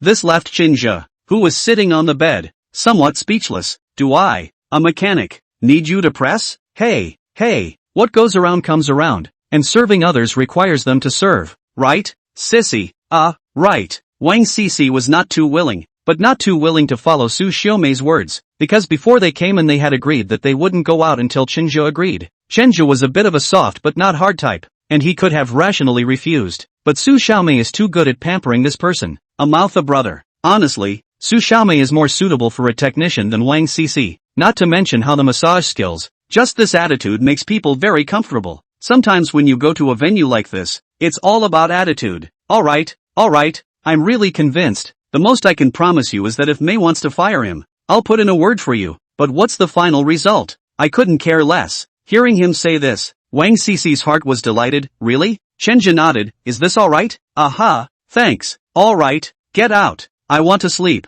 Chenja is starting to kick people out. Wang Sisi stood up and was about to leave, but Su Xiaomei was still pinching behind Chenja. She gave Wang Sisi a wink. What's the point of leaving? The service isn't over yet. It's not like we're coming over just to get brother Chenja to help us. We're here to get along with brother Chenze. Also right. Wang Sisi resumed squatting down and continued to squeeze Chenja's legs. Chenja cried and laughed a little. Really, this Su Xiaomei fellow could be much more of a good sport than Wang Sisi, because she knew how to get a bargain and still play nice. If the two of them left right away, they might feel a little uncomfortable in their own hearts as well. Said he was going to help anyway. Chenja didn't have any worries and directly laid down on the bed. Su Xiaomei helped him press his head. Wang Sisi just knelt and sat on the bed to help him pinch his feet. This woman was probably trying to make Chenja more dedicated, pinching extremely seriously. Not to mention, it's quite enjoyable. As a mechanic, it is surprising that Chenja has not gone through this service as a consumer. Surely there is a difference between being served and serving others. Right now he felt like a lord, like a landlord, and the two next to him were like his maids. Brother Chenja, is strength okay? Sayumi said with a smile. Not bad. Chenja laughed then patted her leg. You guys don't have to try so hard. You can go to bed. What is this? It took less than 10 minutes to pinch. You guys usually take 100 minutes to service a customer. We can't cut corners, can we? Sissy, Wang Sisi nodded awkwardly. Brother Chenja, let Shishi help you pick your ears. Her hands are very steady. Yo, alright? Wang Sisi nodded. Okay, I'll get something. Wait for me. She quickly ran out of bed, then opened the door and went out. Only Su Xiaomei and Chenja were left in the room. Chenja laughed. Sister Xiaomei, you're taking too much care of her, aren't you? Su Xiaomei shrugged. There is no way. Is that I told her to come over for an interview? You do not know. Sisi is also a pretty miserable person. Her father had a car accident and was knocked off his leg. The family's source of income all depends on her. She also has to pay for her brother to go to college. It is estimated that the old family's house to be built by her. The usual time has been frugal, and sometimes for the people also deducted a little bit, on the money is more concerned about. Chenja took the words to heart. Oh, so that's it. Yes, originally Sisi could have had a better future. At first there were a few modeling agencies that fell in love with her. It's that the salary they gave was a bit low, although they said that they would follow up by adding more. But at that time Sisi desperately needed to use the money, and then they found me, and I was the one who introduced her in. So you think it's your responsibility to take care of her? Ha, you could say that. After all, it's not easy for anyone, and I don't want to see her get transferred to the second floor. It's too complicated there, and she's bound to lose her mind if she's that pretty. I didn't realize you were quite so compassionate. Su Xiaomei punched his shoulder. What words? What do you mean by compassion? We're bosom buddies. What do you know? Ha, well, Mei-san is quite nice. She's lucky to have you as a friend. Harm, that's about it. I just don't really want to see her walk the road to death. While the two were talking, Wang Sisi had already returned with the toolbox. She took the tool out and placed it on Chenja's stomach, then lay down, lying in the crook of Chenja's arm. Want to pick it like this? Lay picking? Wang Sisi blushed. I heard the technician on the second floor say that the guests like this, so I'll try it out and you evaluate it. Oh, smelling the scent of shower gel emanating from her body, Chenja was a bit distracted. Su Xiaomei pulled her leg out from under his head at this time. As for me, I'll go back first. After all, I'm not a professional. You two take your time to communicate. I'll go back to bed first. With that she walked out, then closed the door behind her in the process. Only the lone man and woman were left in the room. Wang Sisi lay in the crook of Chenja's arm, her body half leaning against him. The soft petite body and the scent of her body made Chenja unable to resist placing his hand on her waist. Chapter 36, Wu Qingli's Mood. During the service, Chenja's hand was a bit dishonest, but Wang Sisi didn't push him away, presumably because she was afraid that he would be upset, and if he wasn't, all this she had done would be for nothing. Of course Chenja didn't do anything too outrageous. A meal saturated and saturated he can distinguish clearly. If something really happened with Wang Sisi,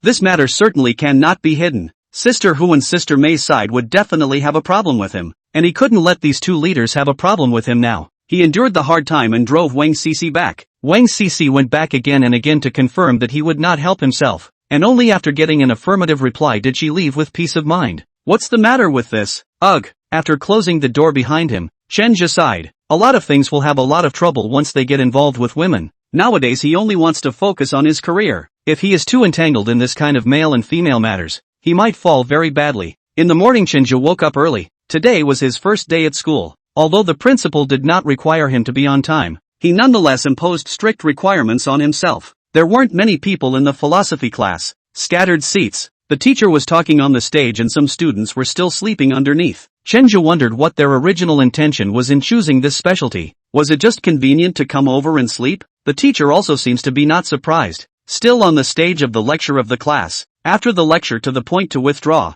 and there is no tutoring meaning. After closing the book, Chenja smiled. It seems the classroom is not learning anything. That's right. After listening to one lesson, Chenja knew that he couldn't learn anything here. The teacher was talking about what was in the textbook. This kind of teaching method, if he was a little younger he might still be able to accept it, but now he couldn't listen to it anymore. He needed a famous teacher. There were still classes in the afternoon, but Chenja didn't want to go to them anymore, so he lay down on the lawn, covered his head with his books, and basked in the sun. Skipping classes is not an option if I want to graduate successfully, but not skipping classes I feel like I'm wasting my time and I'm a little torn. Chenja was thinking about something when he suddenly felt a person standing over his head. He moved the book away just as the breeze picked up at that moment, and the hem of Wu Qingli's skirt blew up. She covered her skirt with some blush. Why are you lying here asleep? Chenja sat up. Oh, it's you. What's the matter? Don't you have a dormitory? Wu Qingli didn't reply to his words and asked instead. I was not given a dormitory. And also I didn't want one. The principal did arrange a dormitory for him at first, but she didn't think it was necessary. He'd just come in during the day and go back there at night. What's the point of having a dormitory? So you sleep here in the middle of the day? No? Wu Qingli pointed to the sign next to her. It's everyone's responsibility to take care of the lawn. Well, I'll go find a bench to sleep on then. Chenja climbed up and was just about to leave when Wu Qingli called from behind, go to my place. I've rented a house outside. Ha? Chenja froze for a moment. Don't get me wrong. It's just a matter of seeing how you're affecting the image of the school by sleeping here. Wow. Wu Qingli rented a house next to the school, used as a midday rest. She will come back here to sleep every day at noon. The house is not big, only one room and one hall. The decor was clean and tidy, and there was a large bookshelf next to the living room, which had another desk next to it. Wu Qingli hung her bag on the shelf, then took his shoes off and replaced them with a pair of slippers. There's a couch over there. You can sleep there later. Sometimes some of the students come over and I let them sleep there. Male students? Chenja suddenly thought of some forbidden love or something. Wu Qingli glared back at him fiercely, female classmate. Wow. Setting his bag down next to him, he then walked over and laid down. Not to mention that the couch is quite soft and a bit more comfortable than grass. Close your eyes and get ready to start your own nap. Wu Qingli looked at him for a few moments, hesitated, but still didn't say anything and closed the door after walking into the room. The two of them had a passionate time, but at that time both of them were a bit on top of each other, and after it was over everyone still felt a bit strange to each other. When Wu Qingli got up, Chenja was still sleeping. Just close the door when you go out later. Leaving that statement she left with her shoes on. Chenja opened his eyes at this time. He still wasn't planning on going to school. It would be kind of dumb to rely on classes to get credits. He didn't stay here long either. He went downstairs, got into the same cab that Wang De had, and left with a kick of the gas. Temperatures were a bit warmer in the afternoon. The sun baked on the asphalt through layers of heat, distorting the landscape around them. The sky was blue, cloudless, and there wasn't a breath of wind around. At that moment a car drove by so quickly that the friction between the rubber tires and the asphalt brought out layers of heat that nearly scorched a passing squirrel. Under the green cloud mountain, Chenja parked his car in the parking lot. He didn't know why he suddenly wanted to come here, and looking at the Qing Yunguan on the top of the mountain, there was some vague anticipation in his heart. Not many people come to Qing Yunguan at this point, and I haven't seen many of them all the way up the mountain. With great difficulty, he climbed up to the top of the mountain, and after casually and deliberately searching inside the Taoist temple, he never saw Xie Yuhan's figure, and even that old Taoist was not there. Chenja was a bit unable to resist and inquired about a Taoist priest. Wow, Master and little sister have gone down the mountain. I don't know when they'll be back. Why? Master is originally a person who likes to wander around 365 days a year. He actually doesn't spend much time here, and little sister needs to take care of him, so she's rarely here either. After receiving this answer, Chenja was a bit lost. If he had known that he would have summoned up the courage to ask Xie Yuhan for her contact information. Now that he had run so far over, he did not see the person, and his heart could not help but feel some regret. Been through this before, meeting each other very deliberately. Sometimes things tend to go against their wishes. Chenja also did not know if the two would meet again. He sighed slightly and turned around and went down the mountain. Wu Qingli returned to her home after class, and after taking off her shoes she found that her husband Tian Dongxiang, who had been away from home, was actually sitting in the living room coaxing the children. She froze slightly at the sight. Tian Dongxiang also smiled a little when he saw her at this time. Today is the child's birthday. I have already made a good meal. You wash your hands and also come over to eat. Aha! Putting down her backpack, Wu Qingli walked into the kitchen and started washing her hands. It was a very enjoyable meal and the child started playing with his birthday present after eating. Okay, hurry up and go to bed. We have school tomorrow. Tian Dongxiang urged his son to go to bed. Wu Qingli stood up, picked up the bowl and went to the kitchen to get ready to clean it. Just at this time, Tian Dongxiang hugged her from behind. Ray, should we, tonight? Wu Qingli pushed him away with some disgust. You sleep in your room. I'm not feeling well. This behavior kind of annoyed Tian Dongxiang. Why are you doing this again? Tell me yourself how many times you've rejected me? I am also a man. The things that should happen between husband and wife. The duties you should fulfill as a wife. Have you done it? Wu Qingli clenched her fists tightly and looked at Tian Dongxiang without a word. Next to her was a kitchen knife, and the man in front of her, the man who used to say he loved her to the bone, was keeping a mistress outside, and now he was shamelessly coming over to question her. Seeing that she had a bad look in her eyes, Tian Dongxiang froze for a moment. Forget it, I shouldn't have come back tonight. I'm going out. Tian Dongxiang slammed the door and Wu Qingli crouched on the ground and hugged her knees and cried. She had thought she had dried up her tears, but she still thought she had overestimated herself. Chenja had just finished his shift when he received a call from Wu Qingli. can you come out here? This point? Right. It's late. Chinja doesn't want to go out. So where do you live? I'm coming over now. What? Chapter 37, Midnight Rendezvous. Chinja didn't let him come over to his side in the end. Instead, he made an appointment with her to meet her at that rental place next to the school. After seeing Wu Qingli, he froze for a moment. There was a very clear slap mark on Wu Qingli's face. Eyes a little red. What happened to you? Wu Qingli didn't say anything as she directly hugged Chinja and kissed him. The door was still open at the moment and they were still in the hallway. In order not to be seen, Chinja's mouth was not idle, nor were his hands, as he pulled out the key from inside Wu Qingli's bag and opened the door while going in. An hour later, Wu Qingli sat on the edge of the bed, covering her face and crying loudly. Chinja thought for a moment and put his hand on her shoulder. Wu Qingli smoothly fell into his arms. Chinja finally figured out what was going on. Wu Qingli cleaned up the dishes after taking a bath just lying in bed. Husband Tian Dongxian went and returned. Come up here and try to use force. Wu Qingli fought back and the two argued and fought again.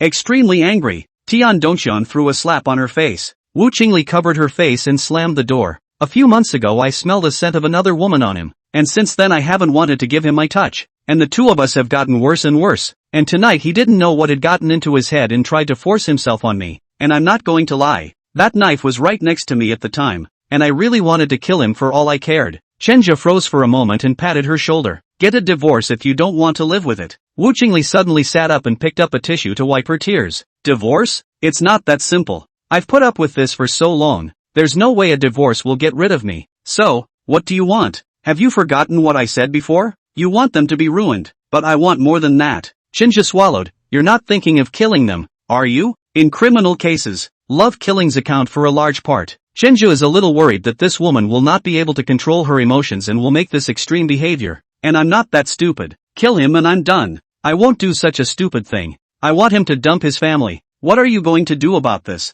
Wu Qingli looked at him wanting to speak. Forget it. I don't want to talk to you for a while. Pack up. I'm ready to go back. Chenja was somewhat speechless. After all this time, he's the one this woman is taking it out on? But never mind. At least he didn't have to be responsible for it. And he had some needs that he had been teased by Wang Cici last night. The two men went downstairs after getting dressed and left separately. On the way back, Chenja received a call from Su Xiaomei. She sounded anxious. Chenja, aren't you in your room? What's wrong? Something big is going on. Mei really fired Sissy and said she's transferring her to the second floor. Ha? This way. Yeah, you hurry back. Well, okay, I'll be there in 10 minutes. In the dormitory on the 5th floor, Wu Sisi sat on her bed and cried all the time. Those female co-workers in the same dormitory and Su Xiaomei had been comforting her. Sisi, don't be anxious. Chenja will be back in a while. Wang Sisi finished crying one tissue and drew another. That bastard touched me all over, and now he's patting himself on the back, and when I have to look for him, he's not even there. So it's true that men are no good.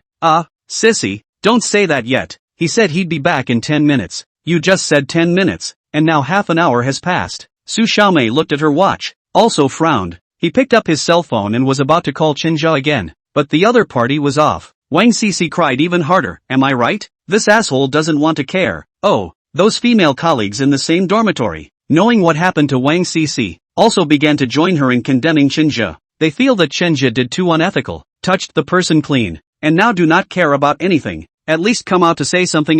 Sissy, if it's not possible, let's go find Sister Hu tomorrow. At the mention of Hu Ling, Wang Sisi was a little afraid again. Is this okay? How will you know if you don't try? I'll go with you and beg her. Su Xiaomei was still quite righteous, and the few female co-workers in the same dormitory nodded. Don't worry, Sisi, we'll go with you too. Wang Sisi heard touched. Before she has been on her housemates more stingy, she also looked at the eye, but did not expect in the critical moment, people actually jumped out to protect themselves. Thank you all, you're really nice. Much better than that asshole Chinja. That's when the door to the room was pushed open. Chinja leaned against the door. How is that better than me? Chancho? After seeing Chinja come back, Su Xiaomei went up and said somewhat anxiously, Chinja, hurry up and find Sister Hu. Yeah, Chinja, you hurry up. Those female co-workers in the same dormitory chimed in. Wang Sisi looked at Chinja with angry eyes. She felt like she was being betrayed by Chinja right now. What are you still doing back here? Chinja smiled. Alright, you guys don't have to go. I heard it all just now. When I came back I went straight to find Sister Mei. Talked to her nicely. She finally agreed. But there is still a punishment for you. Punish you with a month's salary. If you can accept it then it's fine. If you can't accept it then I can't do anything about it. The entire dorm froze. They all knew that Mei Xiaoting was a man of her word. And they were actually convinced by Qin Zhe in just a few words? That's too good to be true. Su Xiaomei and Wang Sisi were still in a bit of disbelief. Are you telling the truth? Or what? I can't coax you with this thing, can I? Su Xiaomei was very happy after hearing this and kissed Qin Zhe's face. Wow, you're really good. I can't believe you can even handle Mei Sanyang. Mei Sanyang was Mei Xiaoting's nickname, and it was well known that Mei Sanyang was a painted ghost. Although Mei Xiaoting wasn't that scary, it also showed that they were indeed terrified of her in another way. The whole dormitory was happy, and Wang Sisi cried tears of joy. Wang Sisi was pushed by her roommate. People have helped you out. Why don't you hurry up and show one? Wang Sisi was pushed in front of Qin Zhe, and those female co-workers in the dormitory were all up in arms. Give me a kiss. Give me a kiss. Wang Sisi was a little shy and embarrassed. I'm not going to kiss it. If you want to kiss it, you kiss it. The female co-worker to her left immediately jumped in. I'll do it. I'll do it. Barking. He kissed Qin Zhe directly on the left side of his face. Qin Zhe was all confused, but the next thing was even better. As the other three came over and kissed him all over his face as if they were up in arms as well, Qin Zhe covered his face. He felt shy for the first time, and then retreated in a panic. Sighing in relief after closing the door behind him, he could still hear the female co-workers inside laughing. Boy, sure the mechanic is spirited. Chapter 38 Boss who was so calculating. Back on the bed Qin Zhe thought about the process of negotiating with Mei Xiaoting just now. Wang Sisi's answer could not satisfy Mei Xiaoting, who decided to fire her anyway. Qin Zhe had no choice but to threaten her with what happened before, which was the last time the two were tortured by that little devil in room 06. It was a bold move, and Qin Zhe's palms were sweating even after he said it. But it's also important to do what you promise someone. Mei Xiaoting was so angry that she wanted to slap her, but in the end she compromised and only fined Wang Sisi a month's salary. This thing is kind of over. She as well. I will be miserable. Maybe this woman will give me small shoes to wear in the future. It is true that when you mess with a woman, there is no good result. Alas. Old me next time never ignore this kind of. Lin Meiyu had come for several nights in a row without being able to line up Qin Zhe, something that made her very unhappy. She sat down on the bed and looked at Mei Xiaoting, who was standing in front of her, with some displeasure. What do you mean? If you don't want me to spend my money here, just say so. Is this whole thing funny? Mei Xiaoting was also in a bit of a bind. It wasn't that she didn't want to arrange it, but there had been words from Sister Hu's side. Sister Lin, Qin Zhe is indeed very busy during this time. He's already been booked in advance and can't be scheduled even if he wanted to. Do you think this is okay? I'll arrange for two to come over for you. The techniques are both quite good. I don't want it. I'll refund my fee if I can't wait for Qin Zhe tonight. And don't you dare say that much to me. I'll leave it here. You guys make your own arrangements. Mei Xiaoting was in a difficult situation when the door to the private room was opened. Hu Ling walked in with a smile. Sister Lin, what's the matter? Getting so mad? Lin Meiyu snorted coldly after seeing her. Boss who was really a busy man. I couldn't even find you in the past 2 days, so I wanted you to arrange a more familiar technician for me. But what did you do? It seems like it's still my status position that hasn't arrived in boss who doesn't pay much attention to it. Hu Ling smiled as she walked over to her and poured her a cup of tea, turning her head to Mei Xiaoting with some anger. How did you do your job? Why can't you fulfill Sister Lin's request? Mei Xiaoting's heart thumped. I'll go. I'm going to take the blame for this again, aren't I? It's like this. Sister Hu, Qin Zhe is indeed too busy these days. He really can't schedule any time, and I'm trying my best to arrange. Hu Ling glared at her. What do you mean you can't schedule it? Don't you know that Sister Lin is our most honored guest? Everything but Sister Hu's needs should be prioritized. You'll call Qin Zhe over later. Understand? Mei Xiaoting looked at her with questioning eyes. Not sure if she's telling the truth with that statement? Go on. What are you looking at? How much longer do you want to keep Sister Lin waiting? Oh, okay. I'm going now. Mei Xiaoting retreated in a panic. Hu Ling smiled and turned her head. I'm really sorry. Sister Lin, my men didn't do a good job. This matter is blamed on me. Lin Meiyu sneered. Boss Hu, still really think I'm stupid? You think I can't see it? Oops. Sister Lin, I really didn't mean anything else. As you know, our service tenet is that everything is based on customer satisfaction. You're our big customer. So how could I possibly make things difficult for you on purpose? So what's the name of the thing you're running these days? What? Is it because you don't like how little I tip? How can I? Sister Lin saying that is slapping me in the face. Sister Lin, I went to the capital in the past few days to do a little business, and it just so happened that Mr. Su was in the capital as well. So we chatted for a bit. Lin Meiyu's heart stuttered and she looked at her with some caution. Hu Ling, are you threatening me?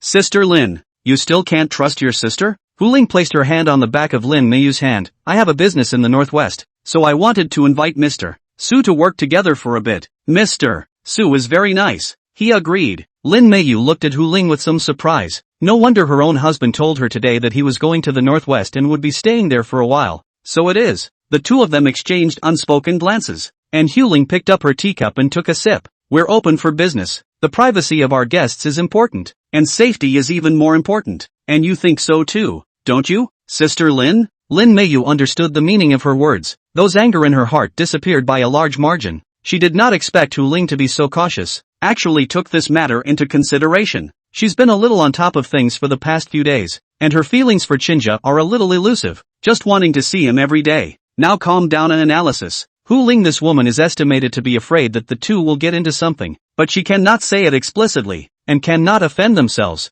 and even more cannot completely reject their own needs. So she turned her mind to her husband and used the business to lure him to the northwest. I have to say that this woman really has a good hand in calculating, and every move is seamless. Her husband is far away in the northwest, so it doesn't matter what she's doing over here. Hi, really hi. She did so much without taking credit or saying anything about it, and just breezed through it. No wonder she had gathered so many noble women here. It was true that she couldn't get by without a couple of tricks. Lin Meiyu smiled, and there was some flavor of admiration in her smile. Boss whose business is really doing well. Egu. No la, compared to Sister Lin, I'm still so far behind. Sister Lin is doing high-end business. I'm a small place. I can only make a living. Hu Ling is too modest. This fifth floor. These noble women are a kind of network. She is not at all dependent on the annual fee to earn money. For example, on their own, Hu Ling through their own also do a few business, but also know a lot of East China sees thousands of noble women. This woman is not simple. She does all of these things again,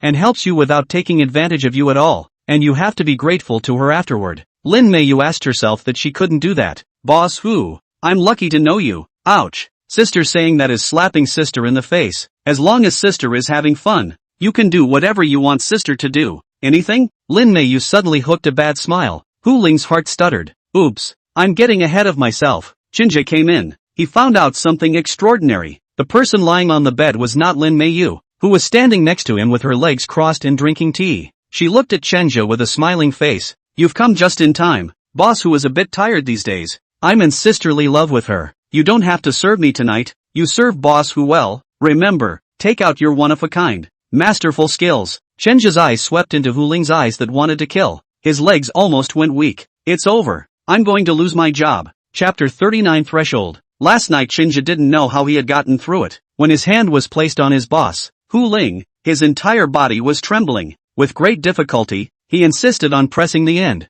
And when he was leaving, Hu Ling's eyes that wanted to kill people still didn't diminish by half, but instead strengthened a lot. The most speechless thing was that Lin Meiyu kept fanning the flames in the process. One moment saying that Chenja's stamina was good, the next moment saying that young people had great bodies, and Hu Ling couldn't even think of not replying out of politeness. I didn't sleep all night last night, so I caught up on my sleep during the day and didn't have time to go to school. I was apprehensive when I came to work this evening, just afraid of meeting Hu Ling. It's a good thing Hu Ling wasn't there. She didn't go up to the 5th floor, should have stayed in her office on the 3rd floor. Came to the front desk just waking up and just about to clock in. There was an incident where a richly dressed woman stood at the front desk and argued with the receptionist lady. This woman was dressed expensively. This face looked like it had been operated on. It didn't look very natural, and parts of her body seemed to have been moved around a bit. Her ass was surprisingly large and her bust was exaggerated. Her voice was pitched so high that when she shouted, the whole floor could hear her. I said, what's going on with you guys here? Don't I have any money? I just want to book a room. What's wrong with that? Isn't it just $2 million a year?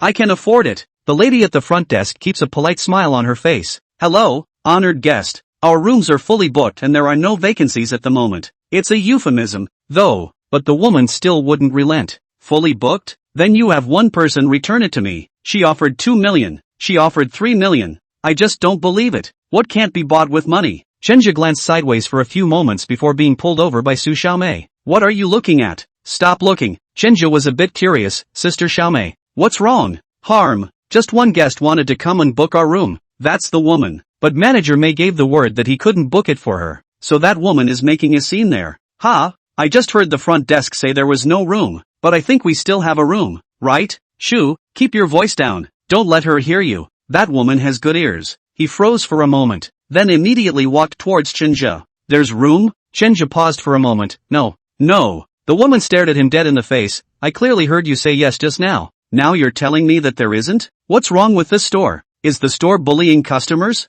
The woman's voice grew louder and louder, and some of the guests who had just come over were startled by her. Mei Xiaoting walked over at this time. She smiled politely. This guest is this way. Let's go into the office and talk about anything. Humph. I'm telling you, you guys have to save me a room today. With a very tug, the woman followed Mei Xiaoting inside. Chenja breathed a sigh of relief. This woman is fierce. Su Xiaomei smiled. First time meeting, right? Oh, it is indeed the first time I've seen it. It's okay, you'll get used to it when you see more of it later. Ha! After about 10 minutes or so, the woman came out huffing and puffing, looking like she hadn't had a good talk, and cursing all the way down the stairs. Mei Xiaoting walked out at this time, looking at Chenja with some displeasure. You come in here with me for a minute. Ha! Me? Or what? Oh, Su Xiaomei spat out her tongue when she saw him like this. Looks like Mei Sanyang is angry. Good luck. Upon entering Mei Xiaoting's office, she saw her face all upset. Chenja kind of didn't get it. He didn't know what he did wrong? Know why I called you in? There must be a reason why this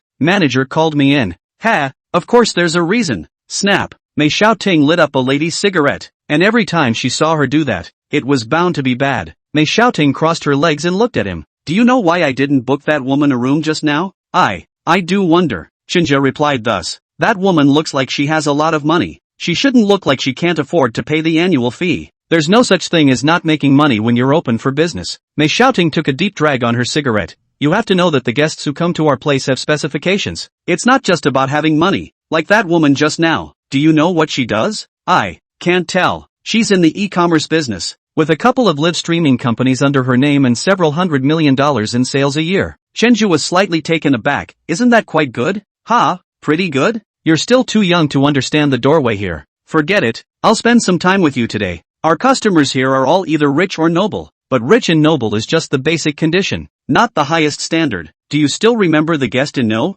05? Remember, Chenja also has a very good impression of that guest, unkempt and unkempt, but also a thief with a lot of demands, especially troublesome and difficult to get. It was her complaint that almost caused Wang Cici to lose her job. That woman isn't very rich. Her annual income is probably just in the millions. Our entry threshold is an annual fee of 2 million. But sister who took the initiative to give her a 1 million reduction. Ha, why? Because she's got status. She's got status. She's a PhD in physics. And she's the kind that can get into the world rankings. And for people like that, sometimes we can't even beg. Ha, no way? Chenja was a bit surprised that the scruffy, unkempt woman was actually a doctor of physics. And she looked like a middle-aged woman with a bellyful of complaints. Oh, do you think we'd invite her over without investigating this? Well, you know the guest in room 03. You don't need me to tell you her identity, right? I know. She's a world-famous fashion designer and her husband is also the president of an investment bank. It's good that you know. In addition to them, other people are the same status position are very high. These people, we can only look up when we see. Even sister who does not dare to easily offend. I understand. You have not completely understand. The woman just now, you do not look at her a few money. But this kind of people bottom is too thin. And most of the money earned is very profitable money. With our words, this is called black gold. There are a lot of us not allowed to see the light of day. She sells those bags and clothing,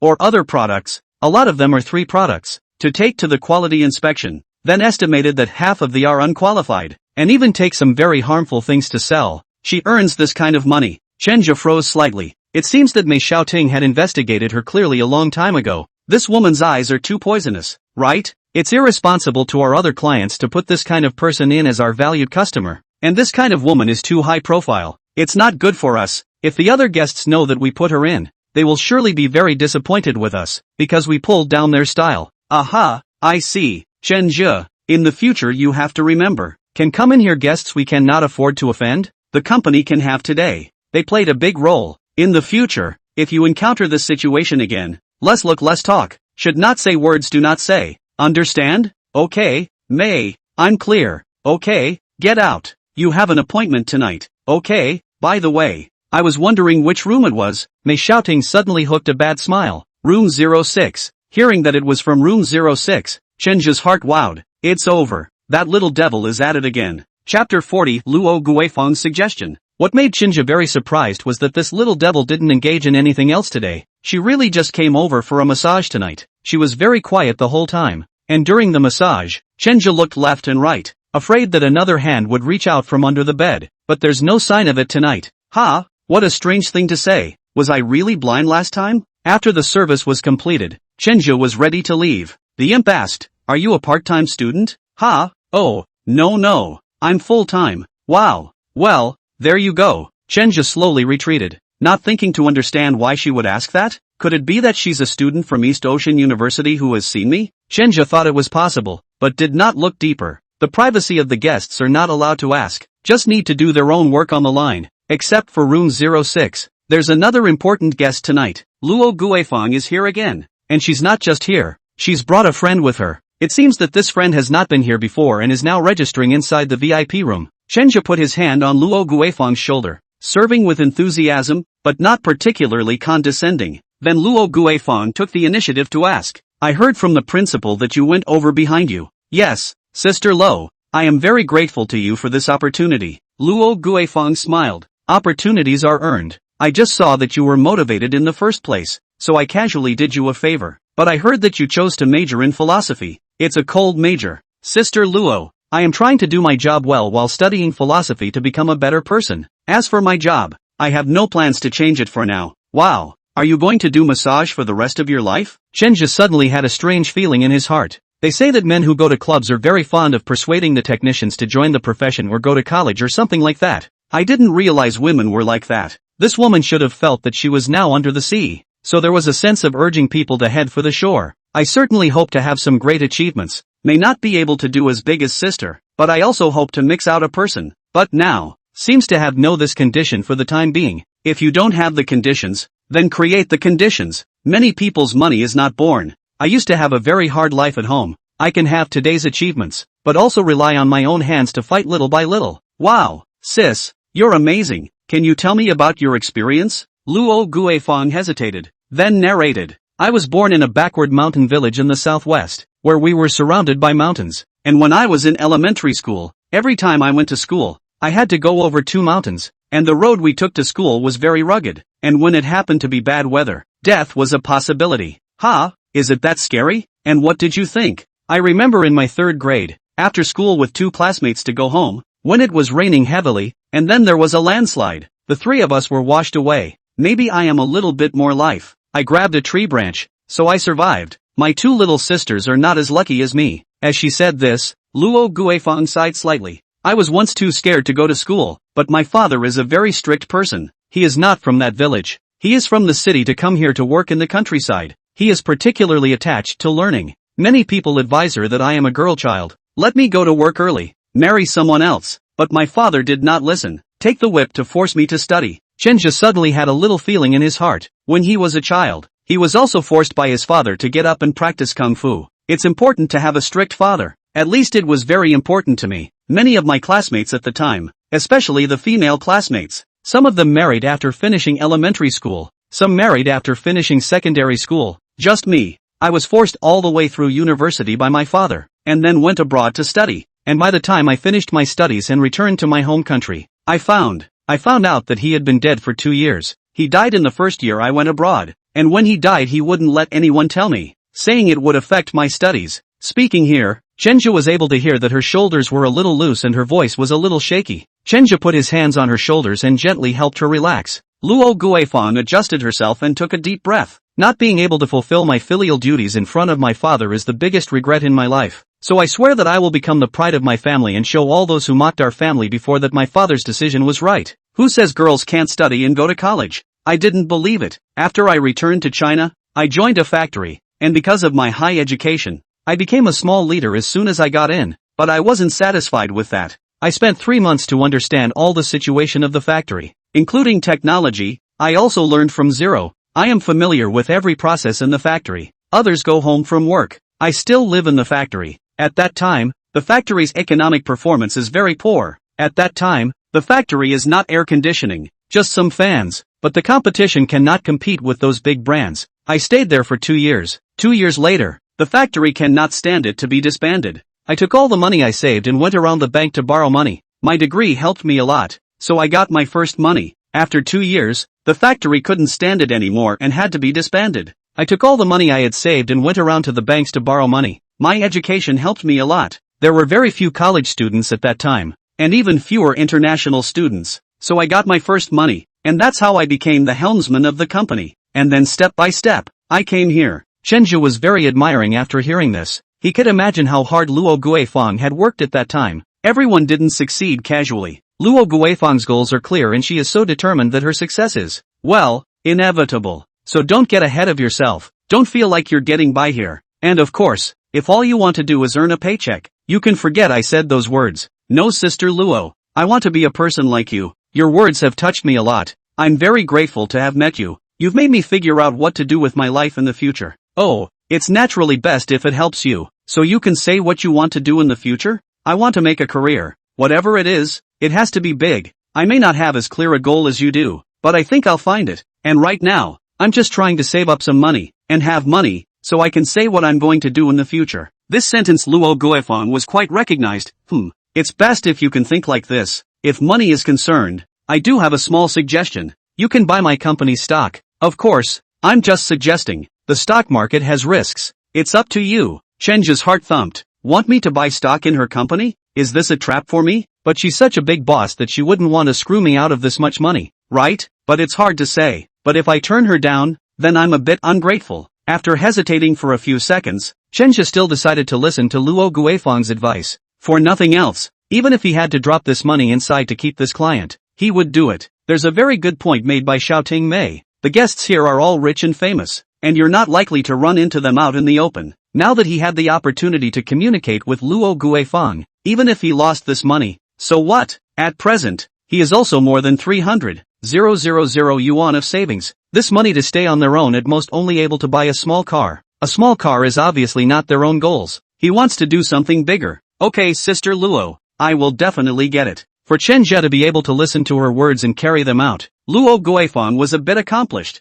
kind of feeling like she was raising the department. She nodded slightly. Just buy it yourself, and just don't tell anyone else about it, or mention to anyone that I made you buy it. Yes. Chapter 41, The Little Secret of the Fifth Floor Technician. Near the end of his shift, Chenja realized that those female colleagues in the waiting area were looking at him with envious eyes. Why are you guys looking at me like that? It's making me weirdly shy. The women co-workers laughed. You don't know that yet, do you? Know what? The guest in room 08, she referred a client in on your head. Do you know how much that earns you? Chenja shook his head. The guest in room 08 was Luo Guifang, and she did bring a woman with her. Mo Xiaohong held out a finger. This number, 10,000? Mo Xiaohong gave him a blank look. Before she could say anything, Wang Cici grabbed the answer. It's 1 million. Chenja sucked in a breath of cold air. $1 million? The number set his chest heaving, a little in disbelief that it was true. Mo Xiaohong laughed and touched Wang Cici. Oh, you're so happy to see that Chenja got $1 million?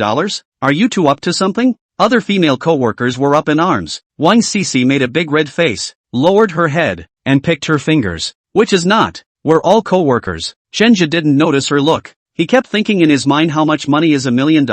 How thick is 10,000 to 10,000 bases? He had never seen so much money in his life. And although Hu Ling said she would give him an annual salary of 700,000 to 800,000 dollars, he had not yet gotten this money. The shares of that store with Wang De haven't been shared yet either. His current savings are all tips from customers, and it's only almost 300,000 dollars. $1 million, a number that would wake you up laughing in your dreams. Hey, Chenja, after taking so much money, don't you treat us to a meal? Mo Xiaohong egged on. Chenja smiled. Of course. Tomorrow at noon, we'll go out for a good meal. You guys decide the place. Nah. That's what you said. Don't blame us for ordering expensive when the time comes. If you say so, I'll think about it. Ouch. You're bad. There was a burst of cheerful laughter from inside the waiting area, and then those co-workers who had gotten off the clock one after another returned. Mo Xiaohong conveyed this news to all of them, and hearing that there would be an event tomorrow and that they would also be able to eat a big meal for free,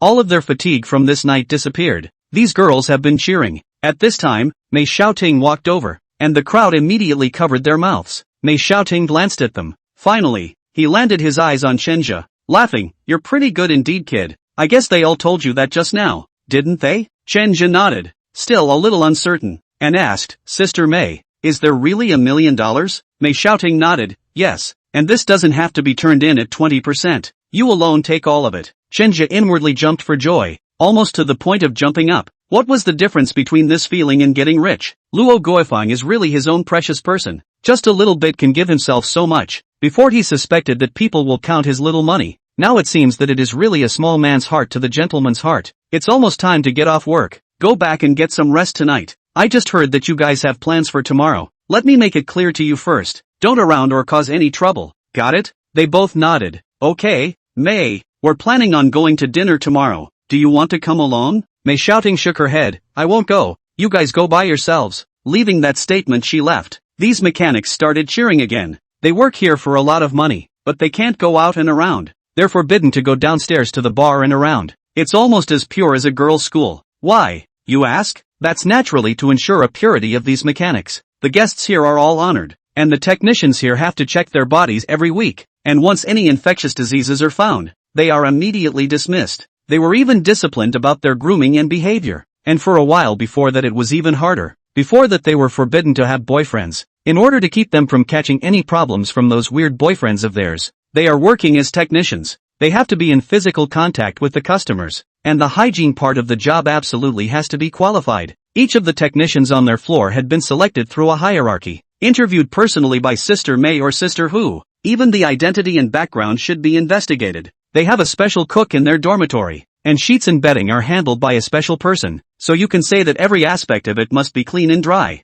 On the way back, Mo Xiaohong came over and said to Chenja, let me tell you, we have a lot of that here. Ha? Which one? Mo Xiaohong hemmed and hawed. It's just unopened. Chenja froze for a moment. No? Scared, aren't you? Ha ha. This was the standard for selection a year ago. Harsh, isn't it? Chenju indeed didn't expect that there would be this kind of girl working in this kind of establishment. Don't be too outrageous, he asked, somewhat cluelessly. And are you? Mo Xiaohong's face flushed red and fiercely pinched Chenja's arm. Bastard, you're going to die. Actually asking so bluntly, taking the pain. Chenja let out an ouch. You were the one who talked to me first. Mo Xiaohong spat out her tongue. I'm not telling you. With those words, the bouncer ran off. Chenja suddenly swung up in his heart, all unopened. This, when he was with Vivian Su, she already had 2 ex-boyfriends, besides Su Weiwei. The other person he had a relationship with, Wu Qingli, was also married. Now the group of girls in front of us, although they are working as technicians, they are, ********. How come you feel happier than getting $1 million? Even Wang Cc, who had been quite critical of her before, was now slightly more open-minded. No wonder she was so resistant to going to the second floor before. TSK. When he thought of touching Wang Cc all over before, Chenja's heart suddenly swung up, singing a little song and then walking back to the dormitory one step at a time. This dormitory building, too, had special privileges for the technicians on their floor. Even the elevator is dedicated. They all squeezed in, because there were too many people. Chenja was squeezed into the corner. Several beautiful girls squeezed themselves. Chenja subconsciously sniffed his nose, and found that they all had a special flavor. It's a flavor that you don't smell on those guests. Not on Lin Meiyu, not on Luo Guifeng. It's on that imp. Chenja suddenly thought of a possibility. Is this the legendary girl fragrance? Wait, Sister Who seems to have it on her too, shouldn't it? She's still 2, right? That's outrageous, isn't it? Isn't she married? Oh no, she's a widow. Her husband died before she got married. That's why she reacted so strongly. Sister Lin must have known. So that day, Sister Lin was using me to tease her. Chapter 42, A Woman Who Likes to Buy. Early in the morning, Chenja was woken up by those girls chattering in the 5th floor dormitory. I got so caught up in my expression while squeezing into the elevator last night that I confusedly promised these girls a gift. Chenja still remembered that it was this guy Mo Xiaohong who suggested it. Rubbing his sleepy eyes, he climbed up. After stretching, he got out of bed and started to wash up. But 15 minutes later he regretted it. He shouldn't have gotten up so early, because the guys were putting on their makeup, one dragging it out more than the other. They strung around their respective dorms, borrowing eyebrow pencils at one point and sunscreen at another. All morning, Chenja was tempted to go back to sleep. They weren't done until 10:30. Oh, they get up at 8:30 to mess around until 10:30, and there won't be a more troublesome creature in the world than a woman. After it was all done, the group trooped out the door. Other co-workers were a little confused when they saw it. What the hell are those guys on the 5th floor up to? Why are they up so early? It seems like they're going to a reunion. I heard them say they're going to dinner and it's a 5-star hotel. Holy, that good. Actually, it's normal. They already have high incomes, and it wouldn't take much for that many people to put it together. I heard it wasn't I heard it was that Chenja who invited them. The man? Yeah, I heard earlier that he took a lot of tips. I think it was $300,000 or $500,000. This is too much, isn't it? They're that good? Who knows? Maybe it's being a gigolo. Even being a gigolo isn't that awesome, right? That young master upstairs of ours, who gets the most tips, is less than $100,000. I don't know about that. I heard it from the girls. Damn. So envious. If only I could on the 5th floor too. Ha ha ha. Just think about it. How can sister who want you if you change your boyfriends 3 times a day? I heard that they can't even have boyfriends, so you can't meet this standard. Ah, that bad? Forget it then. I can't live without a man. Laughing my ass off. That series girl. Turtle, don't laugh at the cuckold. Aren't we both the same? Last night I heard that you had a great time with those young masters downstairs. Asterisk asterisk asterisk asterisk. You can't say anything nonsense. If it gets to sister who, she might fire me. Don't worry. We're so close. These girls basically have cars, and they're all worth a lot of money. BBA is nothing anymore. They all drive Porsches. Even the stingiest of them all, Sissy Wang, drives a $200,000 VW. Chenja looked at the cab that was 100,000 out of 100,000 and fell into a deep thought. Am I sick? I'm driving a $100,000 car and treating them to dinner in a Porsche. Am I out of my mind? I agreed to them last night in a moment of hot-headedness, and now that I think about it I'm really stupid and cute. Mo Xiaohong came over and smiled. Okay, then don't drive your Thai cab. You take my car. Without saying a word, he pulled Chenja to his seat. The one she had was a silver Porsche, a 2-person seater, and a convertible. Chenja touched the interior of this car. It's not cheap, is it? It's $600,000 on the ground, isn't it? Hey, it's more than that. It's going to be 100 out of 100 to land. What? Forget it. I want to get off. Chenja really got more and more angry the more he thought about it, and he took $1 million for himself. But these women drive $1 million luxury cars, and you have to treat them to dinner. Is that reasonable? Mo Xiaohong hurriedly pulled him back. Don't you run away. It's not like I'm paying full price for this, and I'm getting this one used. Most of us buy used. We're carrying a mortgage. Is that necessary? Hearing her say this, Chenja finally felt a little more comfortable in his heart, then resumed his seat. Now that I think about it, there wasn't really much need for it, but when one person bought it, others wanted it badly, including myself, so I bit the bullet and became a car slave. Oh, you guys are really willing to part with it. Even a used one would cost more than $600,000, right? Aha, pretty much, but we can afford it on our salaries and it doesn't matter. They make about $1 million a year plus tips, and they make a lot of money and spend a lot of money. According to what Mo Xiaohong said, not many of them had savings, all of them bought luxury items, and some of them that would think about it, bought real estate or something like that. Mo Xiaohong also bought a suite, and now car slaves. How slaves have to do. Each month's monthly payments go half of the salary. Your future salary is definitely higher than ours. Just for the introduction fee you took $1 million is worth a year of ours. Seriously, how in the world did you do this, kid? While driving Mo Xiaohong's side, Chenja laughed. Luck.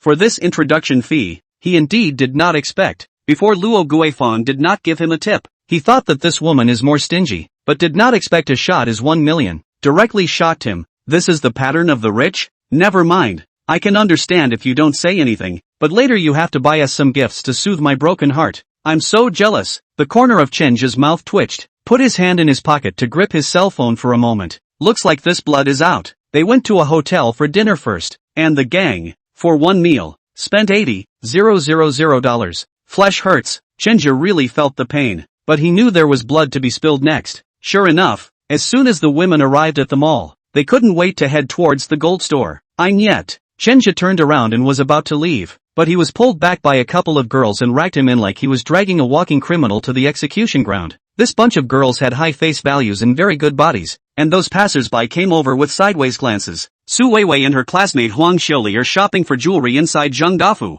Su Weiwei picked up that necklace and looked at it again and again, feeling very satisfied. How much is this? The guide grabbed a calculator and did some math. Beauty. This necklace totals over 8,000. Want to wrap it up for you? Su Weiwei hesitated, but still put it down. I'll look again. Vivi, after looking around for so long, there's still nothing suitable? Huang Xiaoli asked. Alas, my budget is just over 6,000 and 8,000 is a bit steep. As he spoke he looked reluctantly at the necklace that had been withdrawn. Then you'll buy one that's over 6,000. To be honest, I'm quite envious of you. You can afford a gold necklace after you split up with Chenja. Your new boyfriend should be very rich, right? Su Weiwei smiled smugly. Not bad. He's the head of the purchasing department of our head office, with an annual salary of several $1 million.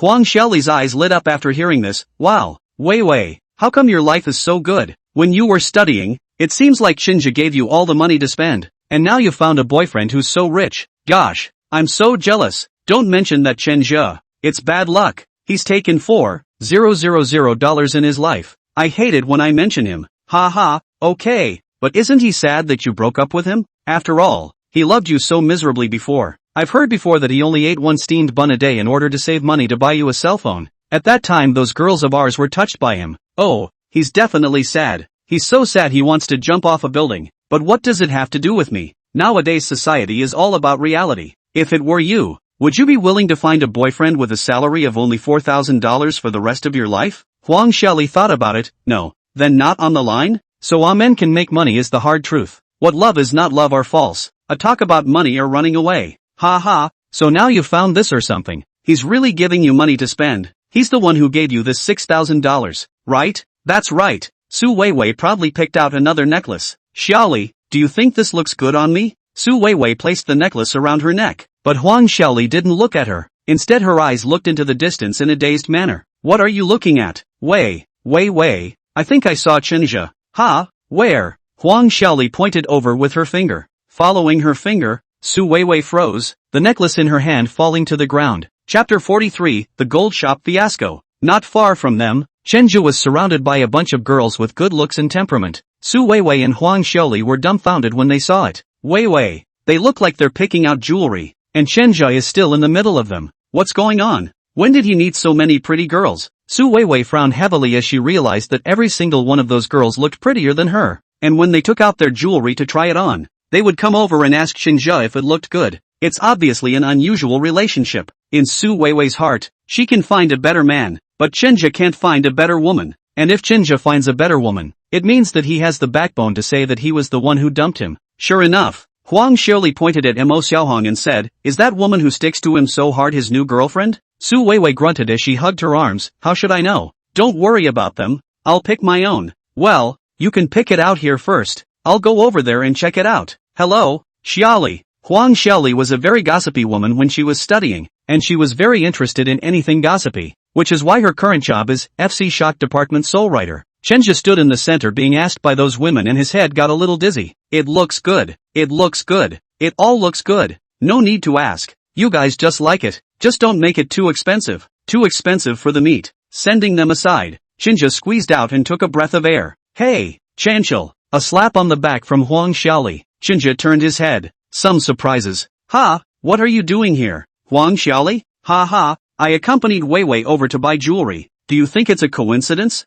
Vivian Su is there too? Chenja frowned. Yeah, why didn't you two tell us when you broke up? I was waiting to drink your wedding wine before. Who knows you two just broke up? Ugh. Huang Xiaoli pretended to look sorry. Today her new boyfriend gave her money to come over and buy a gold necklace. Don't you think that's a coincidence? Which one of those girls is your new girlfriend? You said you guys are really destined to be together. You wouldn't be helping your new girlfriend come over to buy a necklace too, right? At this time Su Weiwei walked over. The two men's eyes met again. Su Weiwei raised her head slightly with some disdain, as if she was looking at someone with her nostrils. How can he afford a gold necklace? The lowest priced necklace in here is over 4,000. That's a month's salary for him. There was endless mockery in her words. She didn't believe that Chinja had come over to buy a necklace at all. At this time Mo Xiaohong walked over wearing a necklace. Chinja, does it look good? Ha, are these two your friends? Huang Xiaoli is very self-effacing. I'm his college classmate, and this is his ex-girlfriend. By the way, are you Chinja's girlfriend?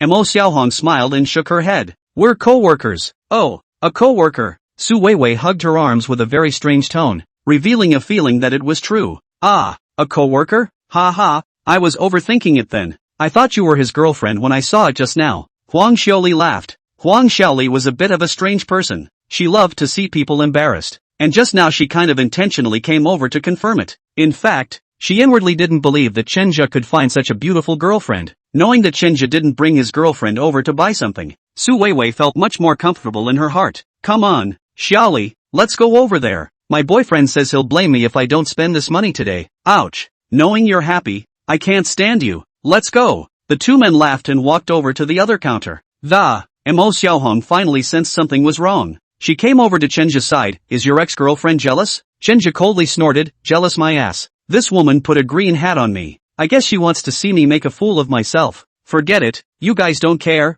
go pick yourselves. Ha, is this woman that disgusting? To do such a thing and actually dare to hang around in front of you. Do you want me to help you go over and teach her a lesson? Imo Xiaohong said as she pushed up her sleeves. Qinsha smiled, I appreciate your kindness, but no need. I'll handle my own affairs. Go pick yours. Oh, really don't need it? No. Okay then. Imo Xiaohong ran back to the counter. Seeing Su Weiwei again, Qinsha felt a bit annoyed and wanted to hide out to smoke a cigarette. Just at this time, Su Weiwei and Wang Cici seemed to have a quarrel. At that counter, they were fighting over a necklace. I saw this one first. Obviously I'm looking at it. No, it's me. It's me. The quarrel between the two attracted other girls to come over, and the guy joined in the persuasion, and the place was abuzz with activity. Sissy, what's wrong? Imo Xiaohong came over and asked. This woman snatched my necklace, Wang Cici said as she pointed at Su Weiwei. Su Weiwei wasn't scared even when she saw how many of them there were. I obviously saw it first. You're the one who robbed me. Why are you being unreasonable?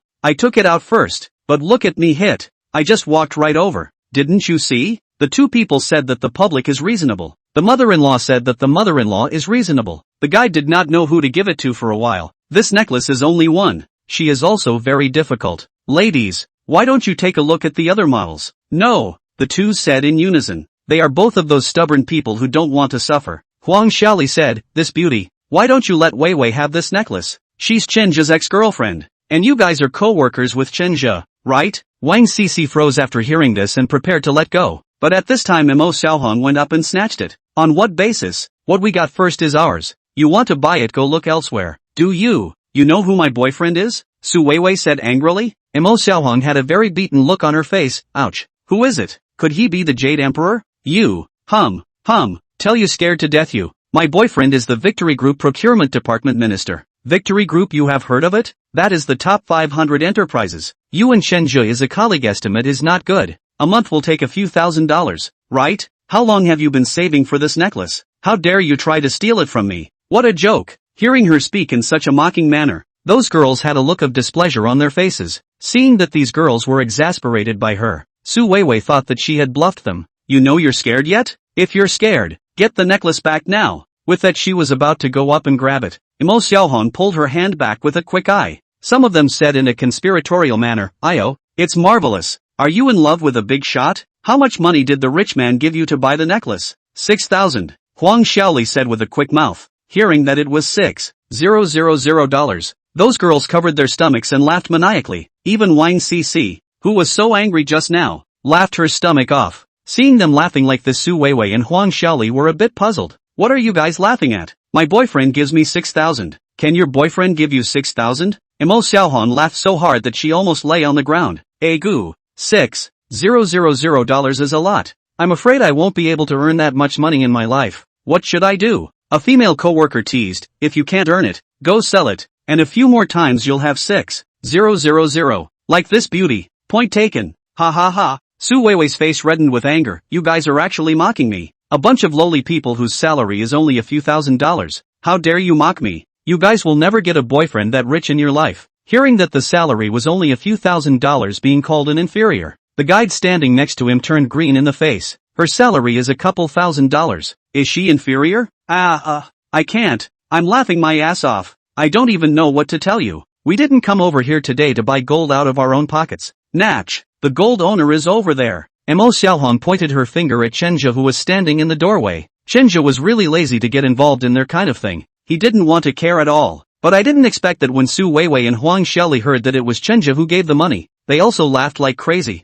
Just him? Don't laugh me to death. He only earns $4,000 a month. He can't even afford to buy a necklace. You guys buy so much and ask him to pay for it. Do you think it's possible? You guys should have been tricked by him. Ha ha ha. Being tricked by a poor man to come to a gold store to buy something. You guys are really too embarrassing. Su Weiwei and Huang Xiaoli looked at each other and laughed. Those girls were speechless for a while. These two women have no idea how much Chenja can really earn money nowadays, especially this one who claims to be an ex-girlfriend. Is her brain sick? Imo Xiaohong suddenly wanted to take a breath out of Chenja, and she threw the necklace in her hand to Su Weiwei. With a very arrogant attitude, she said, Aya, Cici, this necklace is too cheap. Let her forget it. Let's go and pick something more expensive. Wang Cici nodded. I think so. The girls went to another counter and started picking out the more expensive kind. Su Weiwei after getting the necklace grunted, "You guys just pretend. If you can't afford it, you can't afford it. Laugh your asses off. Waiter, help me wrap this necklace," Su Weiwei said with a triumphant tone.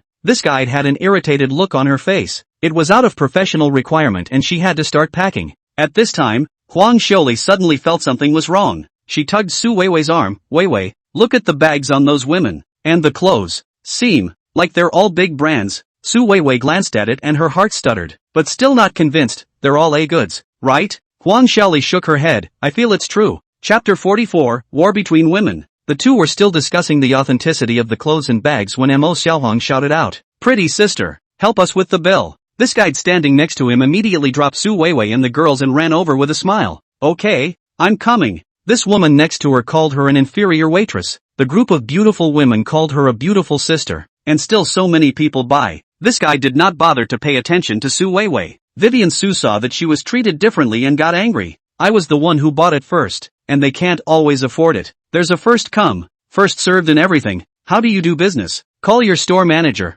That's when a woman with a different colored dress stepped aside. "I'm the store manager. What's your problem with this customer?" Su Weiwei pointed at the guide who ran past. "I'm going to complain about that person. She has a bad attitude." The store manager took in everything that had just happened. She clasped her hands and traced the words, "I know." Su Weiwei froze. "What kind of attitude is that? What do you mean you know? I complained that you should take care of it. So what do you want me to do with it? I want you to dismiss her." "Sorry, can't do it. Even if you don't sack them, you'll be fined." "Can't be done. You guys, you're bullying the guests." The female store manager smiled. "No, I'll give her a verbal warning later." "Is it as simple as a verbal warning? Your store's service attitude is too bad, isn't it?" Huang Xiaoli interjected. "Then you can buy them elsewhere. There's another one just out the door and to the left." The store manager sounded a little impatient. Yes, we must expose you online." Su Weiwei picked up her cell phone and prepared to record a video. But this store manager wasn't afraid. "Then you can record it. I also recorded a video just now.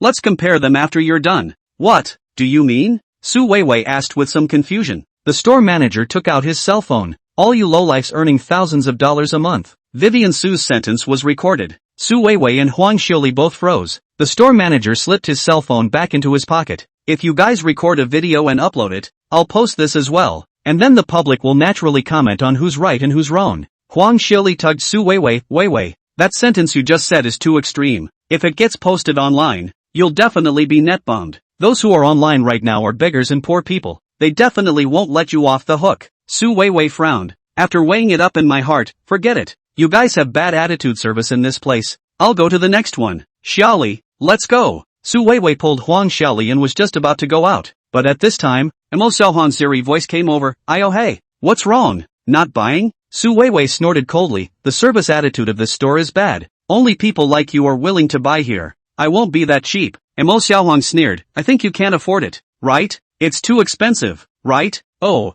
the house next door I just saw is on sale. Out of the promotion. You can go to that one to take a look. It's not very lethal, but it's extremely insulting." In fact, the store where the promotion was held just now, Su Weiwei and the girls had already been there, and there were not many styles in it. They were all old models, and although they were a little bit cheaper, none of them looked good. She had just been showing off that she had a rich boyfriend, and now Mo Xiaohong was mocking her for not being able to afford it. She huffed and puffed as she stepped forward and locked eyes with Mo Xiaohong. She was a little shorter than Mo Xiaohong. She was only about 1.68 meters, but the average height of this group of girls was over 1.72 meters.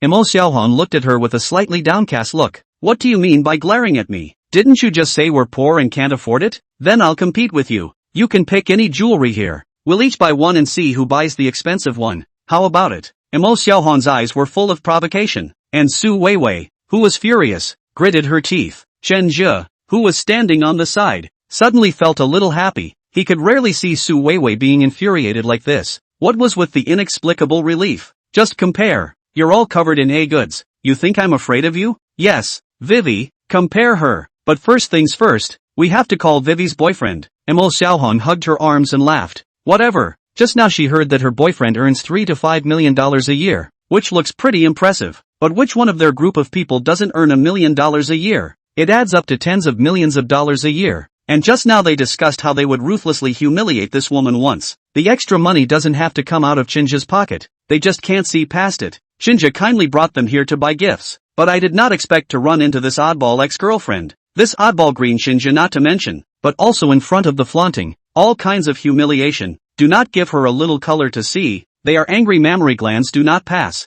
Wei Wei, call. Huang Xiaoli watched to see what was going on. Su Weiwei was arched with fire and pulled out her cell phone to call, but the phone rang 3 times before it was answered. Tian Doqian's voice over there was small. What for? I'm in a meeting. Su Weiwei immediately pouted. Brother Chang, I'm being bullied. You have to come over and help me do justice. Tian Dongxiang froze slightly. Didn't I give you money to buy jewelry? How did you get bullied? Here's the thing. Su Weiwei added to what happened here. Kung, hurry over here. Tian Dongxiang hesitated. He's an old greaseball who knows it's going to cost him money again if he comes over. Forget it, Weiwei. Let's not bother with them. How can your ex-boyfriend have so much money to buy things? It's just bluffing you at first glance. But Kung, I've been told this. Okay, it's not a big deal. You don't have to worry about it. I'll come over to your place later. Okay, I've got things to do. I'm going to hang up. Hello?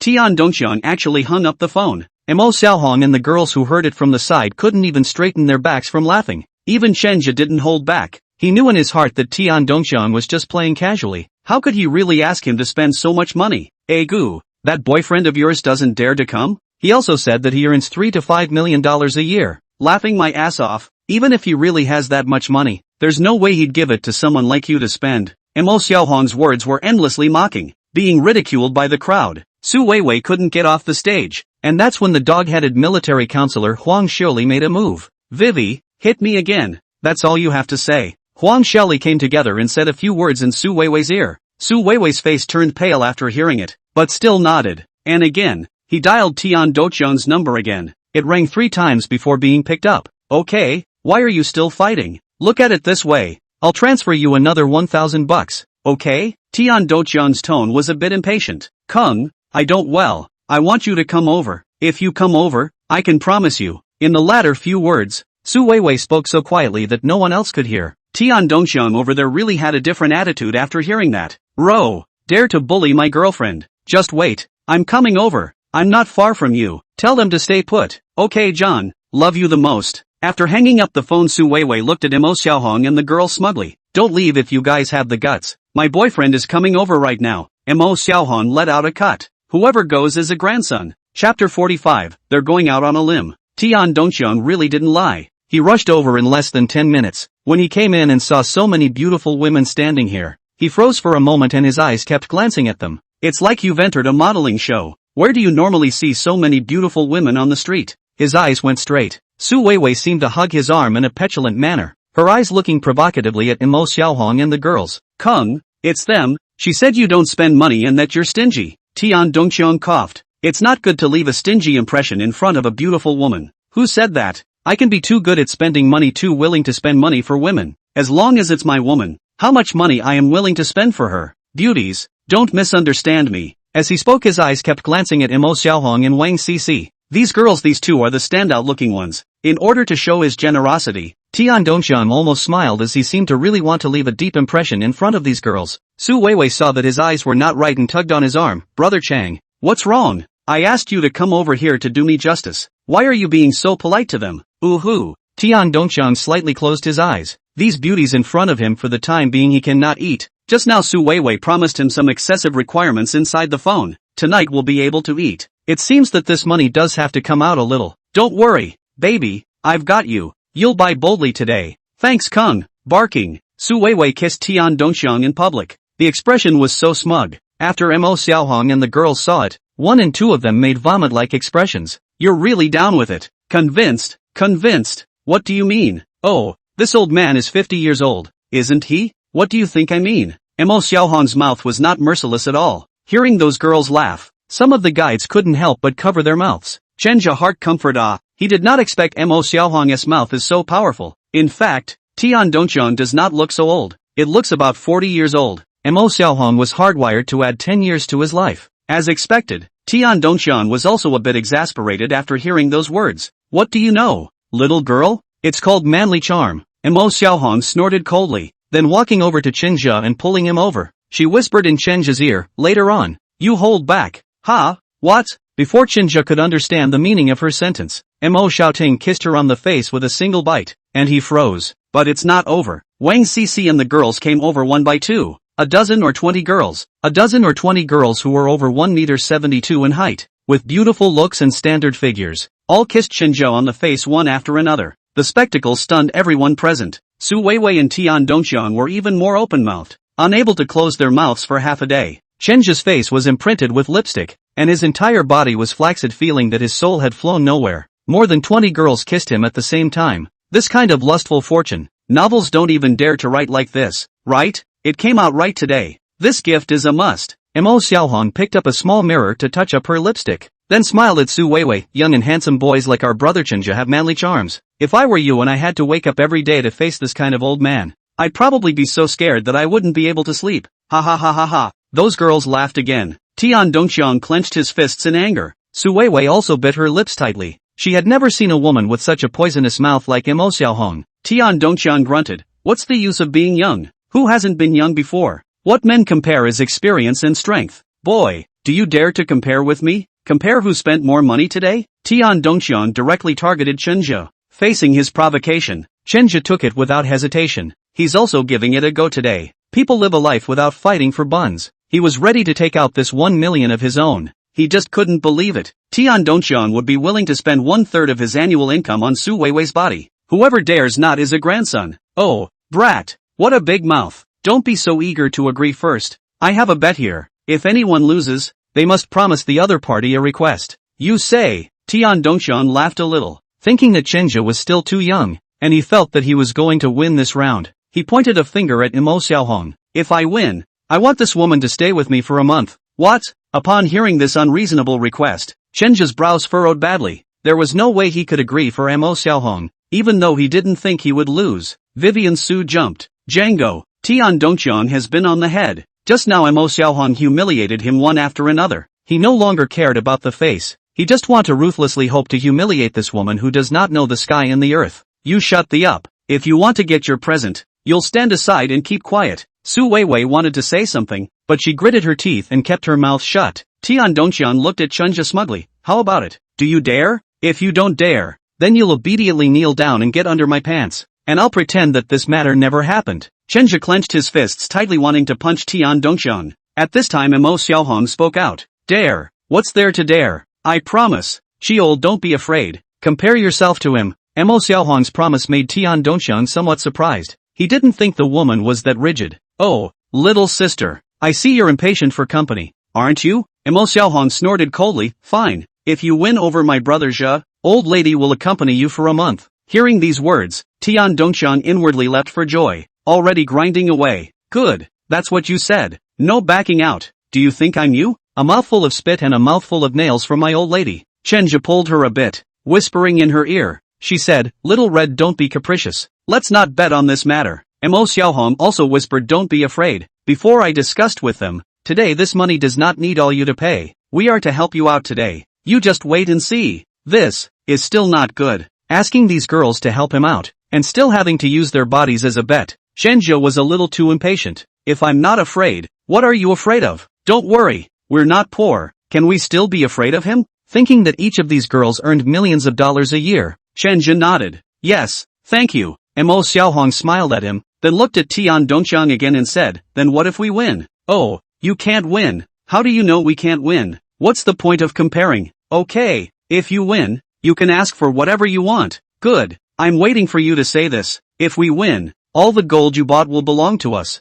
and you two will have to drill through Arja's crotch, and you'll have to learn to bark like a dog. Okay? Tian Dongxiang frowned. You're not making one request. You're making several. Just ask you if you dare? If you dare, you can pick a few more of us sisters. We'll serve you together. This suggestion was too heartwarming. Tian Dongxiang's eyes were on fire. Looking at the watery girls, he felt like they were stripped clean of their clothes. Yes, that's what you said. I said it. Come on then. What's the competition? Let's just compare grams of weight. All this gold, and see who buys more, and whoever has a larger gram weight, even if they win. Okay, that's it. Chapter 46. Su Weiwei has some regrets. The store guide cleared out a field for them and brought in 2 scales. There was a lot of gold in the store, and they didn't have to rob it. They picked what they could afford and paid for each take until the other person couldn't pay. Tian Dongxiang took 2 gold bars and put them up. Sweeps paid for 120,000. He smiled at the girls who were picking out jewelry. Those girls were picking out lighter grams of jewelry. Oh, just take your pick. I'll see how much you can take. On the phone Su Weiwei said, these girls' salary is only a few $1,000s. Although the clothes they are wearing look like a big brand. Is a few $1,000s salary girls how can afford to buy a big brand?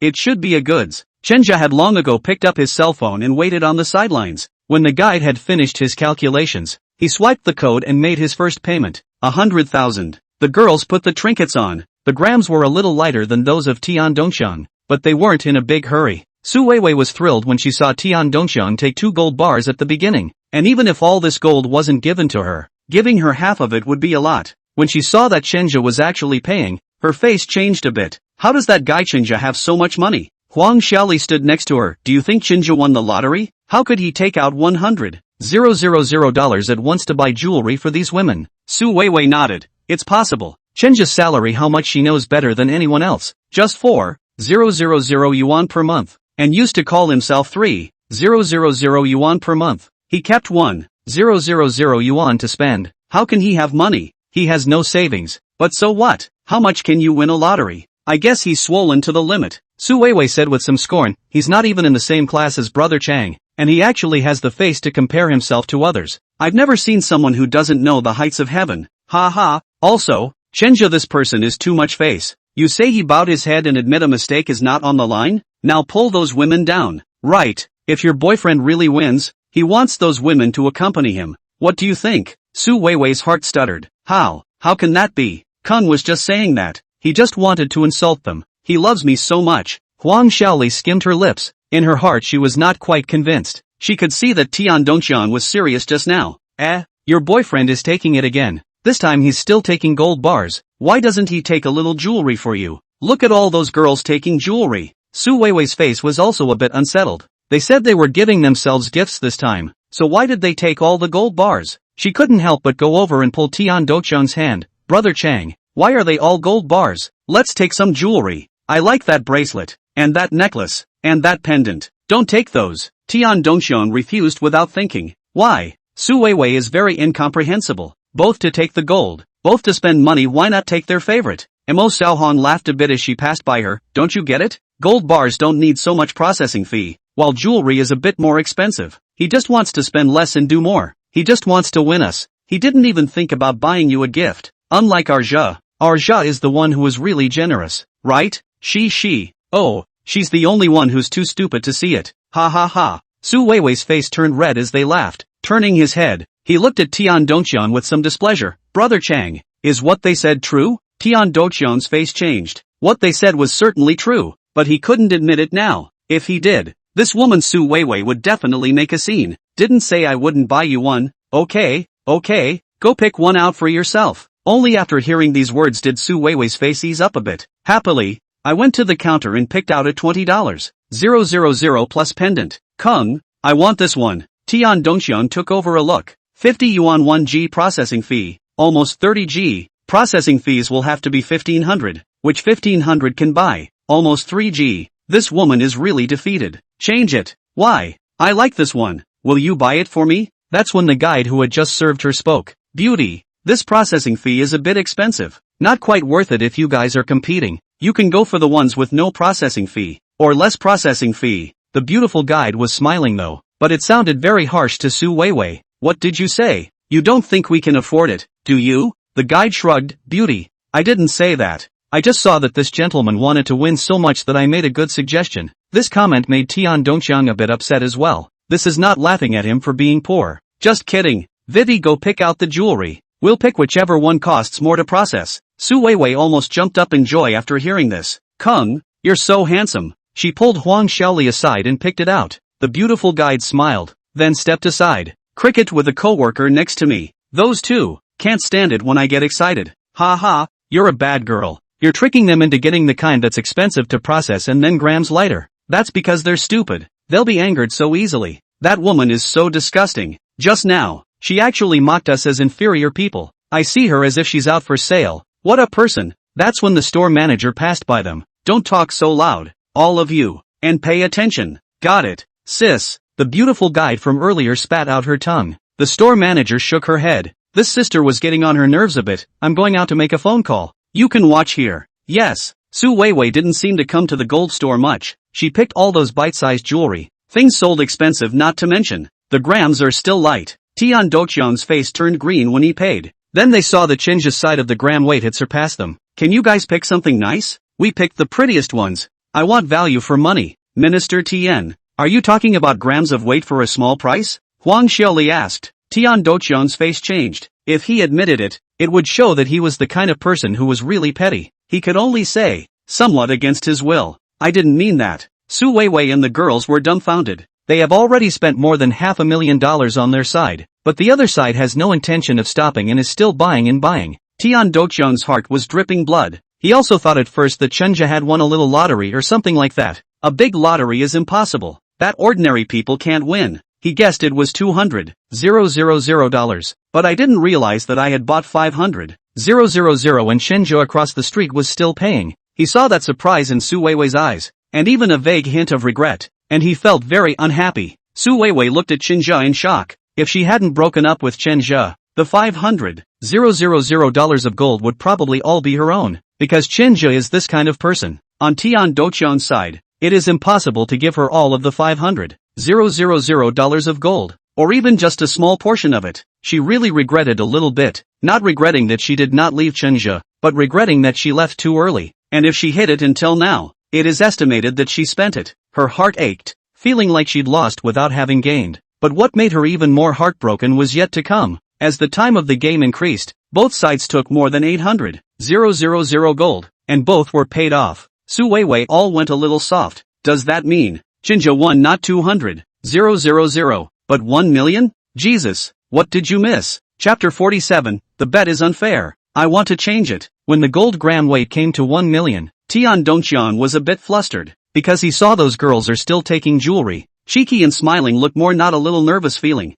And then look at Chenja, he also did not show the feeling of nervousness, and even picked up with those few female. Something's not right. He's supposed to win the $1 million lottery at most. What's going on? How come he's not panicking? Tian Doqian frowned a little puzzled. Originally wanted to pretend a wave of big today, but did not expect the other side a little something. Their game also attracted a lot of people to watch. The game to buy gold, this kind of thing is also rare. After all, gold is calculated by grams, and the gold store seems to have a lot of reserves, which is a bottomless pit. They are also curious about how much it will be compared to. Su Weiwei also panicked. She very much wanted to go over and ask Chenja how much he actually won the lottery. How come you're so rich? Just now, Chenja had swiped it in one stroke, which meant that they had already taken that $1 million of gold. Kung, they're still picking. Let's go pick too. Tian Doqian frowned and stood there without saying a word. This more than 1 million is not a small amount. This is 1/3 of his annual income. Is it really worth it to use it to pick up girls? Where can't $1 million go to pick up a beautiful woman? Do we really have to hang on to this tree?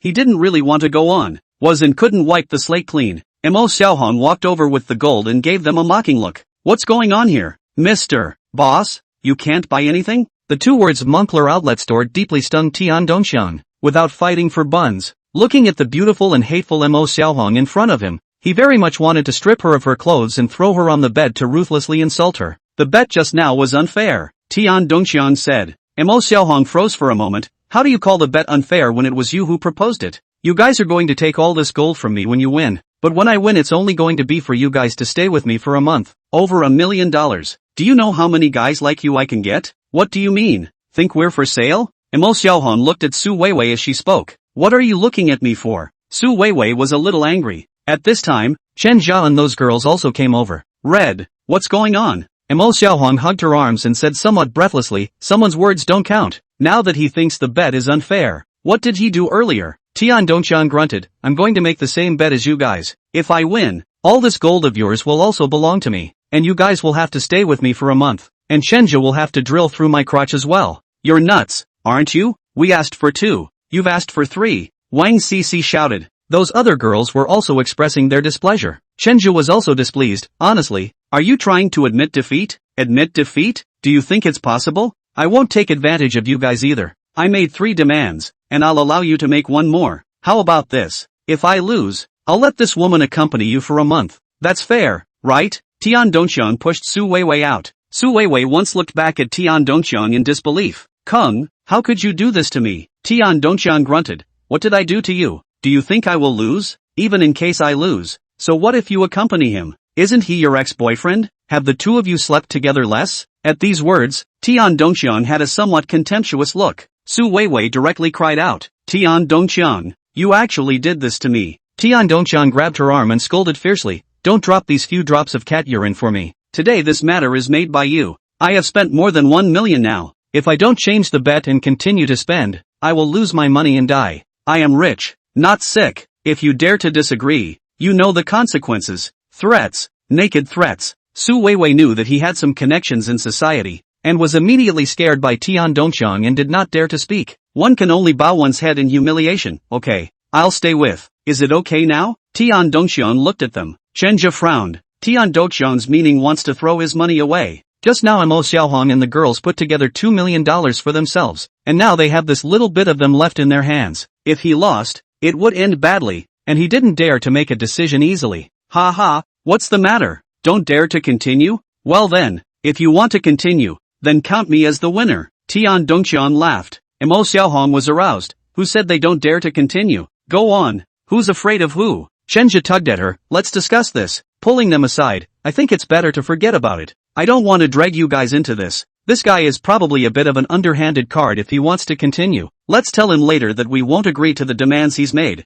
This bet is off. I'll split the $1 million in gold between you guys. And I'd like to thank you all for sticking up for me today. Mo Xiaohong was reluctant. Chenja, you think we're trying to take advantage of you, don't you? Now that things have come to this, it's no longer your own problem. That old man is insulting us, isn't he? Sisters? Wang Cici and the girls all nodded. That's right, Chenja. Those two are so hateful. Can you stand it? Don't worry. Today, even if I lose all my money, I will support you to them. It's not like we don't have a job, and there's so much gold to win. A lot of people think that's right. Even the most stingy of them all. Cecilia Wang. Yes, Chenja. If we win, all that gold of his goes to us. We'll make a fortune. Mo Xiaohong continued. That's right. We can still put together a little more. We just don't believe that he can take out a whole year's income to bet with us. People who earn $3 to $5 million a year usually don't have that much in their savings. Even if we earn $1 million a year, I don't have $1 million in savings. Let's just bet that he doesn't have that much. Chenja still doesn't agree. But if you lose,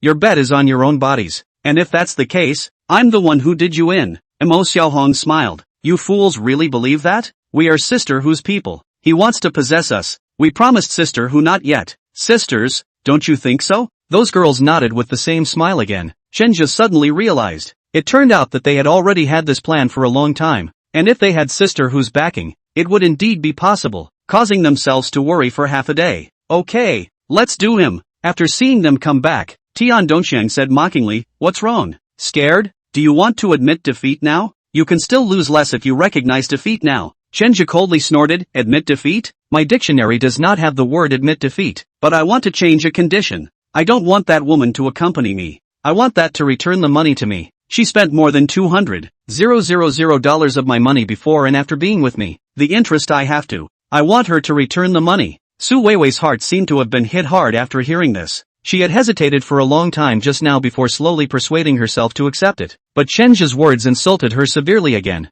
What do you mean, Chenja? Do you think I'm not good enough for you? Chenja sneered. I think you're a bit dirty. I'm not interested in you. Chenja. Su Weiwei went crazy and rushed over, but he was pulled back by Tian Dongxiang. Ha, good. I'll agree to this request. So let's get started. Tian Dongxiang smiled with great confidence. I want you all to lose today without even a pair of pants left. Chapter 48, The Dust Settles. The Golden Grams heavy game continues to start. This time, instead of taking the lighter ones, they all went for the gold bars. Both sides were eager to win this game. After all, if you win it all. And all that gold was tantalizing. The game picked up a lot of speed and the gold on both sides soon surpassed 2 million as well. By this time there were even more onlookers, and that guide followed suit and got nervous. That's when the store manager called back. Sis, they're at it again. Like they're serious this time. We've got our turnover for today. Those guides are excited, because it means there's a commission. The store manager did the same. I know. You guys go and set up all those people and don't let them bother these people. Those guides slowly cleared out the spectators who were surrounding them. After all, these two gold masters were now competing. They could not be disturbed. Gold soon came to 3 million again. Both sides were amazed that the other side could come up with that much money. Who the hell are they? How does this guy Chenja have so much money? It's impossible to purely win the lottery. Could it be that the family has demolished the house? Tian Dongxian pulled Su Weiwei over. Has his old house been demolished? Su Weiwei didn't understand it either and couldn't answer. It really doesn't help at all. Seeing them take the gold, Tian Dongxian couldn't help but look at his bank account. He only has $500,000 left on his card. If that $500,000 doesn't them up, then this one is Ed. Asterisk asterisk asterisk asterisk. I don't believe it. Tian Dongxian continued to go pick gold. He will pick grams of weight. The processing fee is as small as possible. Chenja's side wasn't easy either. Mo Xiaohong came over and asked, how much money do we have left? Chenja showed her. Mo Xiaohong is also a little worried. They transferred all the money to Chenja, and now one or two of them have cleaner pockets than faces. Chenju and their expressions were seen by Tian Dongxiang. Looks like they're pretty much the same as me, so I'm sure to win then. Time passes by. Both sides were very nervous looking at each other's crone. The more they took the gold in their hands the less they had. After all, with each take giving the money, there wasn't much left on either side's cards. Tian Dongxian looked at the only 10,000 yuan left in the card. He could not help but wipe the cold sweat. Another look at the other's scale and a small sigh of relief. The other guy had 10 grams less than him, and they had a nervous look on their faces. Looks like I'm winning. Seeing that they continued to not take the gold, Tian Dongxian calmly went over and swiped all of the 10,000 or so. He now weighs over 20 grams more than they do, and they didn't move on anymore. Just stand there in a light hurry.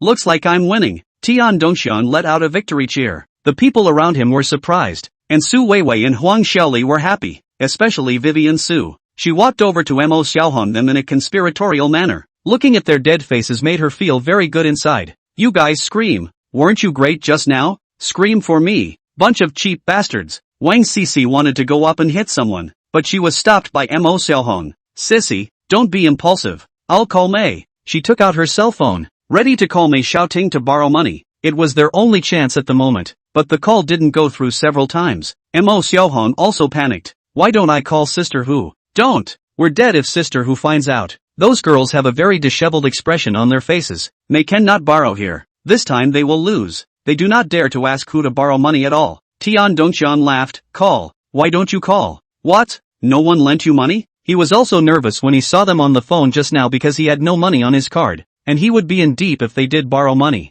But luckily, Lady Luck was on his side. If you guys don't say anything, count me out. Tian Dongxian smiled very smugly. Let's see which one of you I'm going to pick. Gee, they're all pretty good. The girls were sick to their stomachs at the sight of his lewd eyes ogling their bodies. Just when they were in trouble, that store manager suddenly slipped a card quietly into Chenja's hand. Chenja froze and looked at that store manager with great shock. The store manager pointed a finger upstairs, on the second floor railing. Seeing that little imp smiling was beckoning to himself, Chenja was dumbfounded. Pick up that bank card in your hand and look at it. The password is actually written on the back.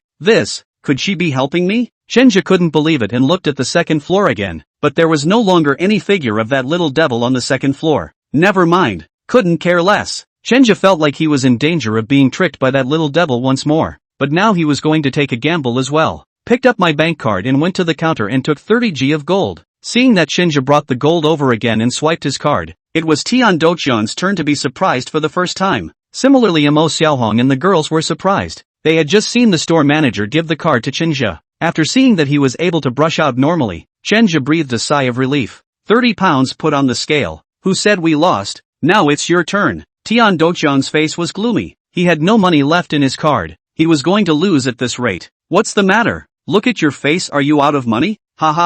Then count us as winners this time. Mo Xiaohong reached out and was about to take it towards his scale. Tian Dongxian gave a cold shout. Slow down. He took a deep breath, then walked toward the counter once more. He pulled a bank card from his pocket. It should be fine. I'll brush it out and put it back in later. I'll be fine if I win. There's $10 million on this card. It's public money. At the moment he couldn't care less. This was an inning he had to win. But what he didn't realize was that it was his decision that cost him a dog. The game is getting on. Chenja himself did not expect that the card actually has more than $10 million inside. How much did that little devil pay himself? Is she crazy? Seeing that Chenja is going to continue to take it, Tian Dongxiang is a little bit unable to stand up. The money inside the public money has been used up. He now has no money at all. He sat down in his chair a little disheveled. After watching Chenja take the gold and put it on the scale, it was just 3 grams heavier than him. The entire audience held their breath. 5 whole minutes passed. Tian Dongxiang didn't take another step forward, and his hands were shaking. Anyone can see he's broke.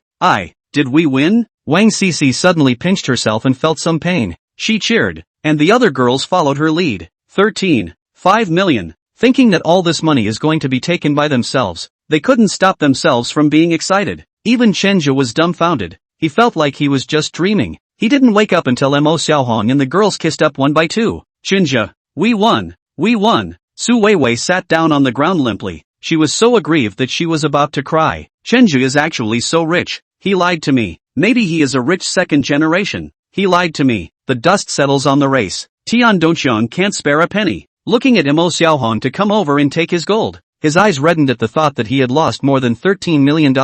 I don't know where I got the strength, but I stood up and snapped, don't move. This is mine. Mo Xiaohong is not used to him either. What you? You're losing now, these are all us. What do the big guys say, right? Those onlookers said yes. Yes. Yes. This race is something they've seen with their own eyes. The stakes are also what they heard with their own ears. Tian Dongxian lost the I cannot care about these. This public money he cannot fill. If he has to go to jail. So what? If I say you can't take it away, you can't go. He was determined to protect himself from all this money. Picked up his cell phone and made a call. Biao. Come over here to Zhang Dafu's place in the Peace Mall and bring a few more brothers. Hearing such words from him, everyone's faces changed. Chenja said angrily, are you going to back out? Tian Dongxiang sneered, so what if I am? What can you do to me? I clearly told you today. You can't take a single penny of my money, and you have to obediently kneel down and apologize to me. On what basis are you? Yeah, you're being a scoundrel. The girls had emptied their own homes, and when they ran into a scoundrel, they were really angry. This world is all about whoever has the biggest fist and whoever speaks the truth. How about I just fooled you guys? What can you do to me? In the room on the second floor, Zhang Xinai poked her head out, still holding a white customized model of cell phone in her hand, with a smile at the corner of her mouth. Sister Hu, I have a feeling you're going to have to come over here. Chapter 49 Miss Zhang Xinai. The people Tian Dongxiang called soon came to the store. They had tattoos looking menacing. After seeing them arrive, Tian Dongxiang's bottom line was even stronger. The surrounding people also backed away a bit after seeing these triad-dressed people in general come over. Tian Dongxiang clasped his hands and sneered, my gold is right here. Whichever one has the ability to come and get it himself. Chen Jia and the rest of them looked at each other face to face, and none of them went forward. Cootie. All of them could see that Tian Dongxiang was just trying to play rogue. Don't dare to take it? Didn't you scream so loudly just now? Do you really think I'm as naive as you guys? Oh, this world speaks in terms of strength. And just now I was playing you guys. Brother Chang,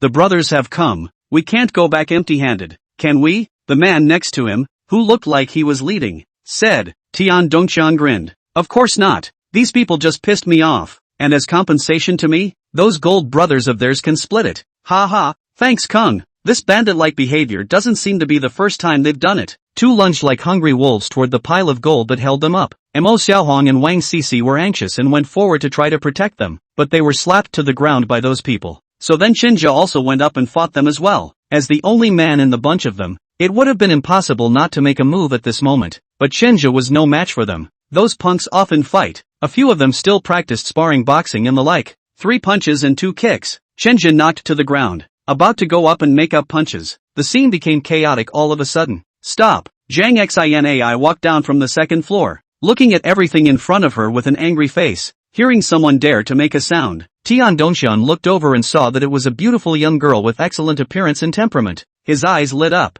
This girl was actually much prettier than these women. Was he mistakenly in the peach blossom forest today? The pretty girl's hectoring didn't work for him, instead it stirred up his hormones. Beautiful girl, this matter advises you to stay out of it. These brothers of mine have bad tempers. If they hurt you by mistake, then I will be heartbroken. The words had a bit of a molesting feel to them, and Zhang Xinai's frown deepened. The store manager came over at that moment. Missy, Tian Dongxian froze for a moment. Missy? Tian Dongxian immediately realized that something is wrong. Zhang Dafu is a national chain of gold stores. The country's stores add up to tens of thousands of stores. The store manager called this beauty called Missy. Is she not good? He hurriedly told the men to stop. Then with a somewhat humble expression, he said, I'm sorry, Miss Zhang. I didn't recognize it was you. I'll take them away now. The founder of Zhang Dafu was called Zhang Dafu. He had 3 sons. According to the age of the young girl in front of him, estimated to be around 22-23 years old. She should be the daughter of one of his sons. He couldn't afford to mess with either one. So it's best to get out of this situation now. Zhang Xinai snorted coldly. Sister Zhou, go close the door. Yes. The store manager closed all the sliding doors in the store. Seeing this situation, Tian Dongxiang became even more nervous, and hurriedly admitted his mistake. Miss Zhang, I'm really sorry. I really didn't know that you were in the store. This matter today was my fault. I shouldn't have caused trouble in your store. Don't worry. I'll tell my brothers to leave now, and I'll come to your door to make amends with you some other day. Zhang Xinai hugged her arms. Still sneering, she came to Chenjia's front, saw Chenjia on the ground with a swollen nose, and asked, Hey, not dead? Chenjia was helped up by a few of them, and those girls also felt that Zhang Xinai looked a bit familiar after seeing her. Thank you. Chenjia was still very grateful to Zhang Xinai, and that card was given to him by this little devil just now. Now that he had come out to relieve him, he had completely forgiven the girl for what she had done to him before. Tian Dongxiang and Su Weiwei thumped in their hearts. They didn't expect Chenjia to actually know this store's missy. This matter seemed serious. Tian Dongxiang tangled for a moment, then compensated with an awkward smile and said, Ms.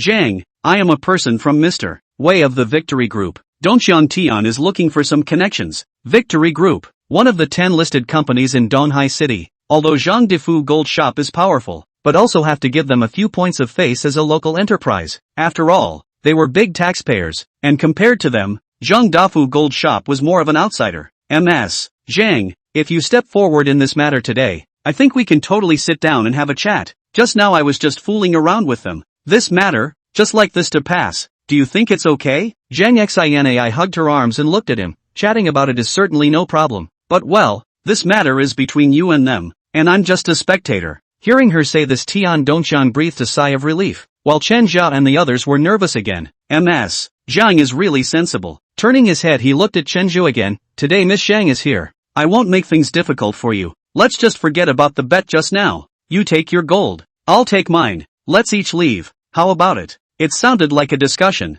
but it felt more like a threat. Chen Zhu didn't say anything, having been beaten for nothing and insulted so many times. If it was just him, maybe he would have endured this breath. But now, Mo Xiaohong and Wang Cici had also been beaten, and these girls had taken out all of their savings, and exchanged them all for gold. Now even if all this gold is discounted, you won't get back the money you had before. This is not all. Just swipe this card of Zhang Xinai. Has swiped more than 10 million. More than 10 million to buy gold. This gold does not directly sell more than 10 million, but will not feel that all this money is their own. This money is still to return to Zhang Xinai. If they let Tian Dongxiang go back so easily, then they would definitely lose a few $1,000,000. Who would do this thing? Impossible. If you're willing to gamble, you have to accept defeat. Are you trying to cheat? Tian Dongxiang's face was ugly. So many people were watching, especially Zhang Xinai was still here. If he directly admitted that he had played a scoundrel, it seemed a little difficult. It's this money he can't just give out. Gritting his teeth, it was more important than face or money. Oh,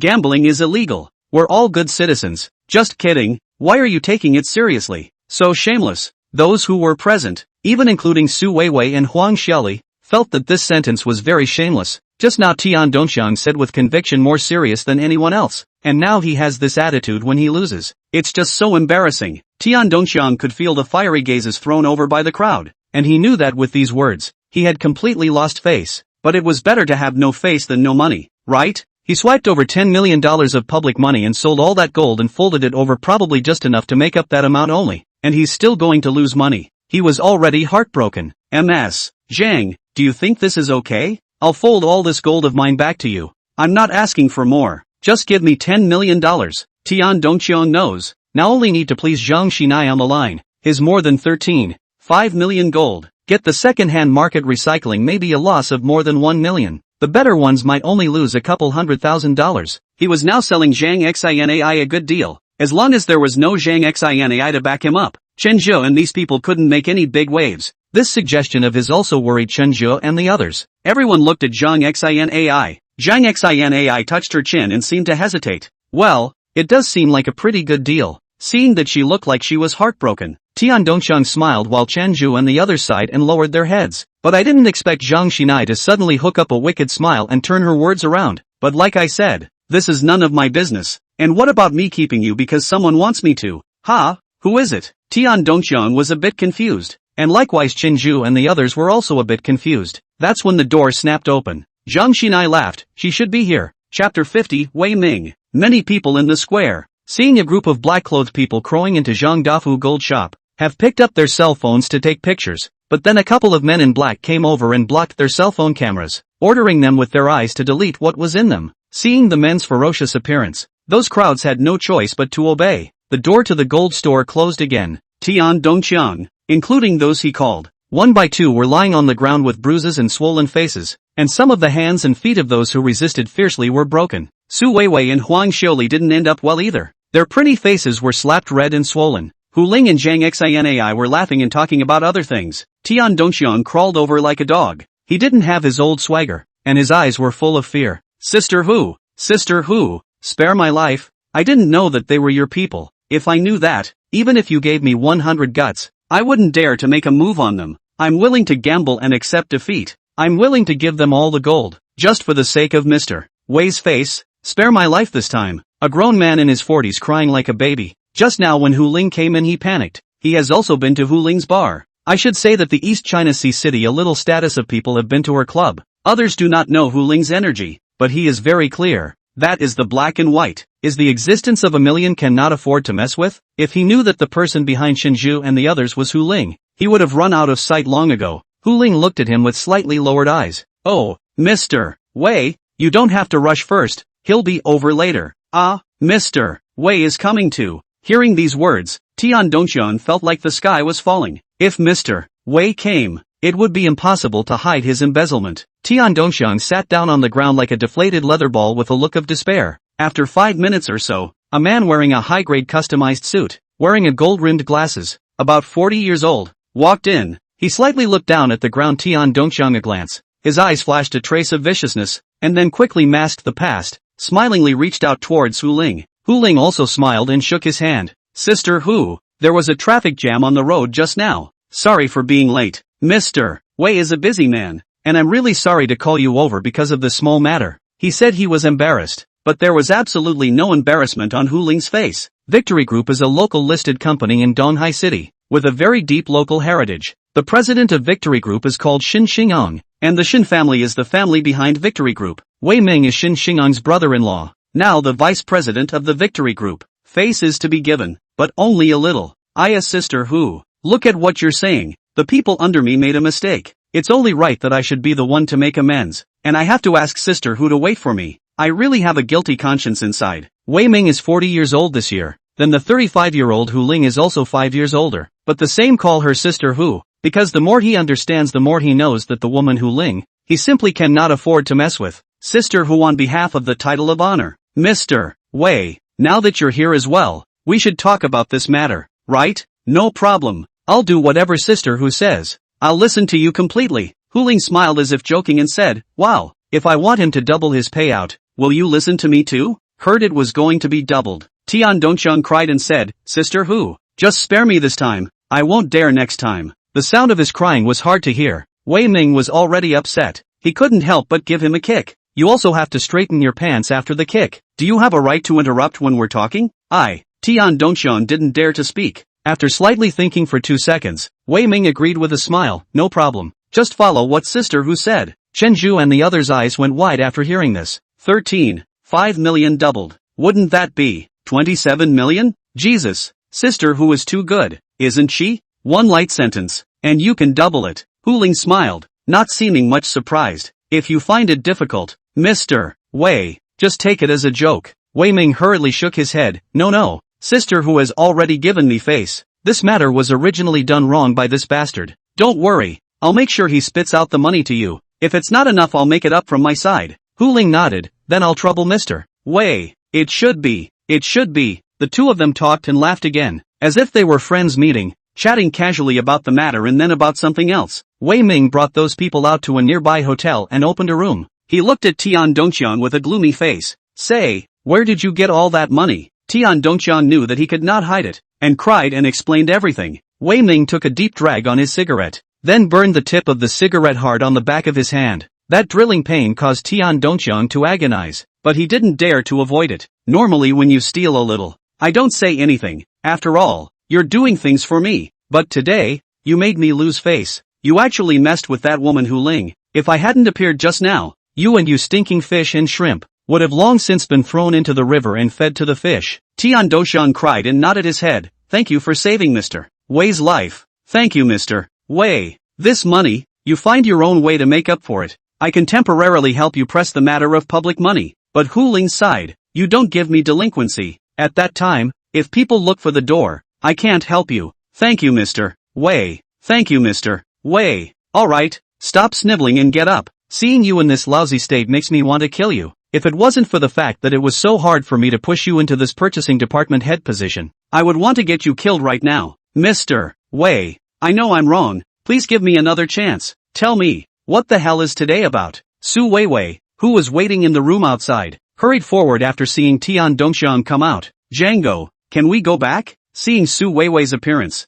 Tian Dongxiang couldn't help but want to slap her again, but he tried to restrain himself. This face was already swollen. If he hit it again it was going to break. Go inside. Mr. Wei is calling you. Ha, Mr. Wei, he called me for something? Tian Dongxiang tried his best to suppress the displeasure in his heart and said again, go in when I tell you to. Where is all this nonsense? He was chastised by him. Su Weiwei bowed her head and let out an "oh." Then with some trepidation he entered the room. After about 10 minutes or so, discordant voices came from inside. Standing outside waiting, Tian Dongxiang gritted his teeth. This cuckold is his initiative to wear. Su Weiwei he has not played enough. Now he has to give up his hand. He is also a man, also has his own dignity as a man. But now, he cannot say any words of resistance. Chapter 51, Favors. From Zhang Dafu's gold store, Hu Ling got into her own special car without saying a word to Chen Zhu and the others. The gang was apprehensive. The excitement from the money just now was overpowered by this atmosphere. Hu Ling folded the 2 piles of gold all the way back to Zhang Xinai.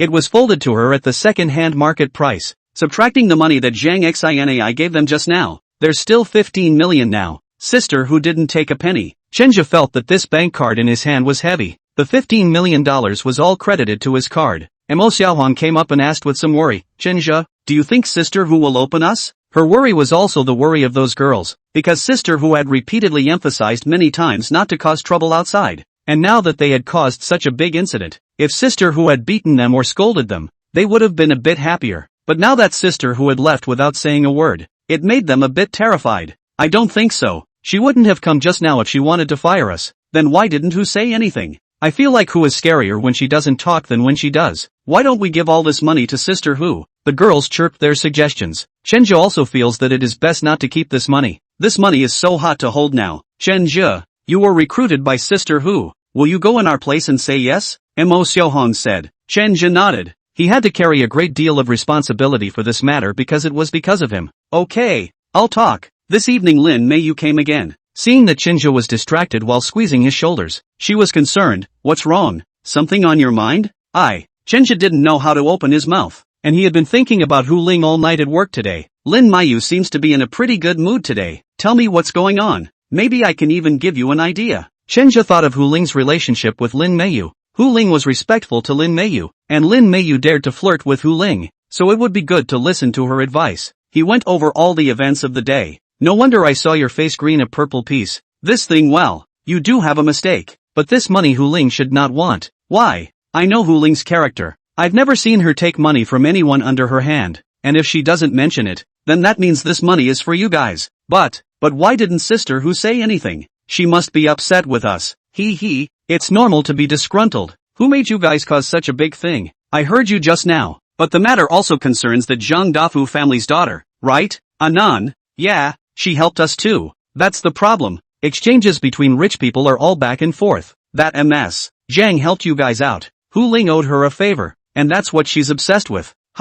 Is that so? But if the gold is discounted, that MS. Zhang has made a profit too. Do you think she cares about this amount of money? They care about human interaction. Hu Ling owes people this time. She'll have to pay them back the next time. And there's only one thing you can do if you want to gain her understanding. What way? You find a way to make that Missy owe you a favor. Or you can go find another person. As long as you can make her owe you a favor. Chen Zhe, don't underestimate favors. People in this position, as long as they owe someone else a favor once, it's a very serious matter. Chen Zhe took Lin Meiyu's words to heart. Thank you, Sister Lin, for your teaching. I'll remember.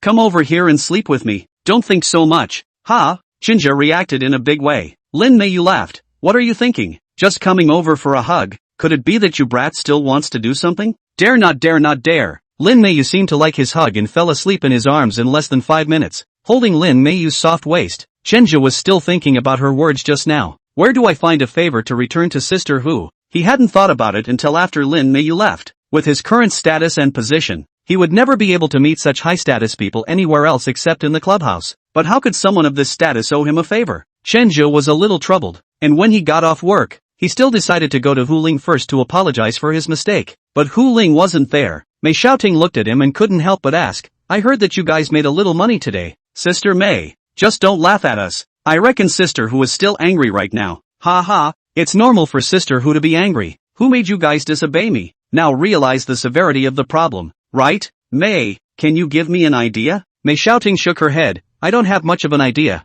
It's up to you guys, but don't think about it so much. Just now Cece came over to find me. She's worried that they'll be expelled. I'll talk to you guys first. You don't have to worry about that for now. Sister Hu is still a very generous person. You guys should do what you need to do. But, don't butt it. By the way, keep that money for yourselves. Just now Cece said they were worried. From what I know of Sister Hu, she won't want this money. You go down later and split it with them. Is this appropriate? Chenja asked with some concern. There's nothing inappropriate. Do you still want to keep it private? No. I don't mean that. I'm still worried about whose side. Alright, you can't solve the problem by worrying about it. You guys just pay attention in the future and don't mess up what happened today. Sister Mei, don't worry, we won't. Well, get down there. Yes. When he returned to the dormitory, Chenja realized that the girls had all entered his room, all looking at him with worried faces. Chenja sighed slightly. Let's split all this money. Ha, what about Sister Hu's side? Chenja explained to them that their hearts were much more liberalized than Chenja's, and they were all happy to hear Mei say that Sister Hu wouldn't want this money. Each one of them could share a few $100,000, which made them extremely excited,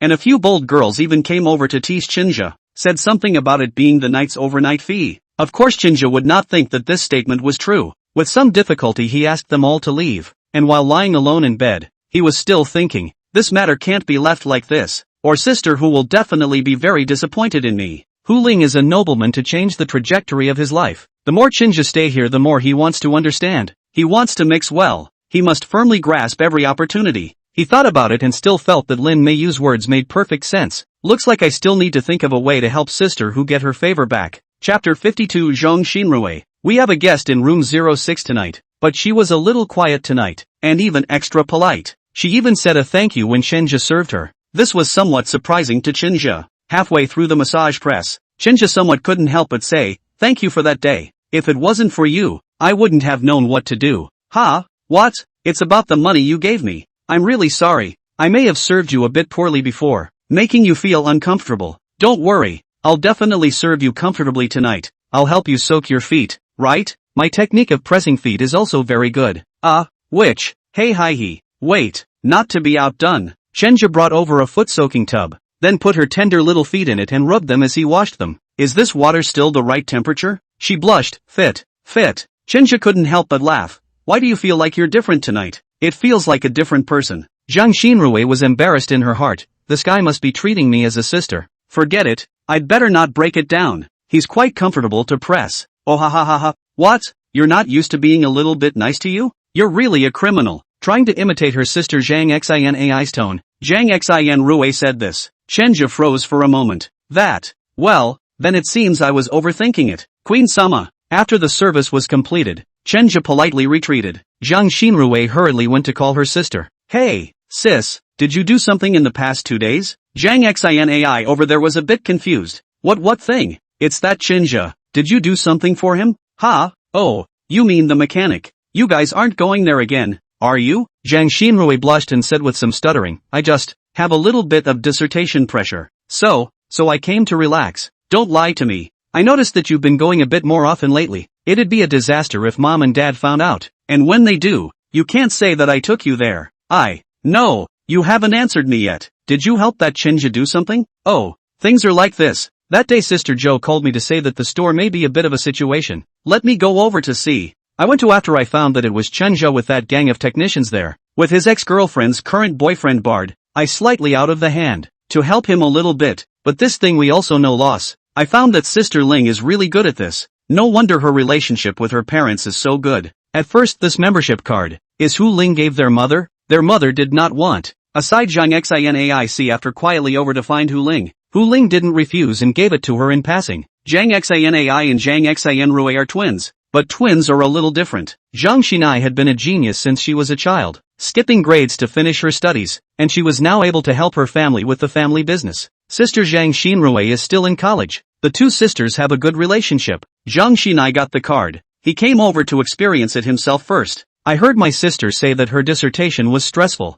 Just bring her here to relax. Zhang Xinai's playfulness was great, relying on the fact that the two of them were twins. When she had teased Chenja a little, Chenja's reaction still made her feel very satisfied. Rui, I think it's better for you to go to that place less often in the future. Mom and Dad don't like us to go to that kind of place, and you'll be scolded if you're found out. Oh, I don't come here often either. Anyway, just so you know, you're not still there at this hour, are you? You're still really there, aren't you? It's late. I'll ask the driver to take you back later. No need, sis. I'm very close back to my dorm here, less than 10 minutes away. And didn't you say so? The less people know we're here the better. If the driver finds out, how am I going to explain it to Mom then? That makes sense. So take care of yourself and call me at school. Aha, I'm going back now. Instead of returning to the waiting area to wait, Chenja went to Mei Xiaoting's office. Mei Xiaoting's addiction to smoking was so great that the ashtrays on the table were filled with her. At the moment she was ambling around. She was not only the manager who managed these fifth-floor technicians,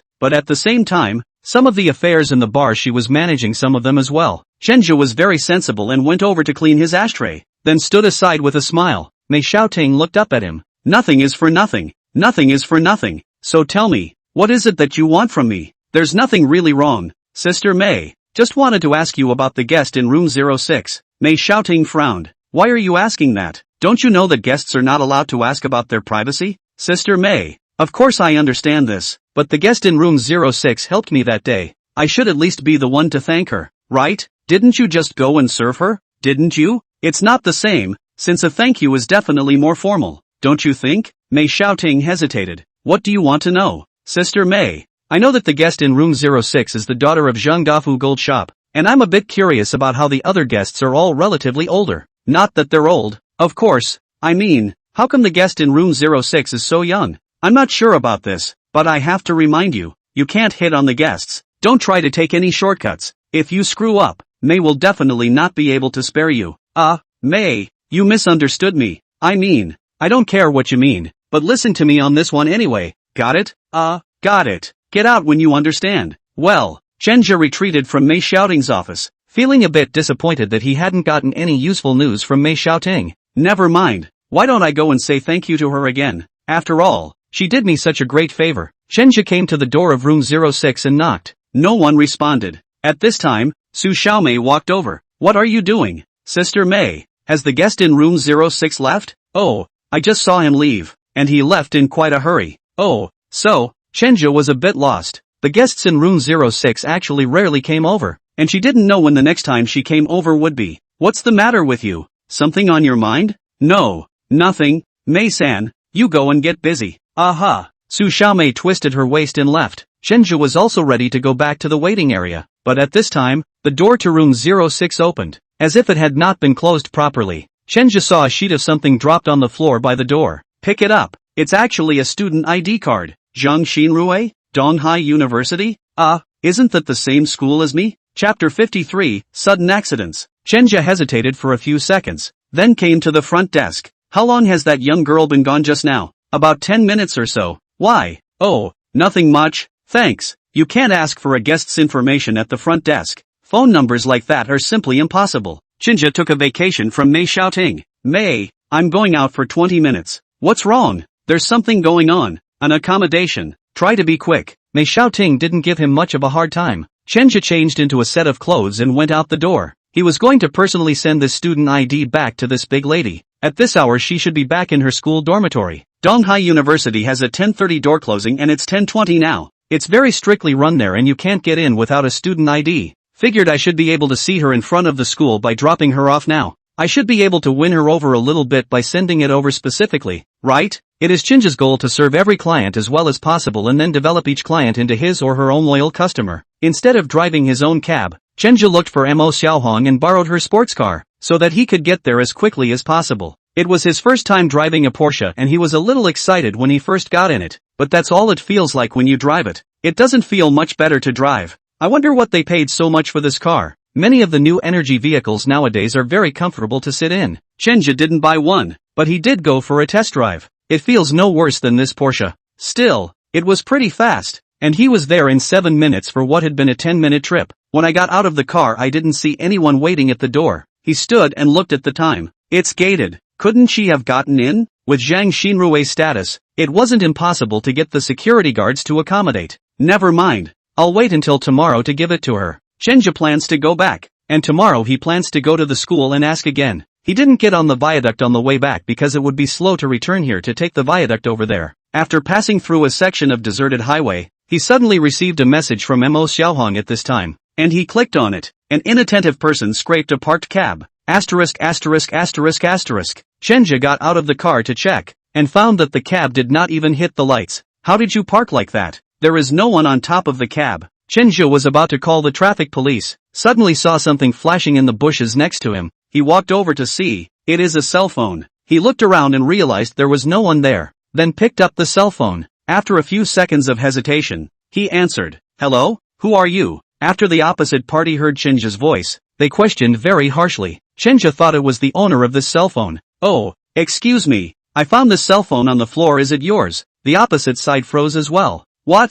You picked that up?" "Yeah, I'm right here under the bridge on this East Circular Bridge Road. Did you drop this cell phone or is it your friend's? Do you want to come over and get it?" "You are Chenja?" The opposite party obviously heard him. Chenja, also stupid, randomly picked up a cell phone. Did not expect the opposite side of the person actually know themselves. "How do you know me?" The tone on the other side got anxious. "I'm a customer in room 06. Have you seen my sister?" "Your sister? It's the one that looks just like me. Named Zhang Xinrui." Chenja reacted. "Ha, this, you guys aren't twins, are you?" When he had been in room 06, he had seen two identical faces one after the other, and now it finally made sense. "Cut the crap, you didn't see her." "No, she dropped her cell phone right on the side of the road and then a cab pulled up on the side of the road." "Amount. Oops, you hurry up and go find it for me. I'll be there now." Well.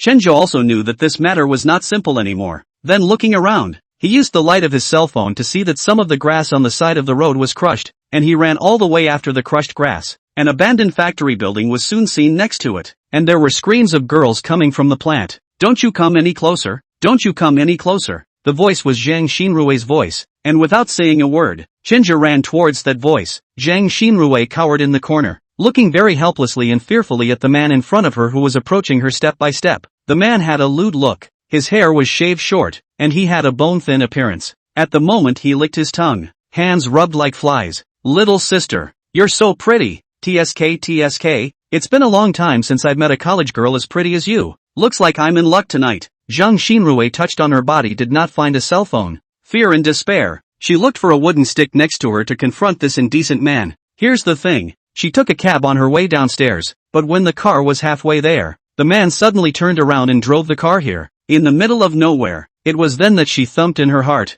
quickly sensing the danger, and made an excuse that she wanted to get out of the car for convenience. And then it ran. This section of the road is still some distance. Running on the road is likely to be caught. Then she ran towards the grass side, but I did not expect that the driver also reacted quickly, also chased down. Seeing the man is about to pounce, Zhang Xinrui with a stick a flurry of beatings. The man's hands are also quite agile, and soon grabbed the stick and threw it to the side. Then there was a slap to her face. "Damn, I advise you to be more sensible and let me have a good time. I've been suffocating inside the prison. If you don't listen well, I'll kill you. Don't pretend to be pure. How many good women come out of the bar in the middle of the night? Is there a difference between being played by your boyfriend and being played by me?" The man was just about to rush forward when he suddenly heard footsteps behind him. The perennial chicken thief's ears were very sensitive, and he very agilely dodged the kick that came from behind. Zhang Xinrui cried tears of joy when she saw Chenju arrive, grabbing his arm as if she was grasping a life-saving straw. "Help me." Chenja patted her hand. "Don't worry,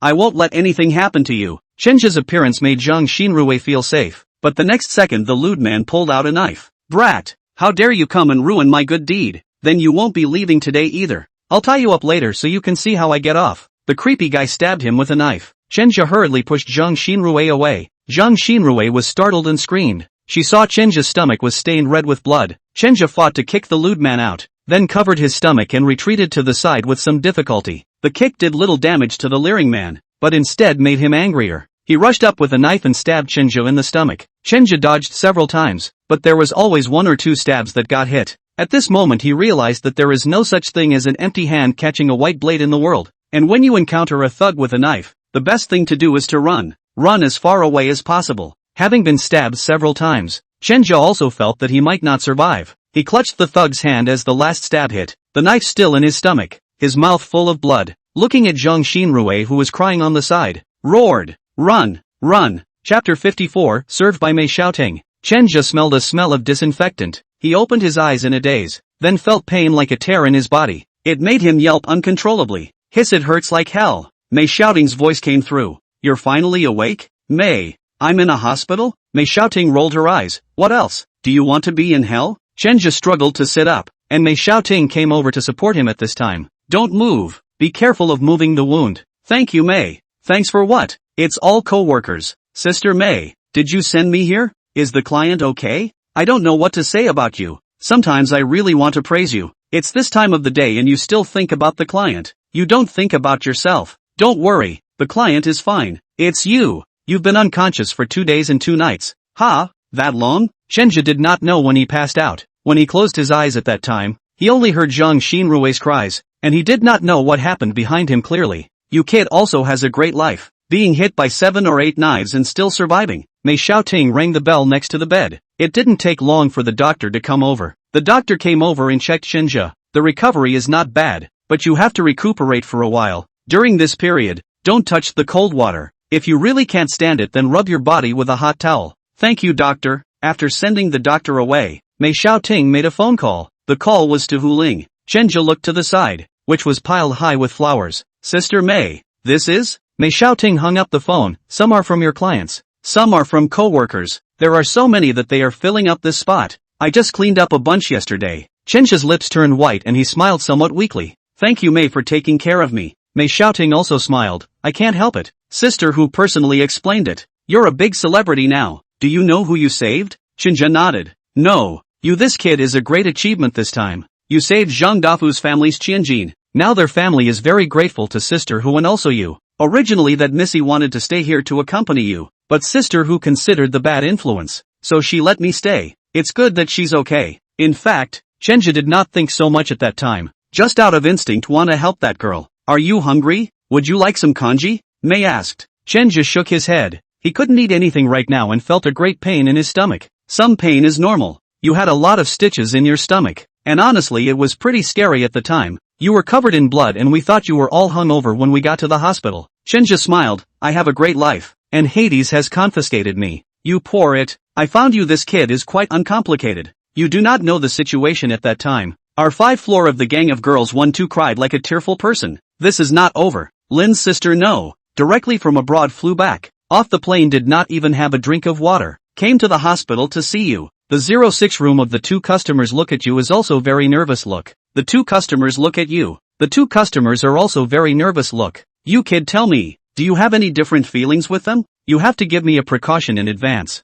Otherwise when something happens, I can't explain to Sister Hu." Chenja shook his head. "We are just normal co-workers, and clients are honorable clients in my eyes." "That's good. Never mind. Let's not talk about that. You just woke up. It's better not to talk so much. It's also very late now. 3 a.m.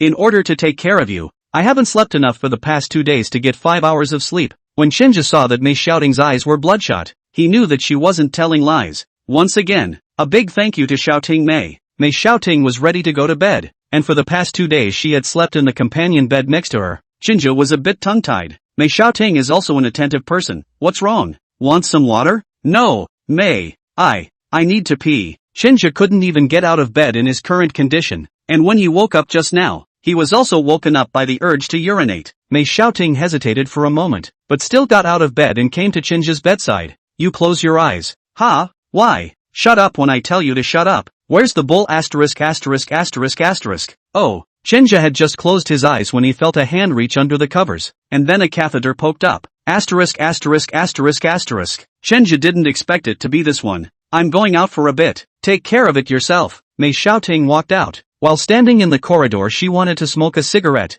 but there was no place to smoke here at all, and endured a little hard, pacing back and forth in the doorway. For the past 2 days, This was how she helped Chinja solve the problem of going to the toilet, when that Imo Xiaohong and Wang Sisi wanted to come over to replace her, but sister who didn't let it. She directly gave this task to Mei Xiaoting. After about 3 minutes or so, Chenja's voice came from inside. Sister Mei, are you there, Sister Mei? Mei Xiaoting opened the door and walked in. Solved? Chenja shook his head with some difficulty. I can't pee. Ha? How come you can't pee? You've been like this for the past 2 days. That. I don't know. Maybe I couldn't pee after I became conscious. Just now. Chenja tried very hard to pee, but he was very uncomfortable. What then? I want to Mei's sister, or you help me to go to the toilet? Mei Xiaoting froze.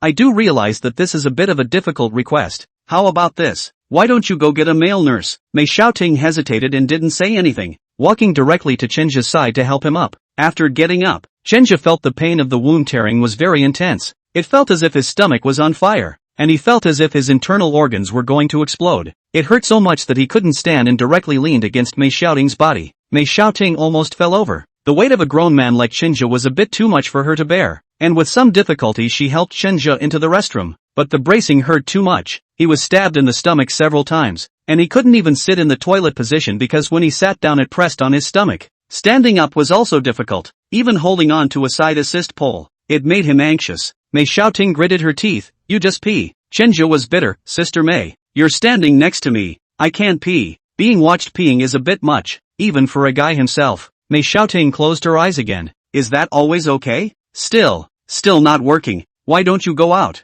Mei, I'd like to get out, but can you stand up if I do?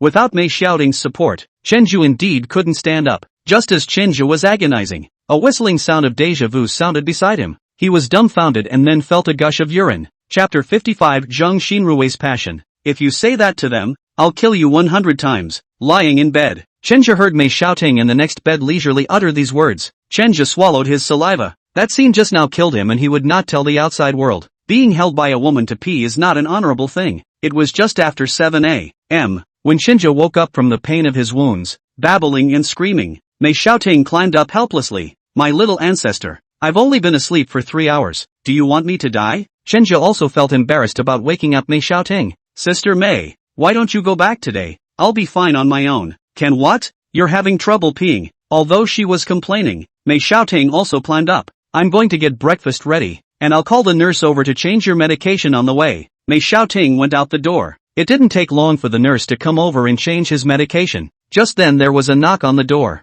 Zhang Xinrui and Zhang Xinai walked in. Chenja saw these two sisters standing in front of him at the same time for the first time. These two girls were exactly the same regardless of their height and appearance, just slightly different temperament. One looks a little more high-strung and the other looks a little more gentle. Big Miss Zhang, you're here. Chenja was about to sit up. Zhang Xinrui hurriedly went over to support him. Be careful. Does the wound still hurt? The nurse walked out at this point. Before she left she said, just ring that bell later if you need help. Thank you Missy for your concern. I'm fine. Zhang Xinrui looked at him with some emotion. At that time, if it wasn't for Chen Zhu appearing, maybe she would have been insulted and then killed. Chen Zhu, I really thank you. If it wasn't for you, I don't think I would have been able to stand here. And you were so badly injured for me. How can I be grateful to you? Chen Zhu smiled. Missy, no need. This is what I should do. I believe every man would rush up when they see this situation. Zhang Xinai stood by holding her arms and asked, why did you suddenly appear there? Shouldn't you be at work at that time?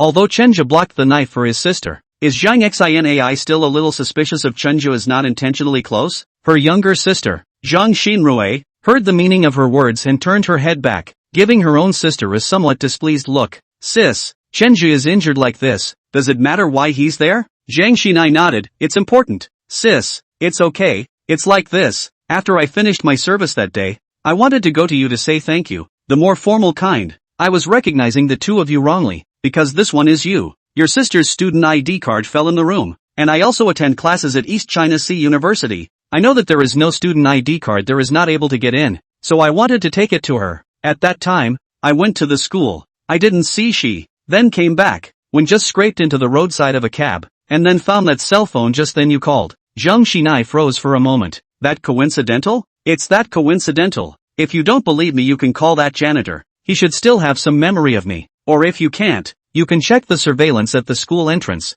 Good. I'll look into it. After getting this message, Zhang Xinai took her cell phone and walked out. Zhang Xinrui looked at Chen Zhe with a concerned expression. Chen Zhe, you don't have to pay attention to my sister. She's just too cautious as a person. It's okay, your sister is concerned about you too. Forget it, let's not talk about it. Are you hungry? I brought you kanji. Zhang Xinrui took out the porridge she brought over. She opened the lid, then pulled out a delicate soup ladle. I don't know how to make it either. This porridge was made at the store. I hope you don't mind. It was nice of Missy to bring it over for me. How could I possibly mind? Zhang Xinrui's willow eyebrows slightly knitted for a moment. Her thin two-piece lips pouted, and her collagen face turned into a small bun. Don't you call me Missy. You can just call me Rue. Ha? No, how can I? Are you calling? Zhang Xinrui felt a little angry looking. Rue. He, that's right. We're the same age. You should be a year or two older than me. So from now on we'll just get along as friends and call each other by our first names. Thanks big. Thanks Rue. Ha, it's funny to see you look so honest. Come on, I'll feed you. Open your mouth. When Chenja saw her being so cordial, he suddenly felt a little moved. He remembered the time when he was studying. It was the 4th year of college. They had already interned. In order to earn a little more money to buy a gift for his girlfriend, he went to work part-time to run a takeaway at night after work every day. It was just the beginning of the fall, and it rained continuously for several heavy rains, and the rain was very cold that night, and it didn't take long for him to catch a cold. Spent the day and night in bed, calling and talking to his girlfriend Su Weiwei trying to find a comfort. The other party just told her to take care of herself and didn't come to see him at all. Then that night he received a picture sent to him by his classmates. It was a picture of Su Weiwei going to climb the mountain with a group of people. She laughed so hard as she climbed the mountain, as if she had completely forgotten she was there. What are you fuming about? Is it still hot? Zhang Xinrui picked up the spoon again and blew on it. Is this okay? Chenja's eyes reddened slightly as he tried very hard to suppress his emotions. It's not hot. Zhang Xinrui was very attentive, and while Chenja was drinking kanji, she also thoughtfully wiped the rice grains at the corners of his mouth with her fingers. You're so silly when you eat. Ha. The girl's sweet smile made Chenja feel warmth in his heart, but he didn't dare to think too much. What was his identity? What is Zhang Xinrui's identity? He is just a wage earner. And Zhang Xinrui is the big lady of a chain of gold stores. They were of 2 classes altogether, and to move at the moment meant that one would be hurt. After a few sips, Chenja felt something was wrong, as he had the urge to urinate. At this moment, Mei Xiaoting wasn't around, so he couldn't possibly let Zhang Xinrui help him there. Rue, I'm full. I'll call the nurse. Ha, is that all you're going to eat? There's a lot more here. I'm full, thank you. Chenja's face was a bit anxious. What's wrong with you? Is it hard? Chenja nodded, then pressed the service bell next to him, but after waiting for a long time, the nurse didn't come. Chenja felt like his bladder was going to explode, and it was quite hard to hold it in. OMG. I can't help it. Chapter 56, Chenja's future is immeasurable. Once, I wanted to be a good person, but when I went looking for a job and got scammed out of $800 in referral fees, I swore I'd be the smart one. Then I was tricked by Vivian Su, a scummy woman, and I realized that I couldn't be smart either. So I wanted to be a rich man. When I tried so hard to be a rich man, I realized I had to lose my dignity first. But this is a complete loss of dignity. Last night, it was already humiliating to be helped by Mei Xiaoting to pee, but now I feel even more humiliated. I drew a big map on this white sheet. Zhang Xinrui, Zhang Xinai and the nurse who had just rushed over all had their mouths wide open after seeing it. Before I could react, Mei Xiaoting pushed open the door with her breakfast as well. The 4 women stood beside my bed, looking at my steaming map with disbelief as my eyes dimmed. I, Chen Zhe, must be a man of honor in this life. The 2 Zhang sisters went back, and they cast sympathetic glances at me as they returned. I felt that gaze like looking at the poor guy from Plus the Idiot. The nurse lady didn't laugh, but she took out her cell phone as she turned around. I can imagine that she should be talking about it inside her work group or circle of friends. A dumbass draws a map on his bed and then 4 women run into it. Maybe the title will look like this. Mei Xiaoting was holding back her laughter until after they had all left. It wasn't long before the nurse came to change the sheets. Her weird eye impression was very impressive. It felt like she was comparing me to those 70 or 80-year-olds. The faucet won't shut off in your 20s. My reputation should have been ruined. Mei Xiaoting stifled a painful smile as she patted Chenja's shoulder. Don't worry, I won't tell anyone outside. Chenja looked at her dumbfounded. Her snickering eyes were already clearly starting to plan how to go about telling people about this. Mei, if you dare to say anything, I'll share what happened last night as well. Mei Xiaoting froze for a moment, then slapped Chenja on the head. Brat, how dare you threaten me? I'm not afraid of anything anymore. And anyway, if you dare to say it, then I'll give it up. Alright. Promise it's okay not to say anything? You swear? Chenja, Are you done? In the afternoon, Hu Ling came with Lin Meiyu. Lin Meiyu was fleshly concerned. Shenjia, why are you so stupid? That was a knife-wielding thug. You can't do that next time. In order to win her favor again, Shenjia decided to tell a small lie. A lie that was a bit fleshy, but he knew that after this lie was told, he would definitely weigh another point in Lin Meiyu's heart. Shenjia looked at Lin Meiyu with a sincere gaze. Sister Lin, this time it was me who was impulsive, but if that person had been you at that time, I would have definitely still rushed up without hesitation. Lin Meiyu was moved to tears. Blah, blah, blah. What nonsense are you saying? I want you to be good, but don't ever do anything stupid again. Sister Lin, I'm so touched that you're still coming to see me even though you're so busy with work. Bastard. Seeing you covered in blood at first scared sis. I haven't slept well for the past 2 days. After saying a few sweet words to Shenjia, because the company still had things to do, Lin Meiyu also left, and Mei Xiaoting sent her out. At this time, there were only 2 people in the room, Shenjia and Hu Ling. Hu Ling pulled a stool and sat on the side. Suddenly he laughed. Shenjia was a bit uncomfortable by this kind of stare from her. Which, Sister Hu, I'm a little sleepy. Oh, you this brat in front of me don't pretend. Just now Lin's sister some on the head may not see, but I see clearly. I really didn't find before. You kid coaxing people is a set of. Come before Lin's sister also a little with me complaining. Said you for another woman, actually put out the life of a woman. Women are petty. She is a little concerned about it, but just now you have some words to her, touched by the words. You really are a talent. This, oh, sister who made fun of me. I didn't think that much. Having been seen through by Hu Ling in a flash, Shenjia was a little embarrassed. Hu Ling crossed those beautiful legs in black stockings and gently waved them in front of her eyes. Shenjia, you've done a great thing this time. Let the Zhang family owe you fiercely. Because of your things I also dabbled in a little light. Before the gold store thing I will not pursue. After you get well, I'm going to give you a bit of a raise. When he heard the processing of capital, Shenjia's eyes lit up, but on second thought, he said a beautiful sentence. Sister Hu, this is all what I should do. I'm under Sister Hu. Sister Hu once taught us that the customer is our heaven. In order to maintain the customer, I don't regret it even if I lose my life. Hu Ling raised her eyebrows. Gu, your kid ideological awareness is higher than me. Good, good. No matter if you are sincere in this sentence, or intentionally say good for me to hear. Your salary this time I'm giving you a raise fixed. Before with you to talk about is 700 and 800,000. Now the base salary I give you double. Give you 1.5 million a year. Shenjia was dumbfounded. Subconsciously, he reached out and counted. Tens and tens of millions. He's going to count how many zeros there are in 1.5 million? Seeing his comical appearance, the always serious Hu Ling couldn't help but laugh. This smile is not the kind of professional fake smile in the face of customers, but from the heart joyful laughter. Silly boy. No wonder Sister Lin's so rare you do not count. Peace of mind here to recuperate from the injury. You are considered a work-related injury, medical expenses, and this period of time lost wages the company all bear. In addition, I will also give you a sum of money for bravery bonus. Thank you Sister Hu. If you're going to give me a bonus, can you count Sister Mei in? Why? Because Mei has been taking care of me pretty hard these past few days, and she can't sleep more than a few hours a day. Hu Ling looked at Shenjia with some surprise. Looking at him for several seconds, I realized that his statement was actually true. You silly boy, the heart is quite good. Good, I promise you. Shouting this credit I will also remember. You do not have to worry. As long as you are down to earth for me to do things for the customer service, I Hu Ling cannot treat you badly. Sister Hu's atmosphere. Alright, don't kiss ass. The company still has a lot of things to deal with. I'll go back first, and Xiao Ting will continue to stay here to take care of you. If there's anything you need, you just talk to her. Okay Sister Hu. Take care Sister Hu. After coming out of the ward, Hu Ling found Mei Xiaoting standing at the door waiting for her. Hu Ling gave her a look. Just went for a smoke? Mei Xiaoting nodded in embarrassment. Quit for a while. Shenjia is a patient. Don't let him smell your smoke. Mei Xiaoting nodded and said very obediently, understood. Did you hear our conversation earlier? Mei Xiaoting continued to nod her head.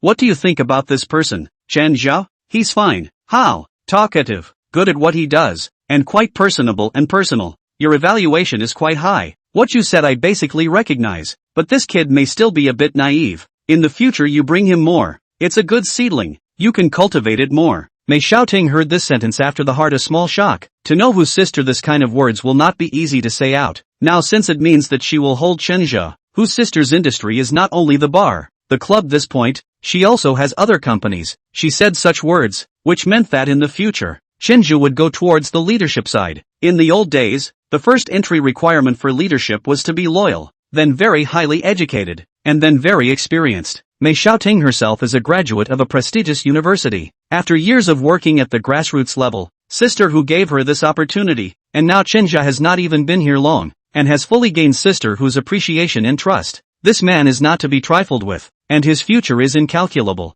I know what to do. Hu Ling nodded. You also don't worry. You and him are two ways. There is no conflict between you. What I want is for you to be united. Got it? Yes. Well, I will not stay here first. I have to go back. This time I may go out. The bar club side. You arrange a person to come up temporarily to help you manage. Is there a suitable candidate? This statement was giving Mei Xiaoting the opportunity to train her own men, and Mei Xiaoting was a little grateful in her heart. Su Xiaomei can. Well, make your own arrangements. I'm off. Take care, Sister Hu. Chapter 57 Mei Xiaoting's Past. Chenja felt that in the past 2 days, Mei Xiaoting had taken care of him again with much more care than before. Not only did she feed him herself, but she was very sweet to help him straighten out his pillow. Chenja felt something strange. On the one hand, Mei Xiaoting's enthusiasm had increased a lot. On the other hand, it was the fact that this woman had changed her set of clothes. She no longer wore the previous professional clothes, but changed into a set of clothes similar to the nurse. The kind of ultra-short skirt, white short skirt, chest opening especially low,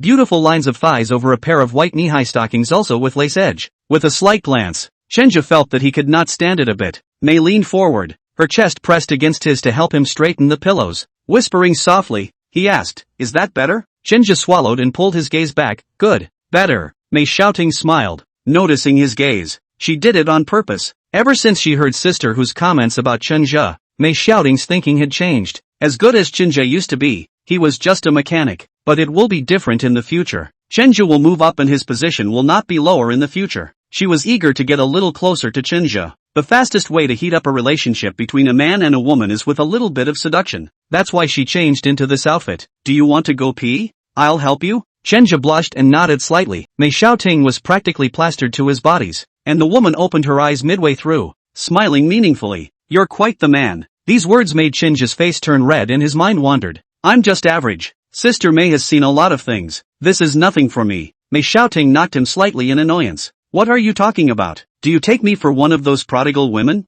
Discovering that he had said the wrong thing, Chenja immediately looked for a remedy. No. Sister Mei, you misunderstood. I don't mean this. Mei Xiaoting obviously hadn't forgiven him yet, clasping her hands and asking with some displeasure, then what do you mean? I.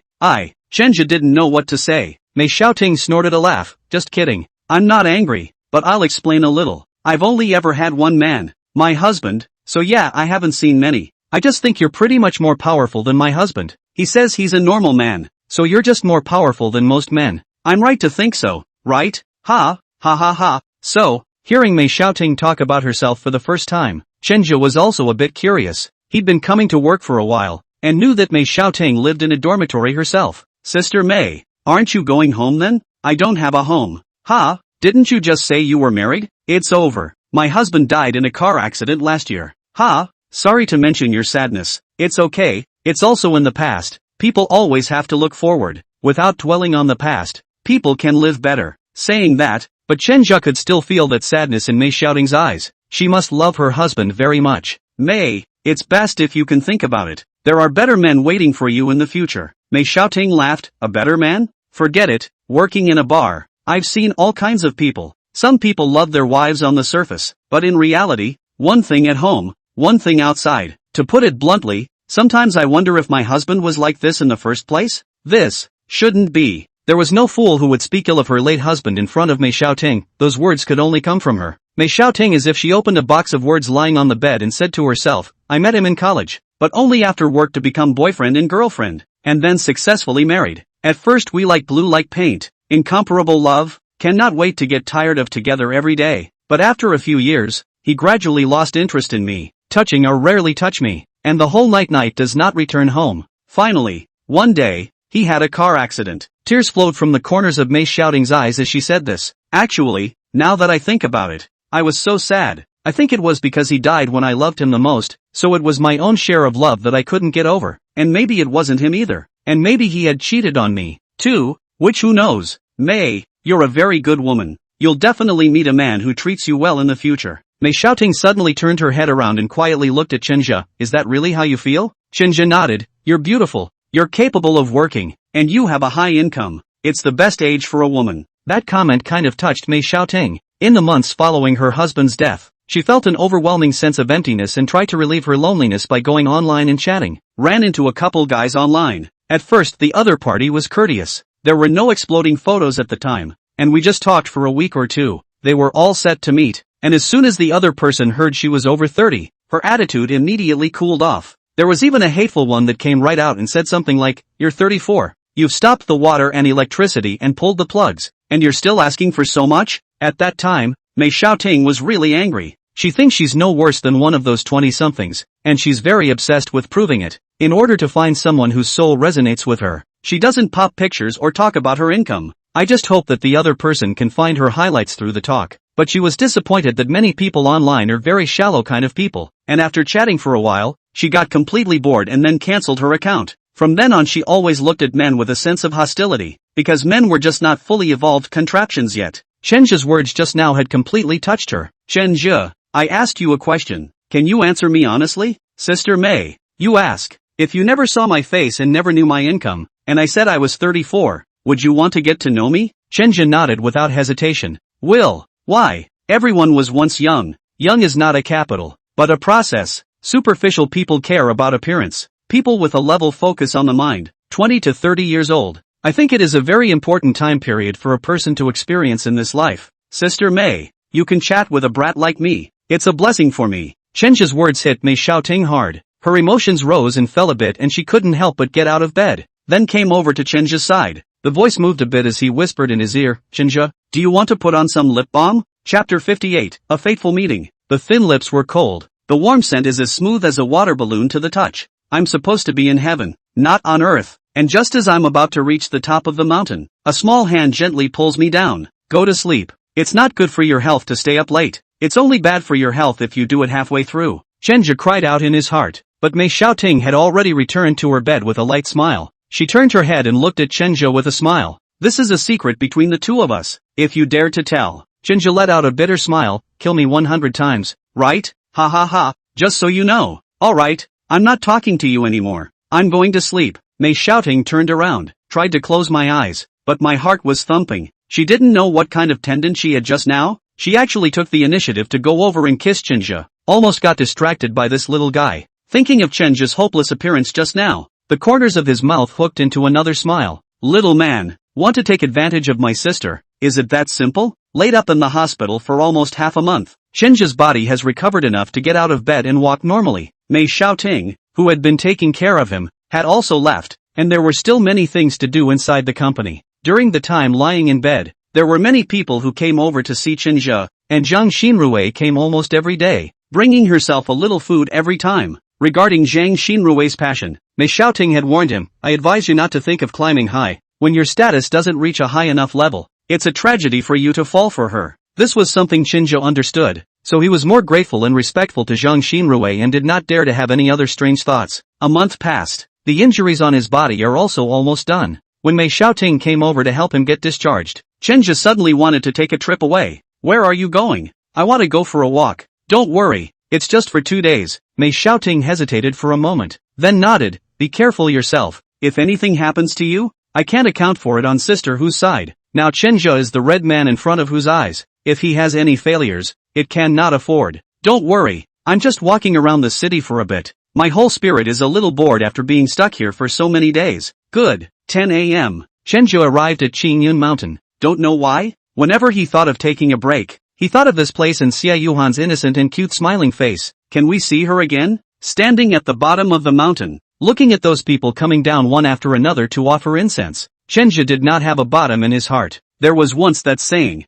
"It is destined to meet in 1,000 miles, but not across the street." When you have fate with a person, even in a sea of people you will see her figure. When you have no fate with a person, even if you live in the same neighborhood, you will not meet her. "Grandpa, didn't we just get back? Why are you going out again?" Xia Yuhan grabbed her grandfather's backpack, some resistance in her expression. It had been 2 days since they had come back to the canto, and yesterday the elder brother had told her that a young man had come to see her earlier. Xia Yuhan immediately guessed that the person was Chenjia, and she had an intuition that Chenjia would come to her again. "Xiao Yu, the world is so big there are still many places we have not set foot in. Come back is just a simple recuperation. It does not mean to stay. Read 10,000 volumes of books is better than traveling 10,000 miles. You read less when you were small. Grow up should be with me to travel more, to see the beauty of the mountains and rivers of our motherland, to experience the folklore of various places. Xia Yuhan was somewhat speechless. Grandpa, who's the reason you read so little? If it wasn't for the fact that you secretly changed my test papers to high school ones in the first place, causing me to get 2 duck eggs. Nah.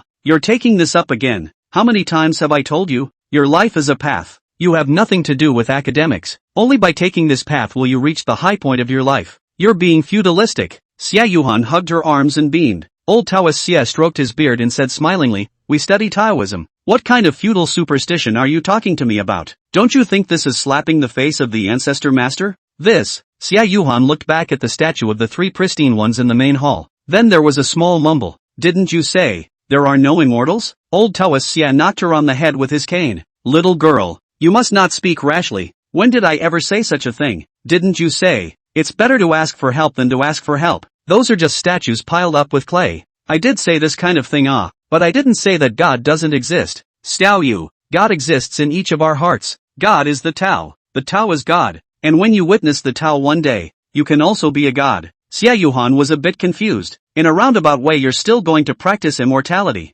Don't you talk nonsense? Why don't we Taoist priests practice immortality? To catch ghosts. Now the times have changed. I heard that the country has specialized weapons to catch ghosts. That what neutrinos and so on. Harm. Far from it. I mean, monasticism is a pursuit of the process. Since there is a quest that cannot limit themselves to a small place. For example, our little Qingyun Guan. If we are sitting inside every day, what is the difference between that and work? I've come to be a Taoist priest, but I still need to go to work. I'll be a dick-hair Taoist priest. Grandpa, you're talking foul again. I'm just expressing my emotions with a little bit of anger. Okay, hurry up. You won't make the bus later. Xia Yuhan sighed slightly and went forward to support her grandfather. Alright, as they descended the mountain. Xia Yuhan's eyes kept looking around among those who were going up the mountain. Old Taoist Xia tapped with his cane. Don't look. You're not meant to be. Ha, Grandpa, what are you talking about? Xia Yuhan was a bit vain. Old Taoist Xia stroked his beard and looked ahead rather wisely.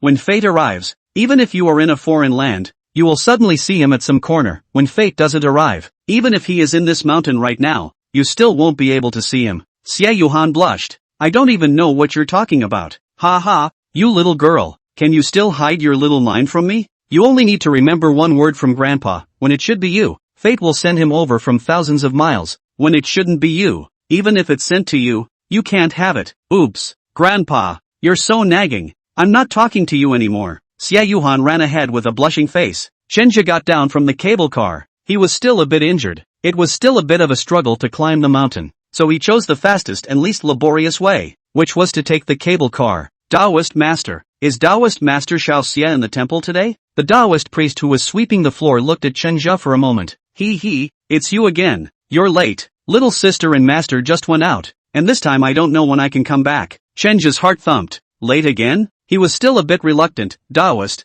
how long have they been gone? It's not long either. I guess you can still see them if you run down the hill now. Thanks. Chenja turned his body and ran towards the mountain. The wounds on his body tugged a little painfully, but he actually couldn't care less about that. He had a very strong idea in his heart that he wanted to see Xia Yuhan again. Chapter 59, No Meeting Without a Chance. Chenja ran all the way down the mountain, but he couldn't even find Xia Yuhan's shadow in the crowd. He put his hand on the fence next to him, breathing heavily, and was only 200 meters from the station in front of him. It's his last hope. In fact, he himself didn't know why he was so persistent in wanting to see Xia Yuhan. After lying in the hospital for so long, recalling his experience during this time, people are most vulnerable when they are hurt, and vulnerable people will think of many things, painful things recalled in his mind, and happy things also recalled in his mind. He realized that what he longed for the most was actually that hurried side with Xia Yuhan. That innocent smile invariably healed itself and washed away the haze brought about by the loss of love. After taking 2 breaths, Chenja prepared to walk towards that station. Chenja, that's when a man called out to him. The woman is standing next to the limo. On his head was a smart hat, and on the bridge of his nose hung a pair of very large sunglasses. She slowly removed her sunglasses. Chenja turned to look and froze. Then toward the woman. Sister Luo, what a coincidence. Luo Guifang nodded. I didn't expect such a coincidence. I'm here to find Taoist Xie. What about you? I heard that you weren't feeling well a while ago. I couldn't even see you when I went over there. why did you run here? I came to pray. Oh, so, did you just come down? Look at you panting. Yes, Sister Luo. By the way, if you're looking for Taoist Master Xie, he's not here. His disciple said he just left. Wow. So, then there's no fate this time either. Luo Guifang didn't feel very lost, but rather felt that it was very commonplace. This made Chenja somewhat surprised. Sister Luo, do you know Taoist Xie well? Luo Guifang nodded slightly. It can be considered familiar or not. Ha, what does that say?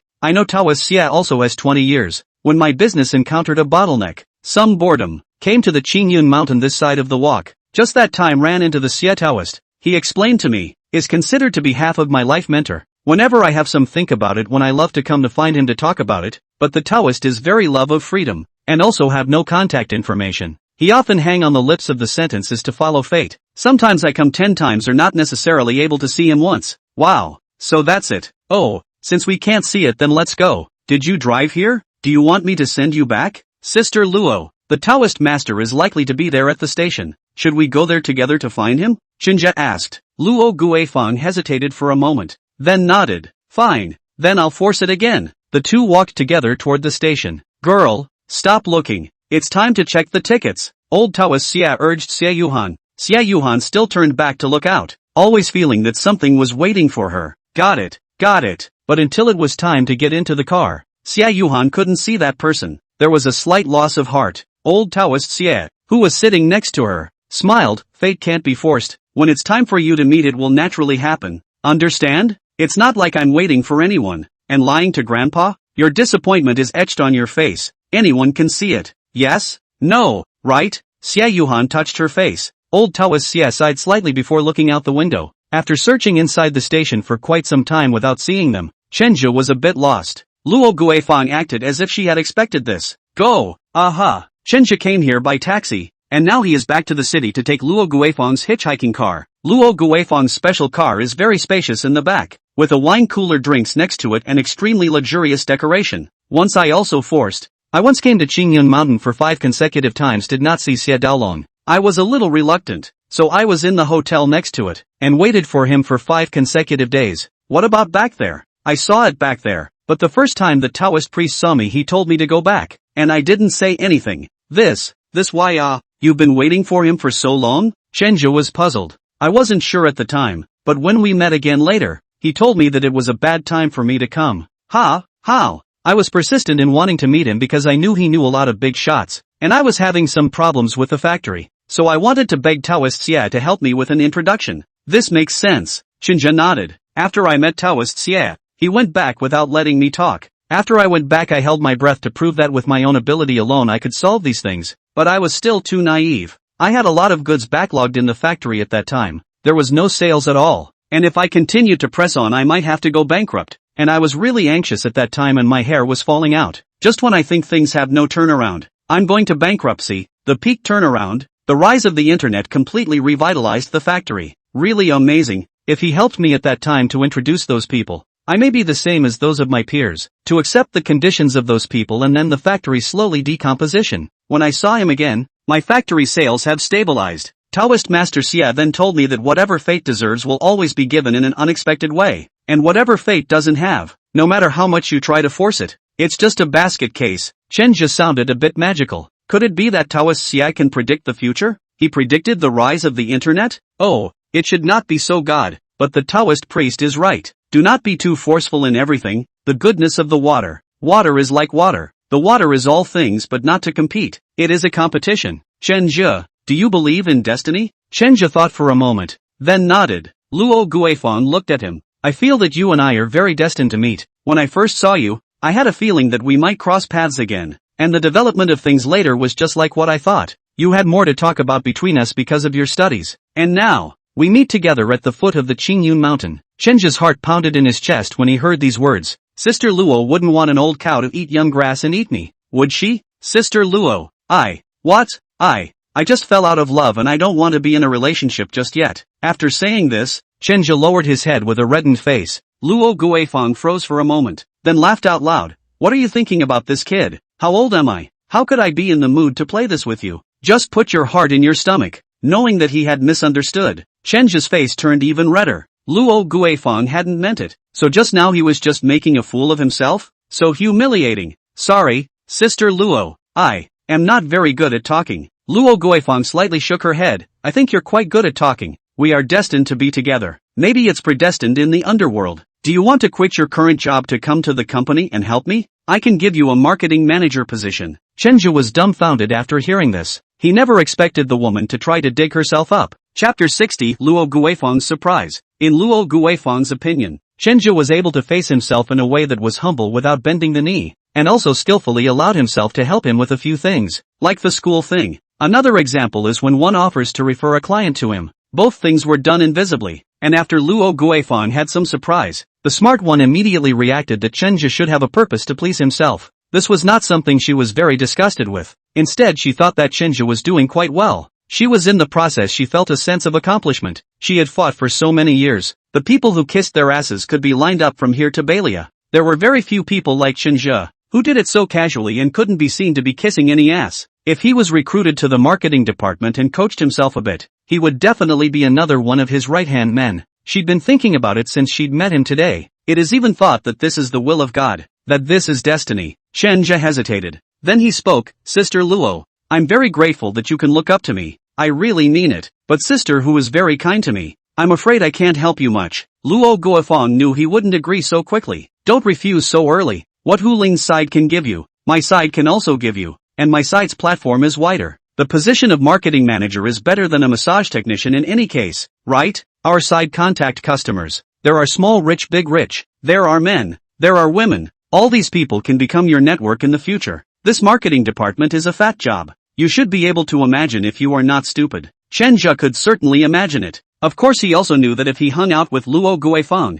his future achievements would definitely not be worse than that what's her name Tian Dongxiang. But Hu Ling is the first person to carry him. This is one point. The second point is, this will be inside the club. There are many more of their own has not been exposed to the high level of women. That is all a huge network of people. Go to Luo Guifang company, although it can also be contacted. But the level is not necessarily that high, and the object is also too single. The future contact is definitely all businessmen, but Hu Ling's side is different. For example, before the 05 room that guest is a scientist. This way you can't think of any other room that has a more distinguished clientele. If he promised Luo Guifang to go to his company now, he probably mixed a little stronger than Tian Dongxiang, and he was not satisfied with that. When he was at the gold store, he saw the way Tian Dongxiang groveled to that vice president, and he didn't want to be like that in the future. He must become a man of the people, an existence that everyone could not afford to mess with. I'm sorry, Sister Luo, sister who is kind to me. Luo Guifang was slightly surprised for a moment. It was reasonable to say that she had already drawn a big pie,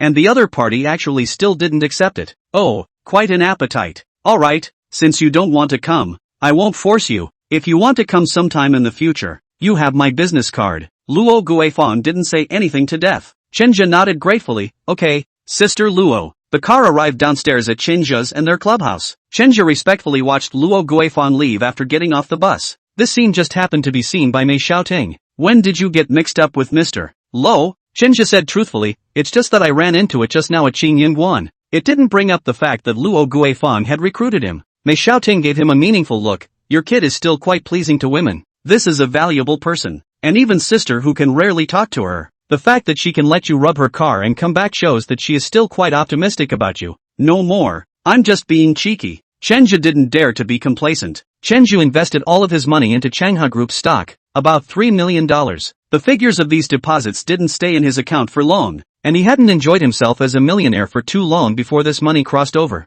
Watching the money inside the bank account go back to zero, Chenja felt some emotion in his heart. What's mine will be mine. Time rushed by and another month passed. That night, Luo Guifang came over. Halfway through the massage press, she leisurely opened her mouth and said, how's the thing I told you before? Did you go shopping behind the stock? Chenja's hand stopped. Sister Luo, it's all bought on. Luo Guifang smiled and asked casually, how much profit? 10 million or so. Ha? Luo Guifang turned around and looked at him with some surprise. How much money did you put in? Around 3 million. Tripled. I'm very grateful to Sister Luo. You are simply my regenerative parents. I can't repay you for the kindness you shown me. I've been very frightened during this period of time, and I don't know how to repay you properly. I remembered that before. You still have some of the old persistent illnesses on your body. It just so happens that a few days ago, I saw a medicine that has some benefits for your body. Chenja pulled out a small box from inside his suitcase. Luo Guifeng took a look at it, and again, her mind was shocked in a small way. Ginseng she had seen,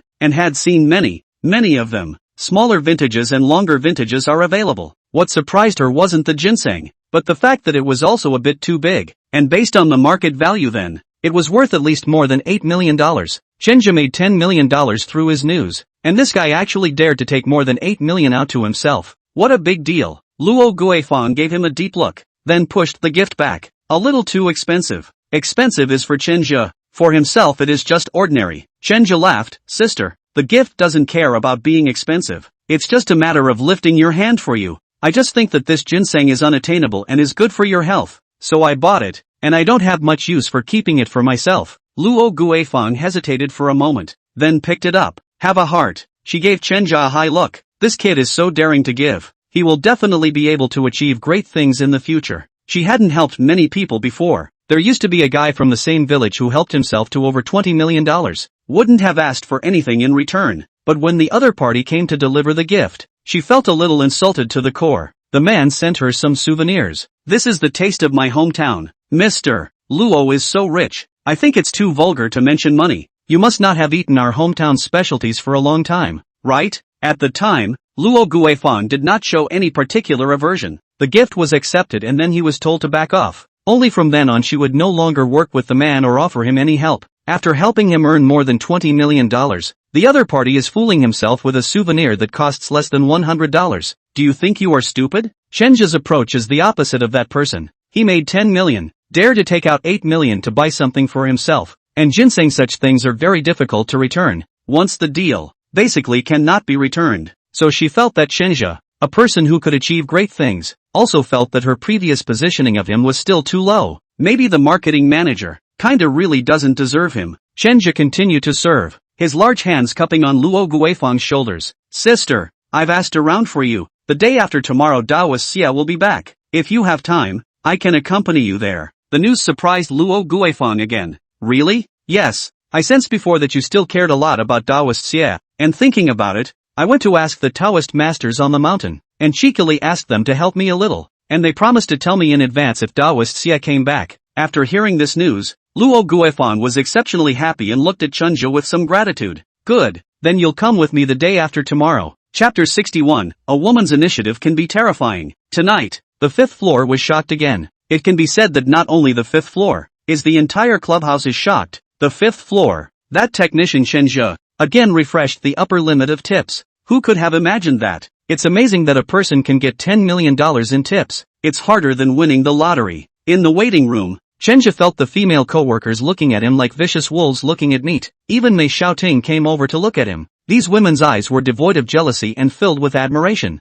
Even Sissy Wang is the same. Before, they were jealous of Chenja because Chenja took high tips. But now, the tips Chenja had taken exceeded their perceptions by too much, and all they could well up was adoration. It's awesome. This is literally the ceiling for mechanics. Mo Xiaohong also did not pretend. The whole body almost leaned on Chenja's body. A hard pouting. Chenja brother, you just tell people. How do you do it in the end? Teach me, okay? Chenja laughed. You're still a year older than me. Oops. This is not important. What is important is that you are so powerful now. What should I do? People are almost falling in love with you. You're almost. I'm already. Don't you grab it. Brother Chenja is mine. Why are you so unreasonable, woman? The scene was chaotic. Those girls, you pushed me and I pushed you. One or two of them wanted to lie on Chenja's body. Chenja felt that the clothes on his body were almost stripped by them. It's atrocious. Mei Xiaoting covered her face and shouted a little. Those girls just stopped themselves. However, his eyes were still tightly fixed on Chenja, fearing that Chenja would be robbed by someone in the next second. What has become of you 1 and 2? Where's the etiquette your etiquette teacher taught you? Can you be a little more reserved? The girls lowered their heads, not daring to meet Mei Xiaoting's eyes, but everyone still had a little something in their hearts. Mei Xiaoting was somewhat helpless. I don't even know what you guys are arguing about. Chenja did indeed do a very good job this time, and you guys also get a share of his tips, so what's there to argue about? According to the tipping rules on the 5th floor side, 20% off this tip will be taken out and divided among everyone. That's 2 million. Excluding Chenja, there are still 20 technicians here on the 5th floor. The waitresses and the front desk add up to 5 people. Mei Xiaoting, the manager, is not involved in the split. There are other algorithms for her salary. Each of those 25 guys gets about 80,000 bucks in tips. That's already a month's salary for them. Those waitresses were happy as hell. They weren't supposed to be paid as much as the technicians, and they used to get 20,000 bucks full plus tips. Now that Chenja had come over, it had instantly pulled their income up much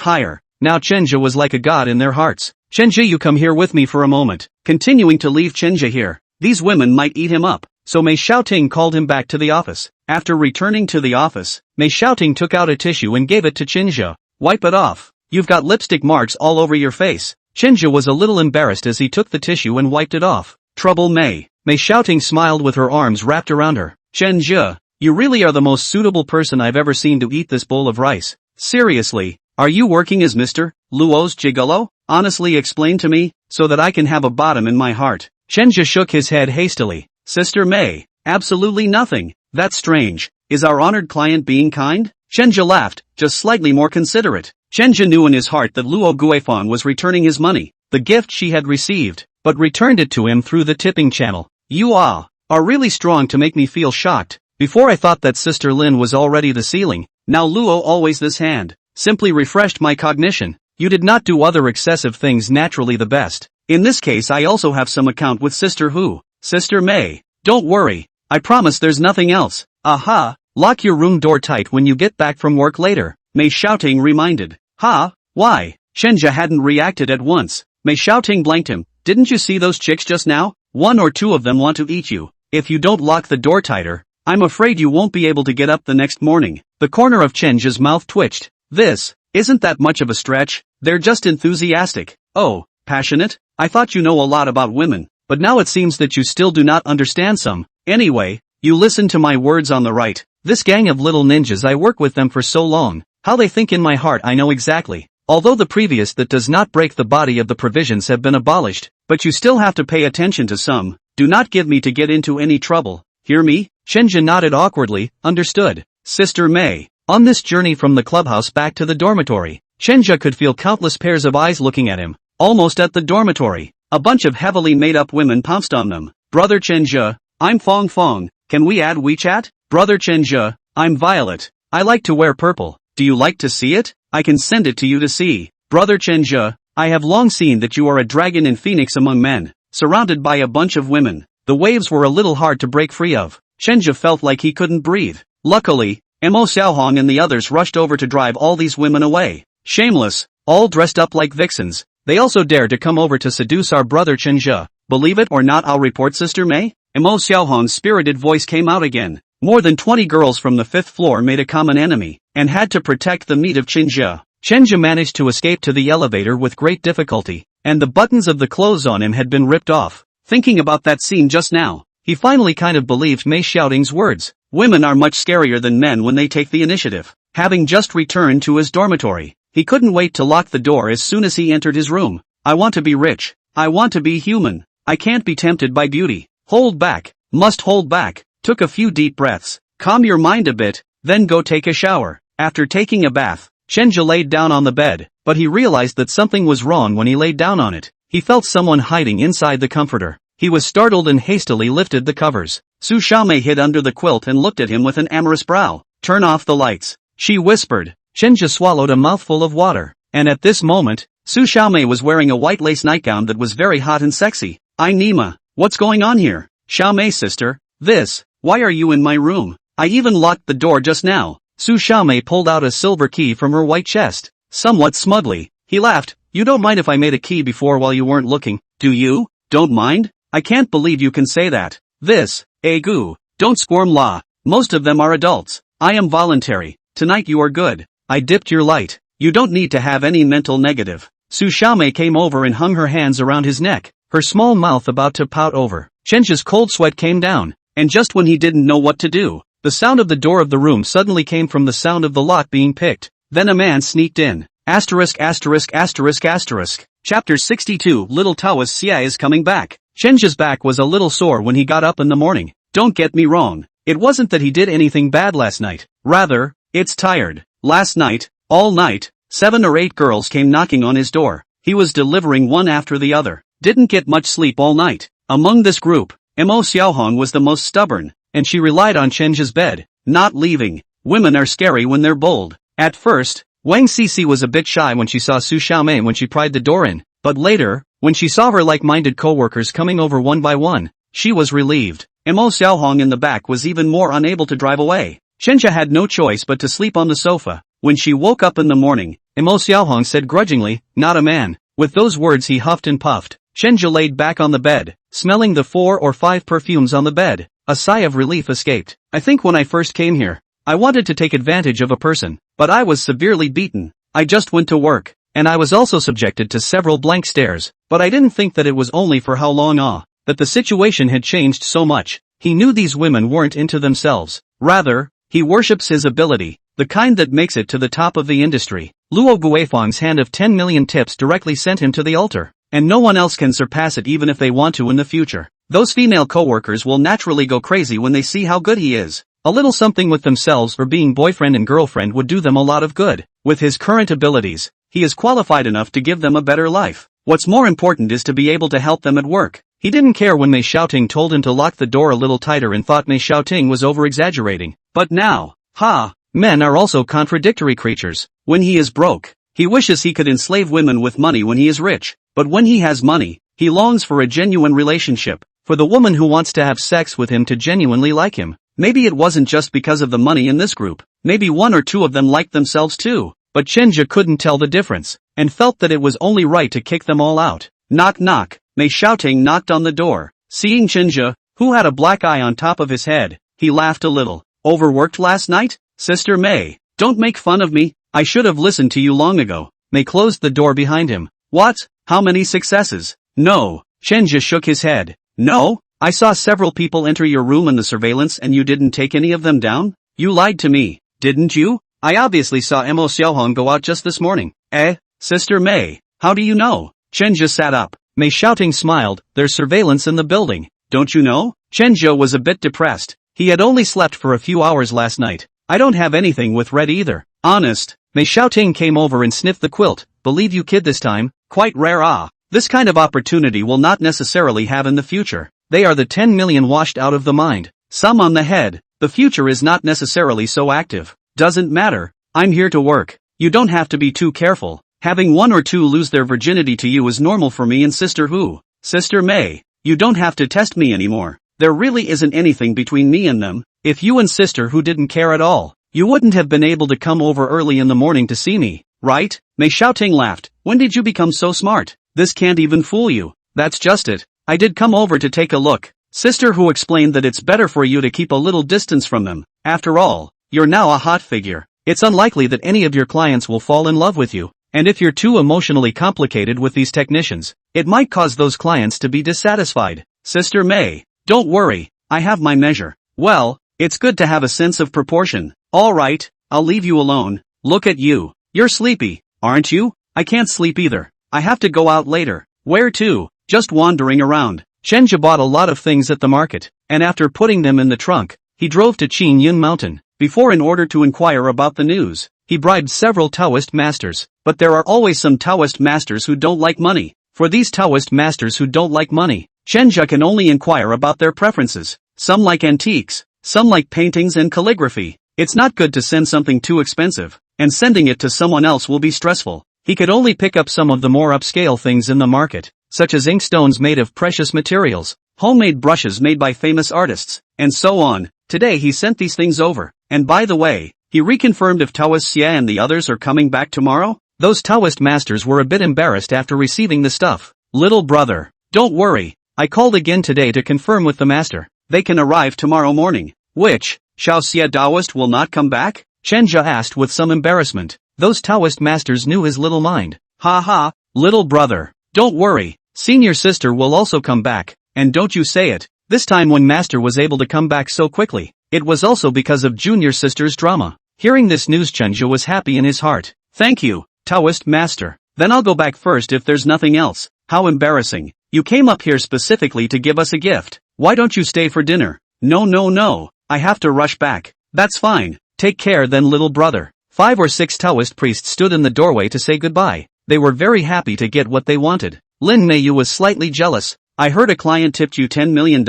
Is that true or not? It's not really a tip. Chenja didn't intend to hide anything from Lin Meiyu, who was his first important client. and he could say a lot of things to Lin Meiyu. If you deliberately hide it from her, you'll upset her instead.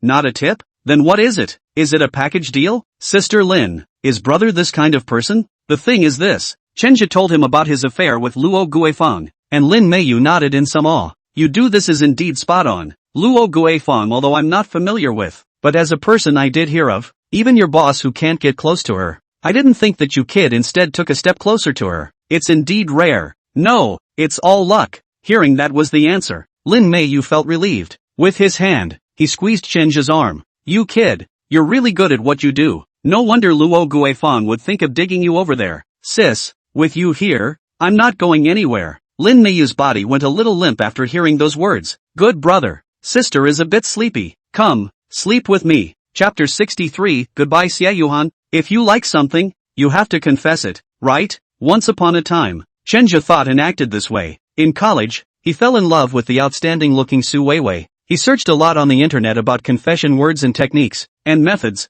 After several failures, finally, he succeeded in chasing his heart's desire with the help of his housemate's son. But now that I think about it, the throbbing at the time was more or less a defiant thought in there. When he perceived that he was fond of Xiaoyuhan, he was not so bold as he was at first. Little brother, the senior sister is in the backyard. I'm keeping an eye on them all for you. A young Taoist priest approached. Luo Guifeng, who came with Chenja, went in to find old Taoist Xie, and Chenja stood in the corridor and actually became a little formal. He put his hands in his pockets, tightening his grip on the bracelet he wanted to give out later. I'll tell her later that it's a meet and greet gift. Will she think it's too abrupt? Will she think I'm chasing her? Will she think, little brother, what's wrong? Didn't you come over to look for little sister? Now that everyone is back, why don't you dare to go in? Chenja came back to his senses and coughed. Who says I don't dare? I'm going in now. Chenja took a deep breath, then walked towards the backyard. Watch his back. The two young Taoists laughed. He's not the first, but he's one of the most polite.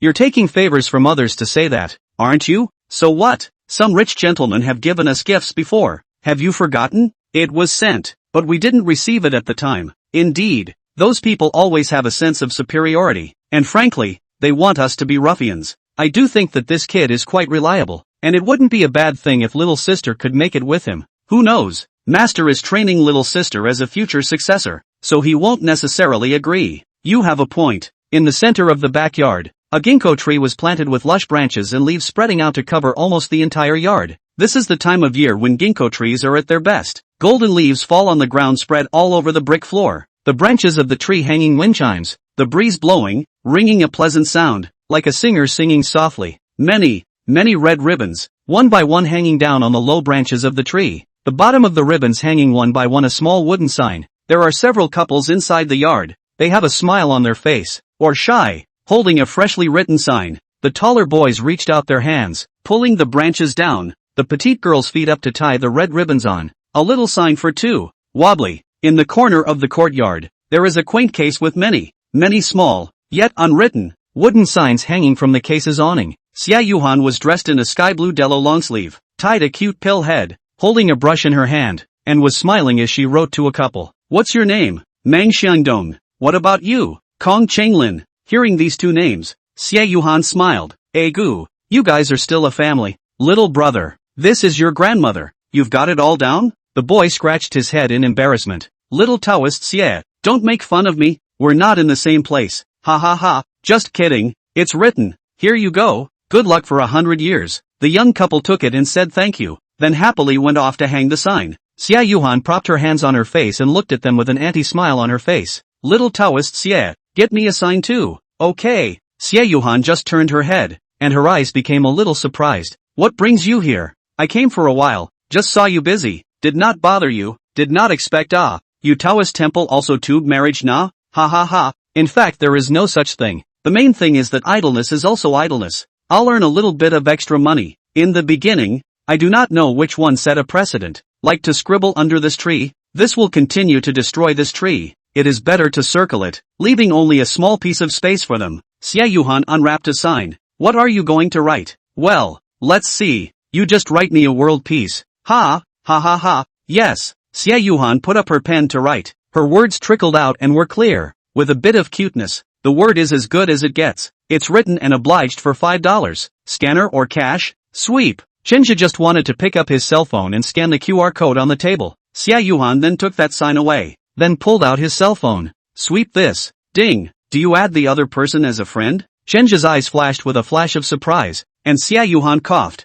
To make extra money, you can just transfer it to me. Chenja smiled, but his heart couldn't be happier. Xia Yuhan's avatar is a manga mo version of a pillhead female Taoist priest. Lively and cute. Nickname, Mariko. Ding. Transfer $10. Ha, not $10. Just 5. I'd like to have Taoist Master Xiao Xia write one as well. Ha, invite me? Yes. Ha ha ha, good. Let's see what would be good to write about. There. Catch a glimpse of fortune. Saw those 4 words and looked at the sign he was holding. The world is at peace. A glimpse of riches? This seems to be black and white, right? Xia Yuhan smiled and explained, as soon as I saw you, I made a small fortune of $5. How does it not count? Xia Yuhan was really cute when she smiled. That very clean, unadulterated smile that Chenja had only ever seen on that kind of small child. Her face did not apply any cosmetics, but the lips red, teeth white, skin glowing, especially the pair of almond big eyes. Not the kind of office worker's unique class flavor. Black is black and white is white. If you have to find a similar words, it's probably just college girls at the same age stage, clear with a tiny bit of stupidity. The 2 men put up their respective signs and then smiled at each other. I don't suppose you came to see me on purpose? Xia Yuhan asked. It counts and it doesn't count. Hearing this answer, Xia Yuhan didn't get angry. May I wash my ears? Chenja told a little bit about it and didn't hide it. Xia Yuhan rubbed her chin. It seems like there are quite a lot of these people who come to Grandpa, and Grandpa doesn't really like to see them. Oh, why? Because they opened their mouths about money, but Grandpa didn't turn them all down. He still needs a little money if he wants to get around. Ha ha. Actually, I don't really understand. I'm not looking down on Taoists yet. I just think that big bosses like Sister Luo and the others should have seen a lot in business. You ask me this way, I don't know how to answer you. I also have an impression of the one you said. Sister Luo. Grandpa once told me that reading 10,000 books is better than traveling 10,000 miles. These decades, Grandpa's footprints are almost all over the globe.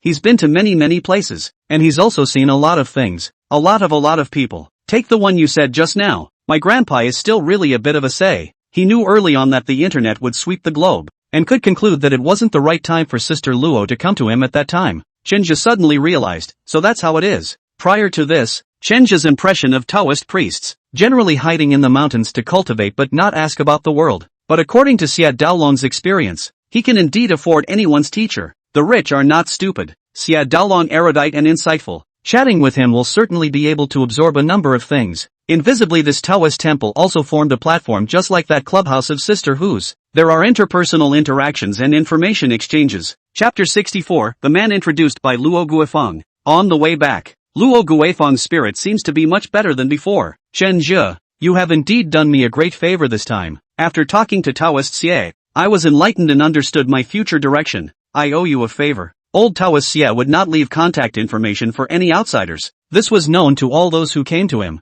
He traveled for years and it took fate and luck to see him. Having just learned many things about old Taoist Xie from Xie Yuhan, Chen Zhe now finally understood why Luo Guifeng wanted to see him so badly. No, this is all Sister Luo's destiny. I just played a transitional role in the middle. Luo Guifeng smiled. I've just been thinking about how I should go about repaying you. I know that you shouldn't agree to inviting you over to my company, so let's do it this way. I'll take you to see someone later. Ha, yes. Chenja didn't ask who to see. Wouldn't we know when we got there? After 20 minutes, the car came to the entrance of a luxurious estate. After getting off the bus, Luo Guifeng said, the owner of this manor is called Chen Si, our last richest woman in Donghai City. 45 years old this year. She divorced her husband a few years ago, and in the last 2 years, she was in a relationship with a 20-something-year-old starlet, and she seems to be a little bit unhappy in recent times, and I heard that it's because of her relationship problems. She didn't go out for a whole month, and before that, Hu Ling visited her at home and wanted to invite her to be a guest at the clubhouse, but she refused,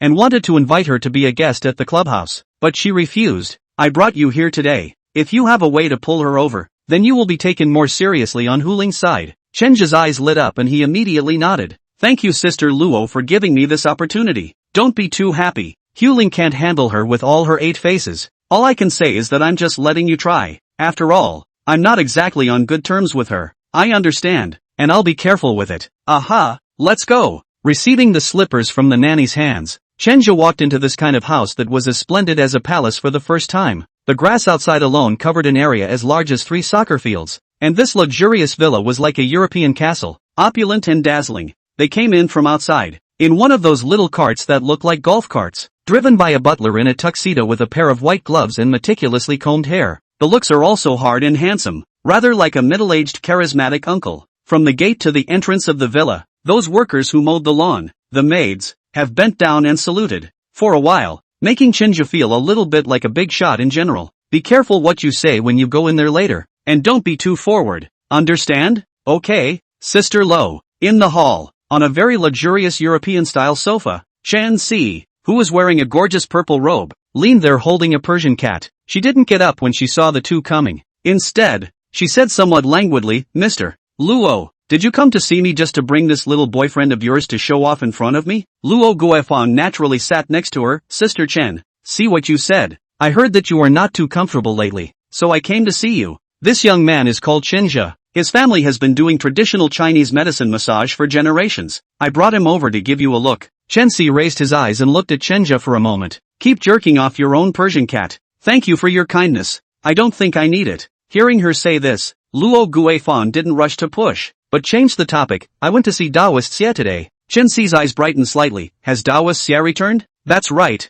I went looking for him several times, and thanks to Chinja's help, I was able to run into him this time." "Oh, like that?" Old Taoist Xie was quite famous among the upper-class people of the Eastern Sea, and Chen Si had gone to meet him, and many of the repairs in the Taoist temple were funded by her. It wasn't easy to meet old Taoist Xie once, and when Luo Guifang said that it was this young man who helped her, she became interested and looked at Chenja once again. "Little friend, how old are you?" "Back to Sister Chen, 24 this year." "Rabbit or dragon?" "Dragon." "Well, looks pretty spry. The family does Chinese massage?" "It's been going on since my great-grandfather's generation, and I've been exposed to it since I was 5 years old." Chen Si nodded once more. "Not bad. Look at the body. It is indeed a bit strong." "Well, today Mr. Luo is polite. I can't refuse, so you can help me look at it." Chance stood up, and the Persian cat on top of him jumped off the ground, twisted and turned, and walked away. Chen Si stepped into the room with her feet on the plush carpet, one step at a time. Luo Guifang stood up and whispered, "Serve well and don't make any mistakes." "Yes, Sister Lo, I will." Chenja followed Chen Si inside. Chen Si's this bed is more than 3 m wide, and very high. Is the kind of bed have to step on the steps. The bed's wood, golden, looks very expensive. The clean white mattress was very soft and looked like it cost a fortune. Chen Si plopped down on the bed and said in a lethargic voice, "I've been feeling a bit tired lately, so since you know how to do acupressure, you should press it for me." "Okay, Sister Chen." Chenja just wanted to get into bed, but Chen Si frowned. "You just came from outside, didn't you?" "Yes, Sister Chen. Let's go to the bathroom and take a shower first then." Chenja nodded. "It's my fault for not thinking things through, Sister Chen. Then I'll go outside and clean it." Chen Si's room had a bathroom inside, but Chenja wouldn't say he wanted to wash here. "Well, there's a communal bathroom out to the left with some simple clothes on it." "Okay, Sister Chen, please wait a moment." In about 15 minutes, the cleaned-up Chenja walked in wearing a loose pajama. As he climbed into that big soft bed, he knew for the first time what it meant to be truly high quality. "It's so cozy. I'd really be willing to live a day less if I could sleep in this bed for the rest of my life. Rich people as will enjoy Before he thought, count again, rich people are also with them to sleep, to eat, are sleeping a bed, are eating the same thing. But now he realized that he was very wrong. The sleep stuff alone is not even in the same league. He would be able to stay out of bed for 3 days and nights if he were to sleep in this bed. "Sister Chen, I'm starting?" "Well." Chenja put his hand on Chen Si's shoulder. Chen Si's figure was well maintained. Her skin was very tender and smooth. Her shape was not out of shape, and her looks were not very beautiful, but she had a kind of nobility. She's similar to the type of person who, even if she wears a raggedy linen dress, others will feel that she's very rich. An hour and a half later, Chenja slowly closed the door and walked out. Luo Guifang, who had been waiting for a long time, looked at her with some strange eyes. "You didn't do anything, did you? Can't you handle chapter 65? Luo Guifang was Chenja's regular customer, and she knew that Chenja's approach was slightly different. It came with the attitude of giving it a try, and also to give Chenja a chance to bring him to know a person of honorable status. But when they went in, Luo Guifang also wondered what would happen if something happened to them inside. After the massage, Sister Chen fell asleep. Luo Guifang nodded like she was relieved. "Then we'll wait a bit." Chen Si slept quite a long time this time. "The sun was going down when I got up." When she came out and saw Chenja and Luo Guifang still sitting on the sofa, she was a bit embarrassed. "I'm sorry to keep Mr. Luo waiting." This little brother's technique is indeed powerful. I've been suffering from insomnia for a few days. I didn't expect him to be able to put me to sleep. It's good that Sister Chen feels comfortable. If there's nothing else, we're ready to go back. I need to send Shinja back to his place first. Whoa, don't you guys live together? Although Luo Guifang had said before that this was not her little man, Chen Si was still a bit unconvinced. Wouldn't a little man carry it around? Sister Chen is joking. Chenju is a person from Huling's clubhouse. He just came here some time ago. I think his technique is quite good, and it just so happens that there is an opportunity to introduce him over here to help you take a look. Chen Si took the cup of tea handed over by the nanny. Eyes slightly playful. He looked at the two. So it's like this. Quite good. I know. Then you guys go back first. Zhang Ma, help me send the guests off. Yes, ma'am. After coming out of the villa, Chenja thought that there was little hope this time. Luo Guifang patted his shoulder. There's no need to be discouraged. It's normal. She's not a very talkative person. Chenja smiled. I just feel like I failed Sister Luo's expectations of me. No, I think you're doing pretty well now. Okay, let's go back. I'll introduce you to another one next time. Luo Guifang wanted to return this favor to Chenja, but the person chosen this time seemed a little too difficult. Better introduce him to an easier one. In the evening, Chenja finished his last clock and was ready to clock out. At this time, Mei Xiaoting suddenly came over to him in a hurry, then looked at him with an excited expression. Chenja, there's another guest later. Don't get off work yet. This guest is very honorable. Don't neglect him. Wow. Okay. Chenja went to the cleaning room and briefly washed up, and just came out not long ago. Mei Xiaoting was standing at the door waiting for him. The guests are already here. You're coming with me. Room 09. Chenja knocked on the door and walked in carrying the box after receiving permission. He froze after seeing that guest. On the flashy sofa in front of them, Chen Si and Hu Ling were chatting and laughing. Hu Ling beckoned, Chenja, come over here for a moment. Chenja didn't understand what was happening, but still obeyed and walked over. Hu Ling took Chenja's hand and introduced him. Mr. Chen, some time ago I went to find you. I wanted to introduce him to you. This kid's skills are quite good. I didn't expect you guys to run into each other today. This is really fate. He does have good skills, and I had some insomnia again tonight and thought I'd come over and take a look. Okay, then I'll leave you guys alone for now. Chenja, serve Sister Chen well. Understand? Okay, Sister Hu. Hu Ling left. Chen Si crossed her legs and looked at Chenja with a smiling face. Looks like you are indeed the top girl here. Hu Ling is so enthusiastic about you. It's Sister Hu who treats us well. I still know a little bit about this person Hu Ling. She is not as good as you say. The other guy says bad things about his boss. Chenja certainly couldn't follow that. Just stand around and laugh with them. Chen Si stretched her back. It's indeed very sleepy after you press it. So press it again for me. Okay, Sister Chen. Chen Si lay down on the bed. Chenja thoughtfully untied her high heels, and then began to massage her calves to give her a relaxation first. The woman in front of him was the former richest woman in East China Sea. Someone that Sister Hu couldn't even invite over. He had to treat her well. This time Chenja took out 12 points of strength, giving Chen Si all-round relaxation from her legs to her hands. Chen Si's tense body slowly relaxed. She closed her eyes and spoke, You kid, although your appearance is not very outstanding, but it's still considered to be clean. The image is still okay in the eyes of the average girl. How could you think of coming to do this? Here it comes, like Luo Guifang. This woman might have to talk herself out of a good job. Is that what successful women do? Sister Chen, my appearance and your family housekeeper cannot compare. I grew up in poor family conditions. My grandfather in his later years and a serious illness. In order to cure my grandfather, my father emptied his savings. My grandfather left, leaving my father and I a debt. My father had hoped that I would go to a good university to earn a little money to be able to help him. But it seems that I am not very good at the brain.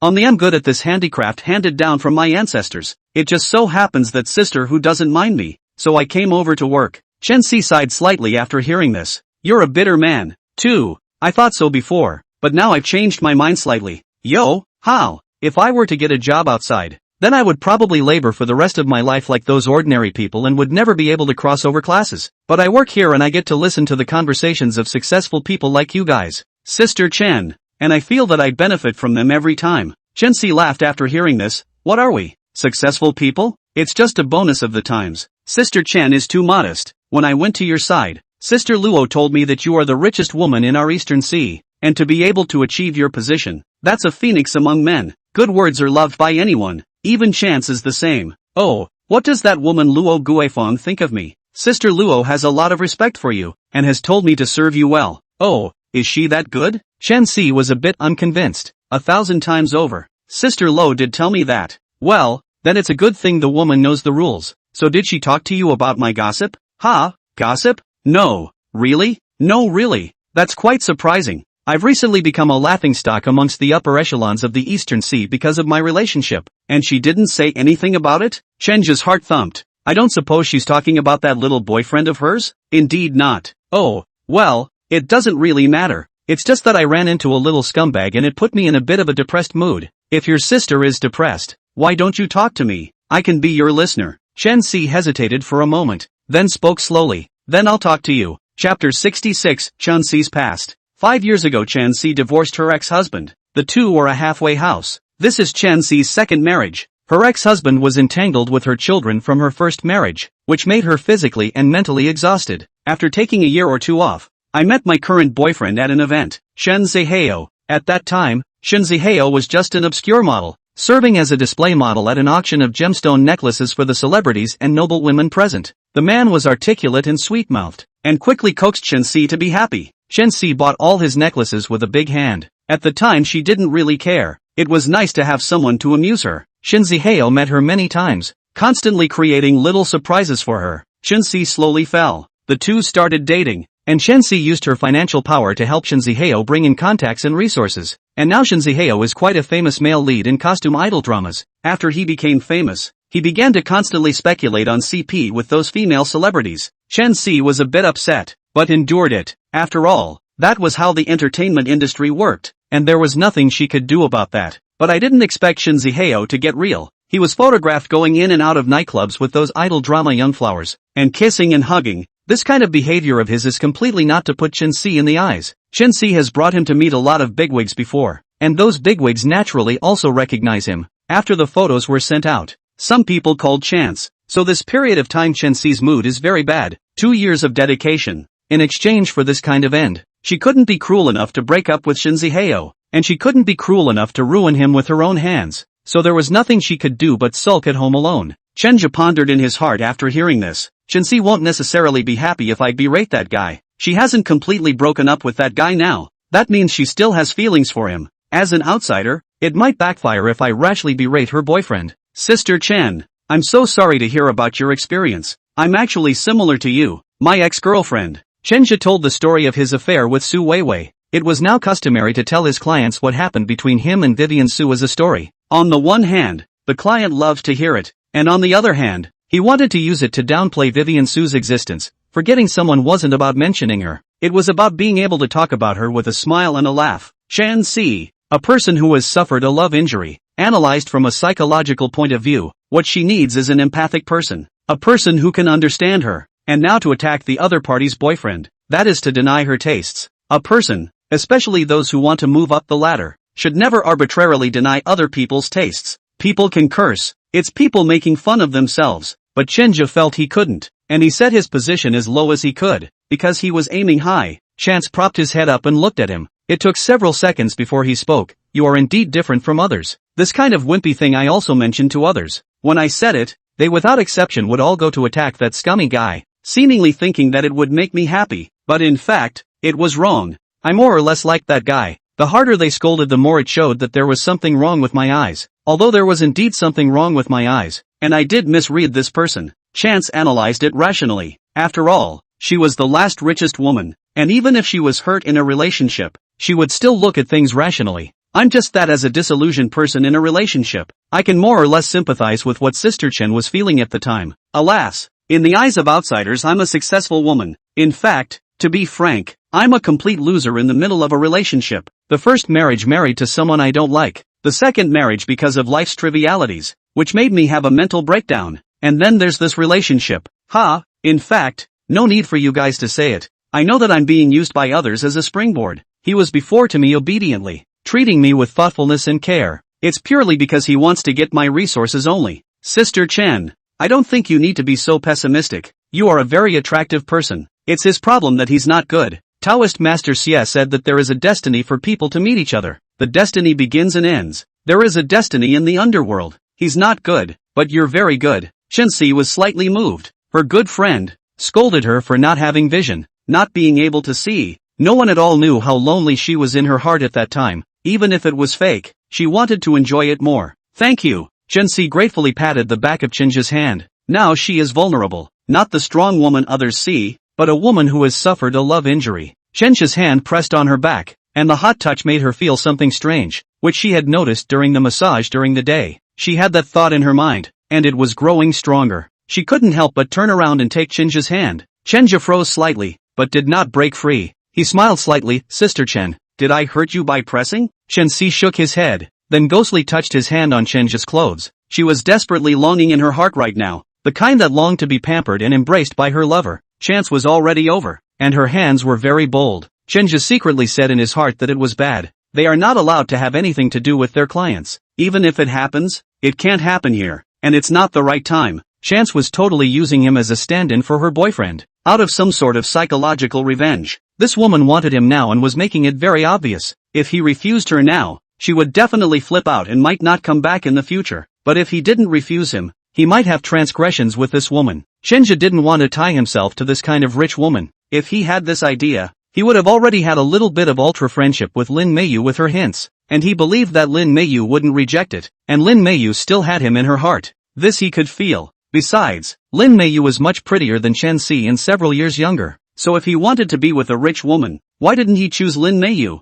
Messing around with men and women is a big no-no here, and Sister Hu will definitely be upset with him when she finds out, so now he had to find a way to make all of them happy. Satisfy Sister Hu and the Sister Chen in front of her. After thinking for a while, he whispered in Chen Si's ear, Sister Chen, I still have one more trick. After serving Chen Si, Chenja breathed a sigh of relief. He had just used a special massage technique to make Chen Si let him go. Chen Si even laughed after she came to her senses and said, your kid is really a bit different from the men I've met. It's almost 1 a.m. At the moment. Mei Xiaoting and Hu Ling walked over. How's it going? Chenja shook his wrist. She said she would come back next time. Chapter 67 I am a follower of Taoist Master Xiao Xia. Chance didn't tip, but Hu Ling gave Chenja a large introduction fee. 2 million. This is the equivalent of an annual fee for a guest. Hu Ling crossed her arms and propped up her chin, and said with quite a sigh, this matter of yours made me quite surprised. I went to look for Chen Si twice, but she rejected me, and now instead, because of you, she has become our member.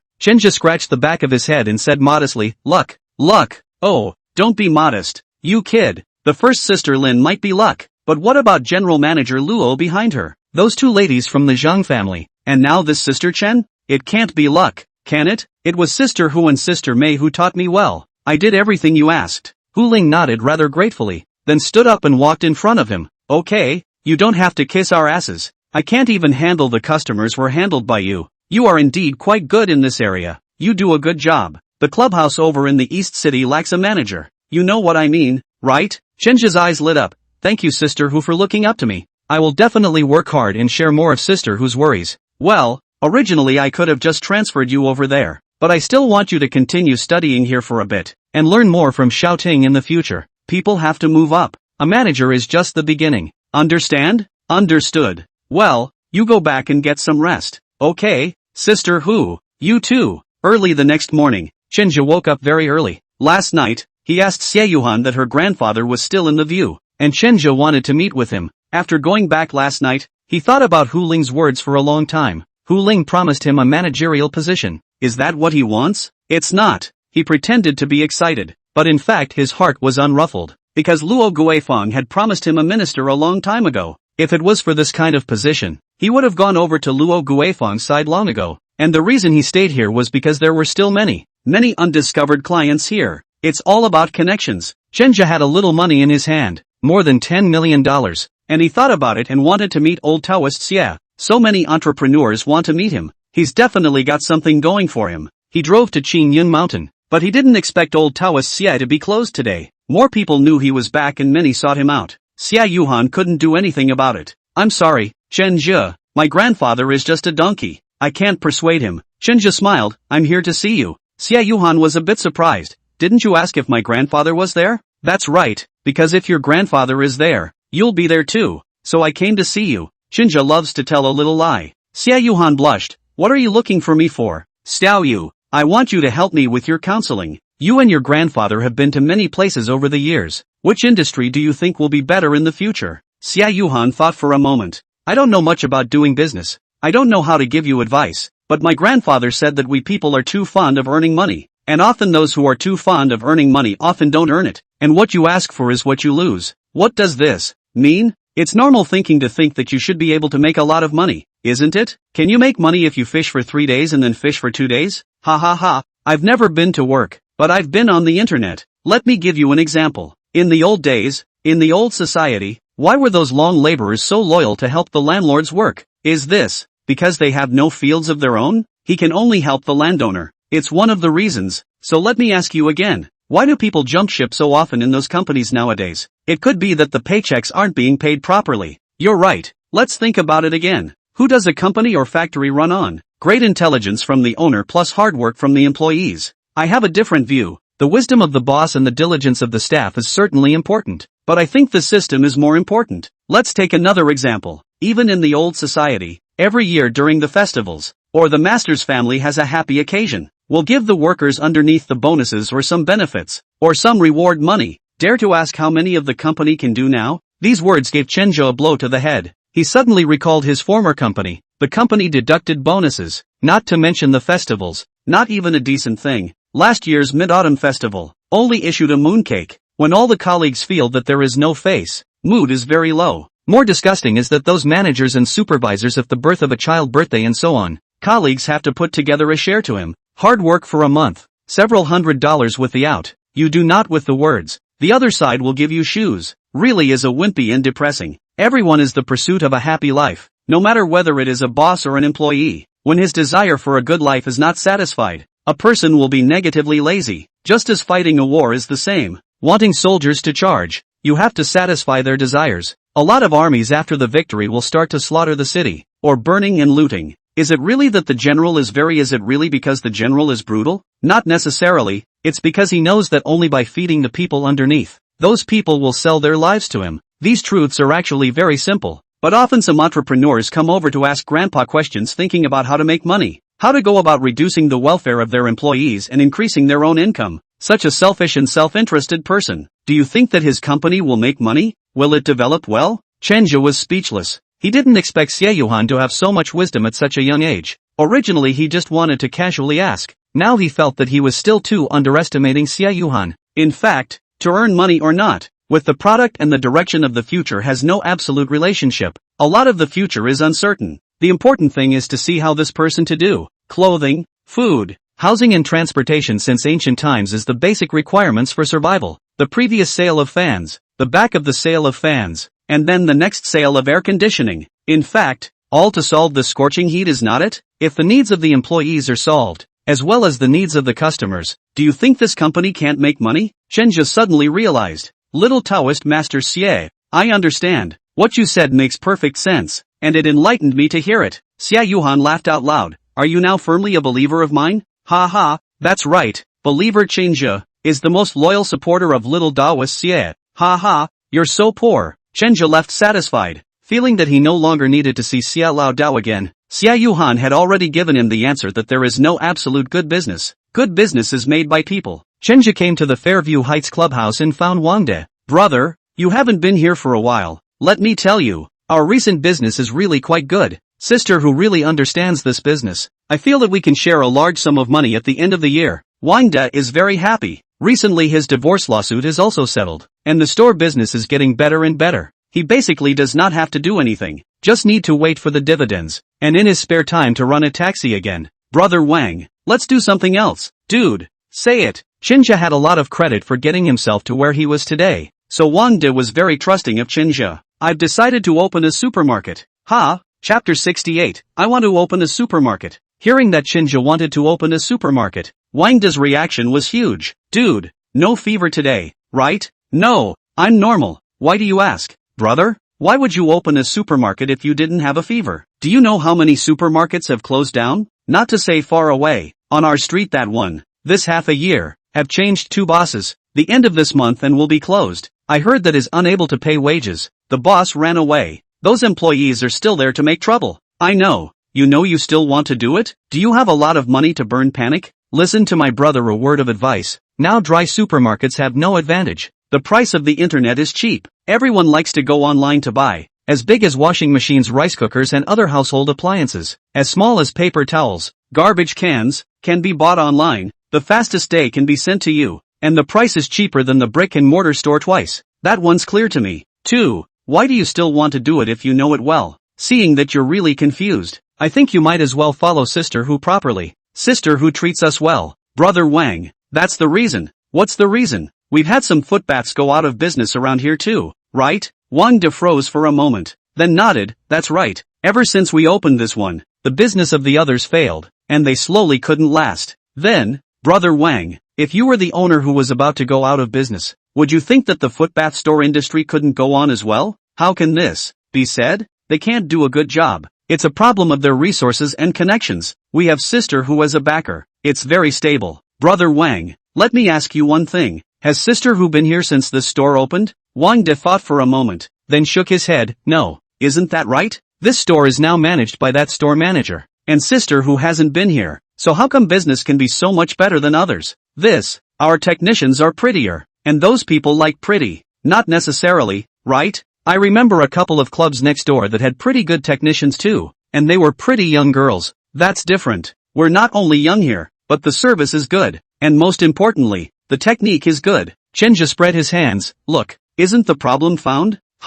Wang De thought for a moment, suddenly also some understanding over. He used to open the factory, also did the boss. Thinking is also active some. Dude, are you talking about the service? That's right. Is the problem of service? Back to the topic we just that. Those supermarkets closed down for no more than a few reasons. The first is the price. The second is the service. The third is the system. They are more expensive than online. Those customers are naturally not willing to go there to buy. Followed by the service. Most of the employees in the supermarket are dead, or try to promote those products that are more profitable, leading to customer resentment. And then again talking about the system. I think this is the biggest problem. How? The wages on our side. Most of those supermarket attendants, guides are around $3,000-4,000, $3,000-4,000. It's hard to survive in this big city in East China Sea. As soon as he wakes up every day, he's worrying about how he's going to survive this month. In the long run, do you think he still has the heart to work? That's true, but most of the wages over here are like that. We can't compare to the city center here, and it can't be helped that there's a certain gap in wages. The amount of salary is not necessarily limited to the region. Don't our technicians earn a lot? It's the same service industry, and the technicians on our side can reach tens of thousands of dollars, isn't it? Yes, it's generally between 20,000 and 30,000, I think, which is really high for this part of the country. So area is not an absolute issue. Do you agree with that, brother? Well, sort of agree, but this is a classification that belongs to the industry. And the high unit price of our technician services is no match for those waiters at the supermarket. The gap is definitely there. The problem is in the distribution of benefits above, and the content of the service. Let's adjust the distribution of benefits and the content of the service. The income share then to some employees. So not on the line? Brother, are you kidding? Supermarkets are supposed to be an industry with thin margins. You've divided the profits among your employees. Are you drinking the northwest wind? This is what the vast majority of bosses think. In fact, as long as the cake is big enough, even if most of the profits are divided among the employees, we still have a profit, and we can also mobilize their enthusiasm to a great extent. Brother, this is a more ideal idea. That some people he is just lazy. You give him so much money, he is satisfied, do not want to work how to do? So I'd say it's the system. Good positions are competitively filled and we certainly can't be charitable to people who are jerks. Wang De hesitated. Brother, are you sure you want to do it? Yes. I'm pretty sure I'm not only going to do it, I'm going to do it in a big way. How big do you want to get with this? I'm going to have the biggest supermarket in the West End. Wang De was startled by these words. Brother, are you crazy? Do you know what you just said? I know you just said you only have 10 million, right? Yeah, so what? Goo, my brother, you're still too naive. You've never done business at all. Do you know how much the biggest supermarket, according to your size counts? It could be hundreds of millions. You know and you dare to say it? Do you want to go to the bank to loan a few tens of millions of dollars out? You cannot loan. Brother, listen to brother a word. If you really want to open a supermarket, brother to help you. Let's open a small supermarket. Brother has no money. You pay for brother to help you manage. I give you a job. You see this way into it? Chenja smiled. Come to find my brother. Surely I don't want you to help me work part-time. Our brothers said that we should carry the pain together and earn money together. When my brother sold his house and started a business with me, and also gave me shares, I can't be more grateful to my brother. So now if my brother wants to engage in the same thing, surely the same is true. Chenja's words brought tears to Wangda's eyes. Most of his life had passed, and there were very many people who used to call themselves brothers and sisters, and many who said they would help fight for their lives after a drink. But when something really goes wrong and you want to help, you can't find anyone. He hadn't known Chenja for long, and Chenja was actually so righteous. Don't say anything, brother, I'll do whatever you say. I'll do whatever you say. Ha ha, I'm relieved to have this word from my brother. In fact, I'm not burnt out on money. I'm well thought out. The problem of money, brother, you don't have to worry. I have a way to be able to pull an investment. Okay, brother, you're capable. I trust you. Okay, brother, then go ahead and help me talk to the person in charge of that supermarket that's going out of business.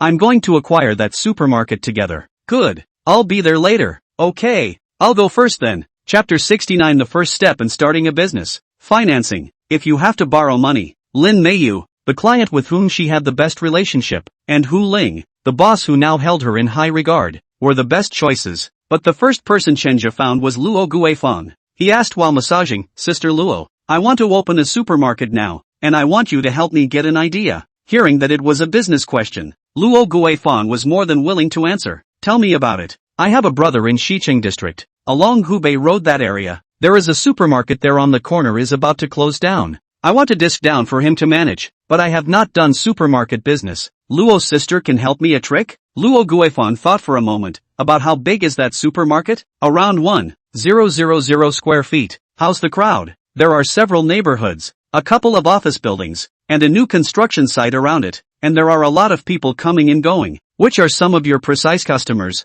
Luo Guifang, a question on the point. If in the flow of people is not bad, place supermarkets can still close down. It must be out of a certain link, which does not have accurate customers, is one of the biggest problems. The biggest customers of supermarkets are often housewives and old men and women who buy daily necessities, and these flows of people are the main force. Supermarkets can't stay open, and that means those anchors aren't working. 3 to about 80 years old. Hearing this age span, Luo Guifang couldn't help but laugh. The age span is too big, and those who really have the ability to consume are actually just the group in the middle. That is, those who have a salary. I'm aware of that, which is why I want to run a diversionary supermarket. Yo, keep talking. I've decided not to make a dime on the drinks, snacks, and tissue some of this at the supermarket. These can be huge numbers of supermarket purchases. Such a bold idea also startled Luo Guifang. You're crazy, right? You've never done business before, have you? I understand that you want to use these to attract customers. I can imagine. Customers will indeed be willing to go in to buy, but you supermarket operation need money. You do business is not a charity. No money cannot do anything. Luo Guifang immediately vetoed the proposal. Yes, I'm thinking about that too. So I wanted to ask you, sis, if I'm going to keep this model, how am I going to make money? The best way to get a smart person to help you is to ask them a question, because he gets a corresponding sense of accomplishment in solving problems. Luo Guifang thought very seriously for a while. If you ask this is a bigger problem. You need to go through the statistics to come up with an accurate answer. My idea is like this. Since you can't make any money on these mainstream commodities, then there must be a place for them to spend their money additionally. As an example, if the customers want to buy water, you can put some filters next to them. Everyday people who buy more water will one day turn their attention to the filters. Customers want to buy paper towels. You put some napkin boxes that can make money, but also can do on different paper towels. Each kind of paper towel material should be labeled, so that the customer feels the gap. Everyone wants to buy a good one and a cheap one, so that they can meet their different needs. Luo Guifang lists several and gets more and more excited as she goes on. Another example is our air conditioners. We have several types of air conditioners from entry level to premium level, and each type of air conditioner plays a different role in different occasions. There are car air conditioners, on-the-go air conditioners, home air conditioners, industrial-grade air conditioners, and a supermarket that has a full range of categories that customers can't help but want to compare when they are buying. Sister Luo is right. Your opinion is so important to me, and I have another question. What should I do if I want to improve the motivation of my staff? This is very simple. Set up a reward and punishment mechanism. High-performance employees are rewarded. For low-performance employees, it is necessary to talk. At the same time to have a regional thinking. For example, in that place, that supermarket salary is the highest, welfare the best. They generally live in the neighborhood. They cannot find a better job than you here in the neighborhood. We'll go to cherish. There are with tension comes motivation. And how can we expand our operations? That's where you'll have to have enough contacts, reputable and inexpensive suppliers,